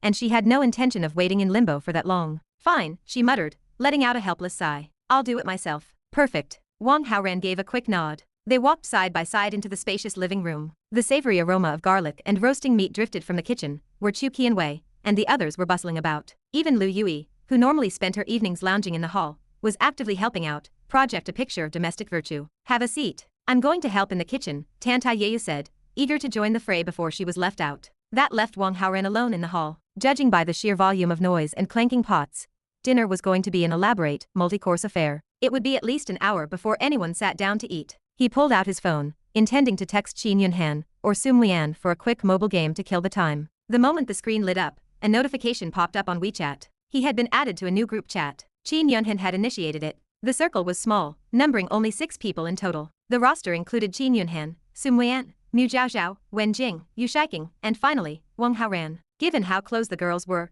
a group chat was standard, but a knot tightened in his stomach. He had no desire to be in this digital room. If any of them accidentally dropped the wrong detail, or let a secret slip, the resulting fallout would be a massive headache. The moment the group activated, messages began flooding the screen. Wang Haoran stayed quiet, scrolling through the text blocks without typing. A notification pinged. Qin Yunhan tagged his account. Within seconds, Sum Lian and Mu Zhaozhao followed suit, sending a barrage of tags to force him out of hiding. Resigned, Wang Haoran posted a simple smiley emoji, and went right back to lurking, tracking the conversation as it gained speed. Qin Yunhan, there's a long holiday coming up in a few days. I'm planning to book a 7-day overseas cruise. Anyone want to come along? Mu Zhaozhao, isn't it better to just relax at home during breaks? Traveling is so exhausting. Qin Yunhan, quiet, you lazy girl. You're definitely coming. I'll drag you myself if I have to. Mu Zhaozhao, you are completely unreasonable. Insert contempt emoji. Qin Yunhan, you're only realizing this now? Mu Zhaozhao, Sum Lian, it's rare for us to get a vacation this long. I'd love to go on a trip. Yu Shiking, a 7-day international cruise sounds incredibly expensive. What's the damage per person?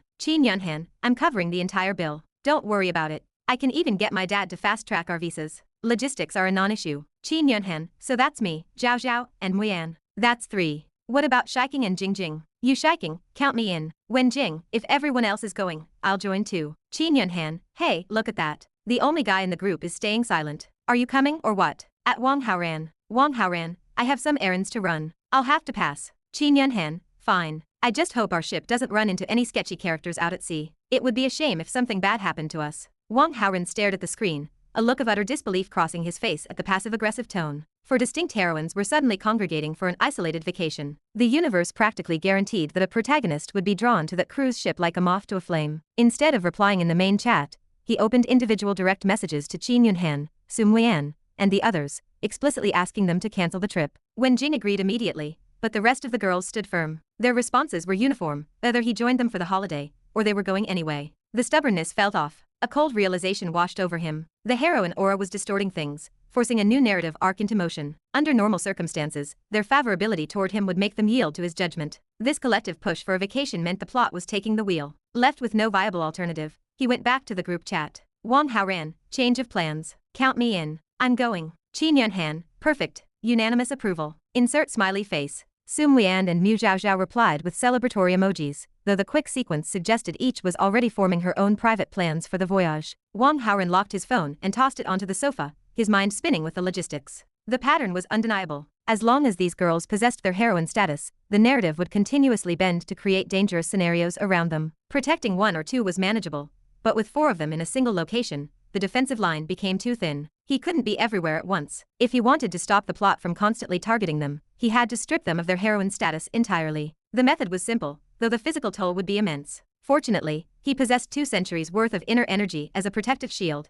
and his physical foundation had been permanently enhanced by core strengthening pills. He had the stamina for it. He took a deep breath, shaking off his recent laziness. It was time to get to work. An hour later, the chime for dinner rang. The 8 residents gathered around the long dining table, the conversation flowing easily over the steam of the food. Wang Haoran uncorked a bottle of red wine and systematically emptied several glasses, intentionally letting his speech slur and his movements become clumsy. By the time the plates were cleared, he was stumbling, putting on a flawless performance of a drunk man. You can't drive back to your villa like this, Chu Qianwei said, catching his arm. Just stay in the guest room tonight. Okay, Wang Haoran mumbled, letting his head droop. He allowed himself to be guided down the hall into the spare bedroom. The moment the door clicked shut, he dropped onto the mattress and closed his eyes, settling into a deep, simulated sleep. Down the hall, Tanta Yeye pulled Chu Qianwei into her private bedroom, her fingers nervously twisting together. Wai Wei, I need to talk to you about something serious. What's wrong? Chu Qianwei closed the door, her curiosity piqued by the eldest sister's unusually tense demeanor. Tanta Yeye swallowed hard, the words sticking in her throat. She hesitated, pacing the floor for a moment, before finally confessing to the midnight incident where someone had walked into the wrong bedroom. Chu Qianwei blinked, a look of complete bewilderment freezing her features. Eldest sister, are you sure you aren't confusing a dream with reality? Guilt flashed across Tanta Yeye's face. She looked down at the carpet, unable to hold her sister's gaze. It wasn't a dream. I didn't stop him. It was a momentary lapse in judgment, a hot-headed mistake. I swear I didn't plan to steal him away from you. Do you really like him that much? Chu Qianwei asked, her voice quiet and analytical. Tanta Yeye gave a heavy, miserable nod. If I didn't care about him, I would have thrown him through the wall the second he touched the doorknob. She took a cautious step forward, her tone pleading. Wai Wei, please don't hate me. I respect the rules. Since you were with him first, I don't mind following your lead. From now on, if you agree, I can call you elder sister. Chu Qianwei tilted her head, a small spark of amusement lighting up her eyes. Let's hear it then. Sister, Tanta Yeye whispered, the word sounding small and entirely devoid of her usual commanding authority. Chu Qianwei gave a solemn nod, held the serious expression for 3 seconds, and then burst into a fit of breathless laughter, clutching her stomach. It was the first time in her life she had ever seen her terrifying eldest sister look so thoroughly terrified. Tanta Yeye's cheeks burned with embarrassment, but the laughter left her completely bewildered. Wai Wei, does this mean you're accepting this? Why wouldn't I? You aren't furious with me? Tanta Yeye asked, her voice rising in disbelief. There's nothing to be furious about. I'm completely desensitized at this point, Chu Qianwei said, wiping a tear from her eye as her laughter subsided. The second, third, and fifth sisters have already joined the club. I've accepted all of them. Why would I draw the line at you, eldest sister? What? Tanta Yeye froze, her voice spiking an octave as the information registered. Them too. Chapter 548. Prospect. Chu Qianwei winced at the ultra-high decibel voice exploding right next to her. She covered her ears with both hands. Sister, could you be a little quieter? My eardrums are vibrating. What did you mean just now? Tanta Yeye loomed closer, her face frozen in disbelief. Are you saying Bian Su Wen, Luo Qingqian, and Lu Yui also have that kind of relationship with Haoran? Yes. Chu Qianwei nodded calmly. My god, this guy is truly something else. Tanta Yeye gritted her teeth, pacing the bedroom floor. It felt exactly as though several beautiful cabbages grown carefully in their own garden had been rooted up by a rogue pig. The worst part was that she actually liked this pig too. There was absolutely no way to punish him. Wai Wei, how can your heart be this big? You just accept this. The second and third sisters have their own complicated histories with him,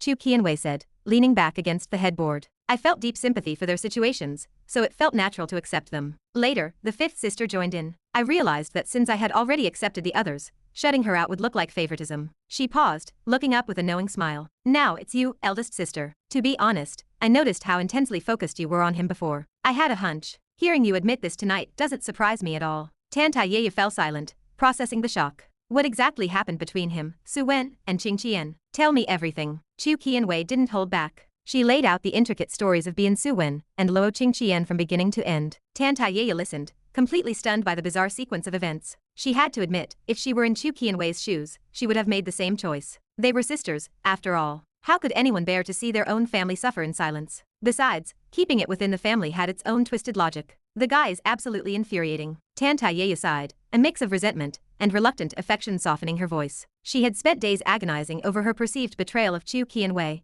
only to find out 3 more sisters had already crossed that line. Eldest sister, it's not too late to walk away if you don't want to get involved, Chu Qianwei teased. Absolutely not. You already agreed to let me stay, and you can't take it back. Tanta Yeye snapped the words out automatically, her cheeks instantly burning with shame at her own eagerness. Chu Qianwei buried her face in her hands, snickering loudly. Wait, if it's based on who arrived first, does that mean I'm at the very bottom of the ladder? Tanta Yeye suddenly realized the hierarchy. Isn't that exactly how it works? Chu Qianwei's eyes flashed with mischief. The realization left the fierce martial artist thoroughly depressed. The grand eldest sister had just become the youngest junior. The drop in status was staggering. Fei Yan and Shui Yao have nothing to do with him, right? Tanta Yeye asked defensively. Chu Qianwei shook her head. No, nothing at all. Good. Tanta Yeye let out a long breath, feeling a small sense of relief that the entire sisterhood hadn't been completely conquered. Actually, I was just thinking, maybe I should bring the 4th and 6th sisters into the fold too. That way, the 7 of us never have to be separated. How could he possibly have that much charm? You think every single woman in the world is going to fall for him? Why Wei, you think far too highly of him. Tan Taiye huffed, crossing her arms in mock contempt. You're right. I was just joking. Chu Qianwei laughed, then gave her a playful nudge. Would you like me to call the other sisters over right now so you can greet your seniors officially? Tan Taiye froze for a few seconds. The meaning of the words sank in, and she shook her head vigorously. Don't say a word to them yet. Let me mentally prepare myself first. Since we are speaking privately, what should you call me right now? Chu Qianwei blinked innocently. Tan Taiye hesitated, struggling against her pride. Finally, she squeezed out a timid, fragile smile. Sister, please don't tell them beforehand, okay? Since my little sister is begging so sweetly, this older sister will promise you. Chu Qianwei held a completely solemn face for 3 seconds before completely losing control, collapsing into another fit of breathless laughter. Tan Taiyeu's face flushed crimson. A strange sense of cosmic irony washed over her. Throughout their childhood, she had always used her absolute authority as the eldest to keep them in line. Was this poetic justice? The youngest sister had somehow become the ultimate authority. Late that night, when the entire villa was wrapped in deep sleep, a figure slipped quietly out of the guest room. The door to room 1 clicked open and shut in total silence. Ding. The host has fully captured the heart of the heroine Chu Qianwei. Rewarding 1,400 villain points. Chu Qianwei's heroine Halo -40. Qin Fan's protagonist Halo -70. Host's villain Halo +110. Ding. Chu Qianwei's heroine Halo points have fallen below 0. The heroine Halo is now permanently invalid, and she has officially lost her heroine status. Ding. Chu Qianwei's favorability rating toward the host has increased by 5. Current total favorability is 100, will follow you through life and death. The rapid succession of mechanical chimes in Wang Haoran's mind sparked a surge of pure excitement. After endless maneuvering, this was the very first time a major heroine had been stripped of her narrative status. Without that troublesome aura, the universe would no longer drag Chu Qianwei into a protagonist's chaotic storyline for the sake of forced drama. She was safe. The final system notification offered an even greater revelation. Stripping the halo allowed a girl's favorability to lock at its absolute maximum. When favorability reached its peak, the benefits were limitless. Lu Yan was the perfect example of this. Back at the art academy, when she mistakenly believed Wang Haoran was tracking Ling Nexu, she had volunteered to help him secure the girl's contact details. She had actively assisted him in chasing another woman. Her total devotion was almost heartbreaking. If every heroine could be transitioned into that state, the constant need for secrecy would vanish. He wouldn't have to juggle hides and excuses every single day. A total showdown would be entirely viable. Of course, looking at the grand scheme, that ultimate goal remained on the distant horizon. Achieving this with Chu Qianwei had taken an immense amount of time and effort. But it proved the strategy worked. It was a spectacular beginning. Wang Haoran rested for a brief moment, then stepped quietly out of room 1. He didn't return to the guest room immediately, choosing instead to utilize the remaining hours of darkness to secure his foundations across the hall. It was only as the first pale light of dawn touched the windows that he slipped back under the sheets of the spare bedroom. After a quiet breakfast, Wang Haoran headed to his morning classes. The moment the first lecture began, he leaned forward, resting his forehead against his folded arms, and instantly dropped into a deep sleep. Within an hour, the profound physical fatigue of an entire night spent utilizing his inner energy vanished completely, leaving his mind sharp, and his vitality entirely restored. 2 centuries worth of pure inner energy provided incredible physical resilience. Down at the sports complex, Jing Lu didn't linger in Qingling to celebrate her international victory. 2 days after the tournament concluded, she packed her gear and departed for another competitive circuit in a distant city. Wang Haoran had originally considered targeting her next, but her sudden departure made him drop the idea. Jing Lu was merely a secondary character, not a true heroine. Analyzing the standard tropes of Qin Fan's narrative, her involvement was likely restricted entirely to that single international tournament. Her primary purpose in the grand design was to serve as a stepping stone, a victim for the international players to crush so that Qin Fan could swoop in, claim the glory, and clear his tarnished medical reputation. She was an entry-level tool. Because Wang Haoran had systematically derailed the plot, Jing Lu had claimed the victory herself. The grand stage constructed for the protagonist's redemption had been dismantled piece by piece. In the future arcs of Qin Fan's life, this chess player would likely never find a reason to reappear. There was absolutely no reason for Wang Haoran to invite unnecessary complications by chasing after her. Chapter 549. The Crimson Sea Cruise. The holiday finally arrived, draped in the excitement of a long-awaited escape. Wang Haoran stood on the bustling deck as he, Qin Yunhan, and the others boarded the massive cruise ship. This was the beginning of a 7-day overseas voyage, a luxury retreat carved out of the ocean. The vessel offered a hierarchy of comfort. Deep in the hull lay the interior staterooms, windowless but functional, the budget choice for the frugal traveler. Above them, the sea view rooms featured portholes that offered a glimpse of the waves, but remained stubbornly sealed. Then there were the balcony rooms. These were the crown jewels of the deck, luxuriously decorated and featuring private walkout balconies where one could breathe the salt air and watch the horizon. Qin Yanhan, never one to pinch pennies, had booked 3 double balcony rooms. She and Sumwayan shared the first, while Mu Zhaozhao and Wen Jing took the second. Wang Haoran occupied the third alone, a quiet sanctuary amidst the group. Once the luggage was stowed, the girls naturally drifted toward Wang Haoran's room. The ship had just eased away from the dock, and the view outside consisted mostly of the industrial buildings lining the Qingling River, hardly worth a second glance. The group settled into the plush chairs, restless. How about a game of landlord fight? Mu Zhaozhao suggested, her eyes scanning the room for a deck of cards. There are 6 of us, Zhaozhao. How are we supposed to play cards? Qin Yunhan leaned back, pulling out her phone. Let's jump into a battle royale. I'll carry the team to a victory. Sumwin rolled her eyes, a playful smirk dancing on her lips. You carry us? You're basically a sentient vegetable in that game. Have you looked at your stats lately? She tapped her screen. Let's play Honor of Kings instead. I'll actually get us a win. Qin Yunhan shot back a look of mock contempt. That's a 5-person team, Muyan. There are 6 of us. Go ahead and form a team, Wang Haoran interrupted, wanting to keep them occupied. I'll sit this one out and watch you play. He watched with a secret sense of relief as the girls huddled together, their thumbs flying across their screens. As long as they were immersed in the digital battlefield, they weren't gossiping or digging into secrets he preferred stayed buried. While they played, Wang Haoran activated his perspective vision. His gaze swept through the steel walls and floorboards of the ship, scanning the hundreds of passengers. He was hunting for a protagonist, a needle in a haystack of tourists. The task proved difficult. Beyond a few familiar faces from the university, no one stood out. He considered spending villain points to identify any potential threats, but he hesitated. Burning through points just to find a lead that might not even pay off felt like a bad investment. He decided to wait for the plot to reveal itself. Noon arrived, and the air in the corridors grew warm with the scent of lunch. Elsewhere on the ship, Lu Hua, Lu Ming, and Wei Zhihang were heading toward the grand restaurant with their girlfriends. They walked in a loose line, laughing and talking loudly, their presence taking up the width of the aisle. A man approached from behind, his pace hurried and his expression tight. "Excuse me," he said, his voice strained with impatience. "Can you let me through?" The trio stopped and turned. "Well, look who it is," Wei Zhihang said, a slow, mocking grin spreading across his face. Yang Yi. Yang Yi's face darkened the moment he recognized them. He had been Wei Zhihang's classmate, and the history between them was bitter. The woman standing at Wei Zhihang's side, Sisi, had once been Yang Yi's girlfriend. She had traded Yang Yi's modest life for Wei Zhihang's wealth the moment the rich heir began his pursuit. Yang Yi had no money and no influence. He was a commoner in a world of princes, and he knew he couldn't win a direct confrontation. He lowered his eyes, trying to sidestep the group to avoid the gaze of his ex-girlfriend. Wei Zhihang shifted his weight, blocking the path. "What's the rush, old friend? Let's catch up. I have nothing to say to you," Yang Yi muttered, his voice cold. "Really? I thought we could talk about Sisi. Maybe share some technical notes on her preferences?" Wei Zhihang laughed, the sound sharp and cruel. Yang Yi's jaw tightened so hard his teeth ached. His eyes burned with a suppressed fury. "Oh wait, I forgot." Wei Zhihang slapped his forehead in mock realization.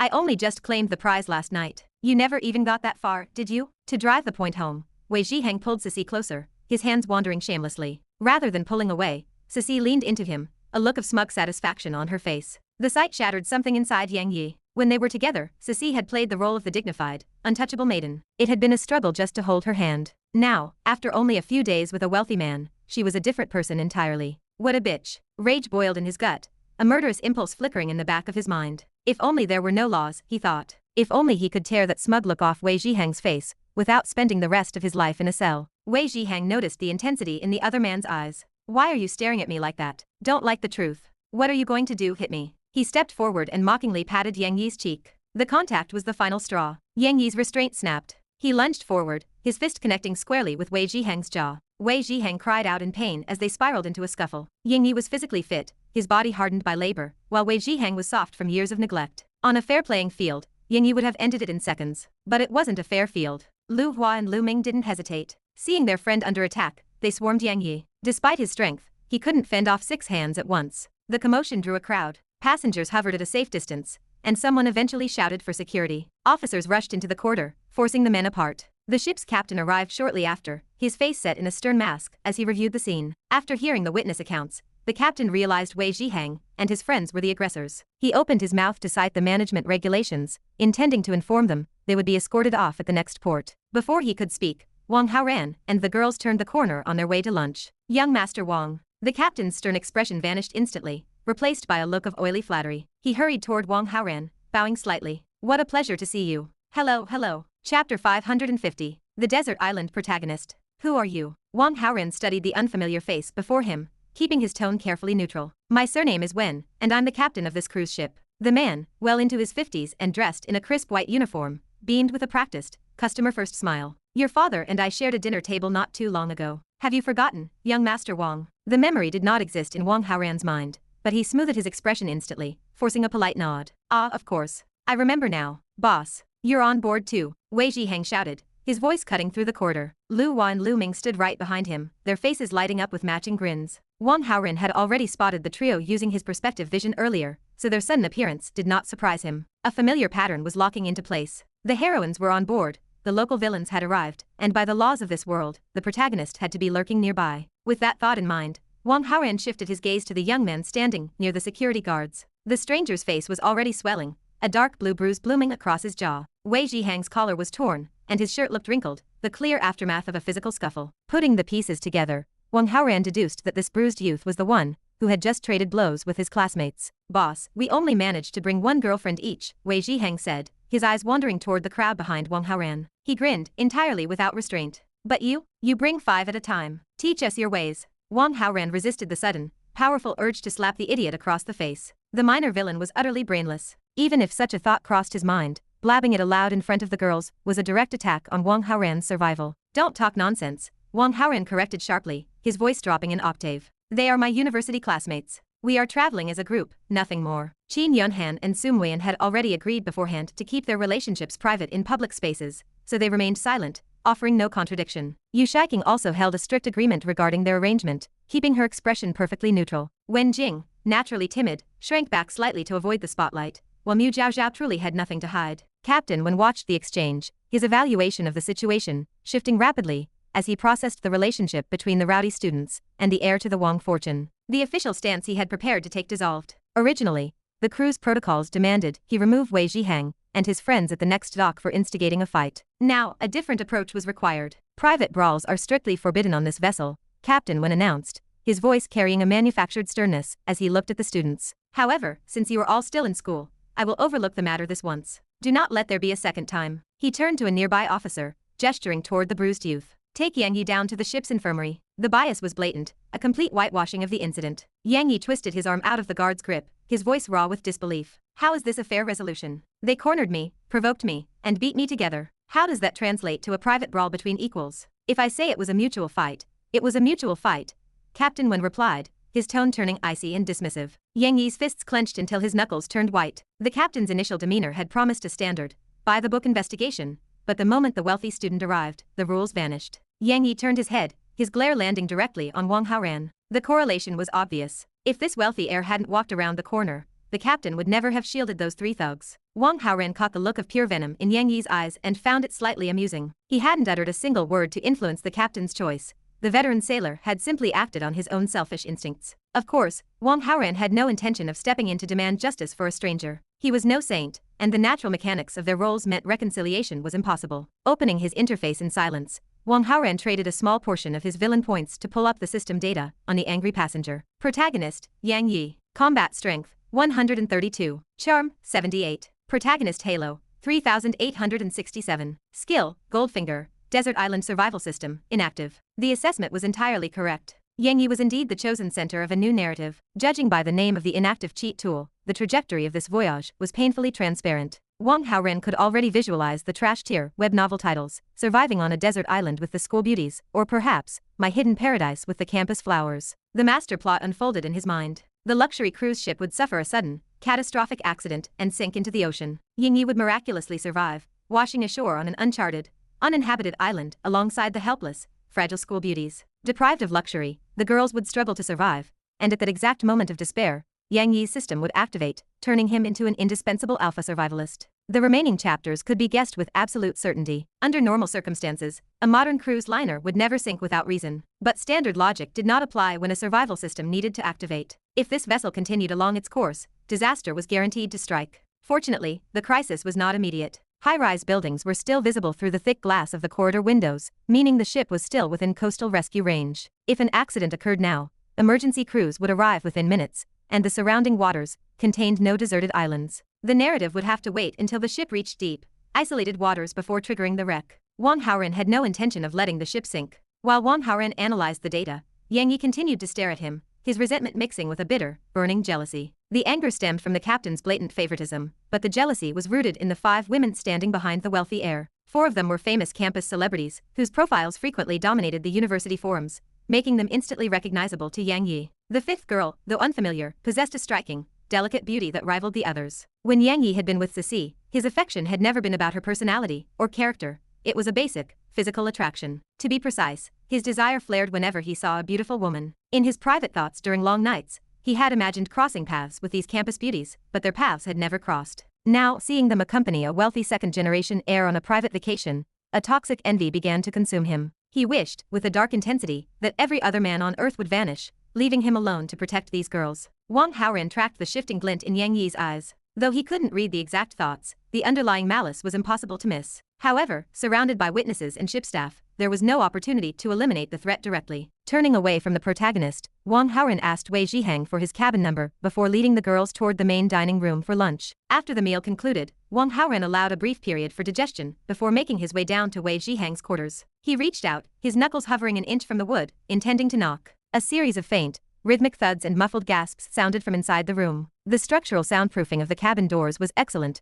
designed to ensure privacy for high-paying guests, but Wang Haoran's enhanced hearing caught the frequencies easily. Wei Zhihang was making full use of his vacation with his new girlfriend. As an experienced man of the world, Wang Haoran understood the nature of the activities inside. He lowered his hand, turning on his heel to seek out Lu Hua, or looming down the corridor, but a quick focus of his hearing revealed that his other two classmates were currently just as occupied. To be continued. Hope you liked today's video. Join the community by subscribing and dropping a like. I'll be back with another update tomorrow. See you then.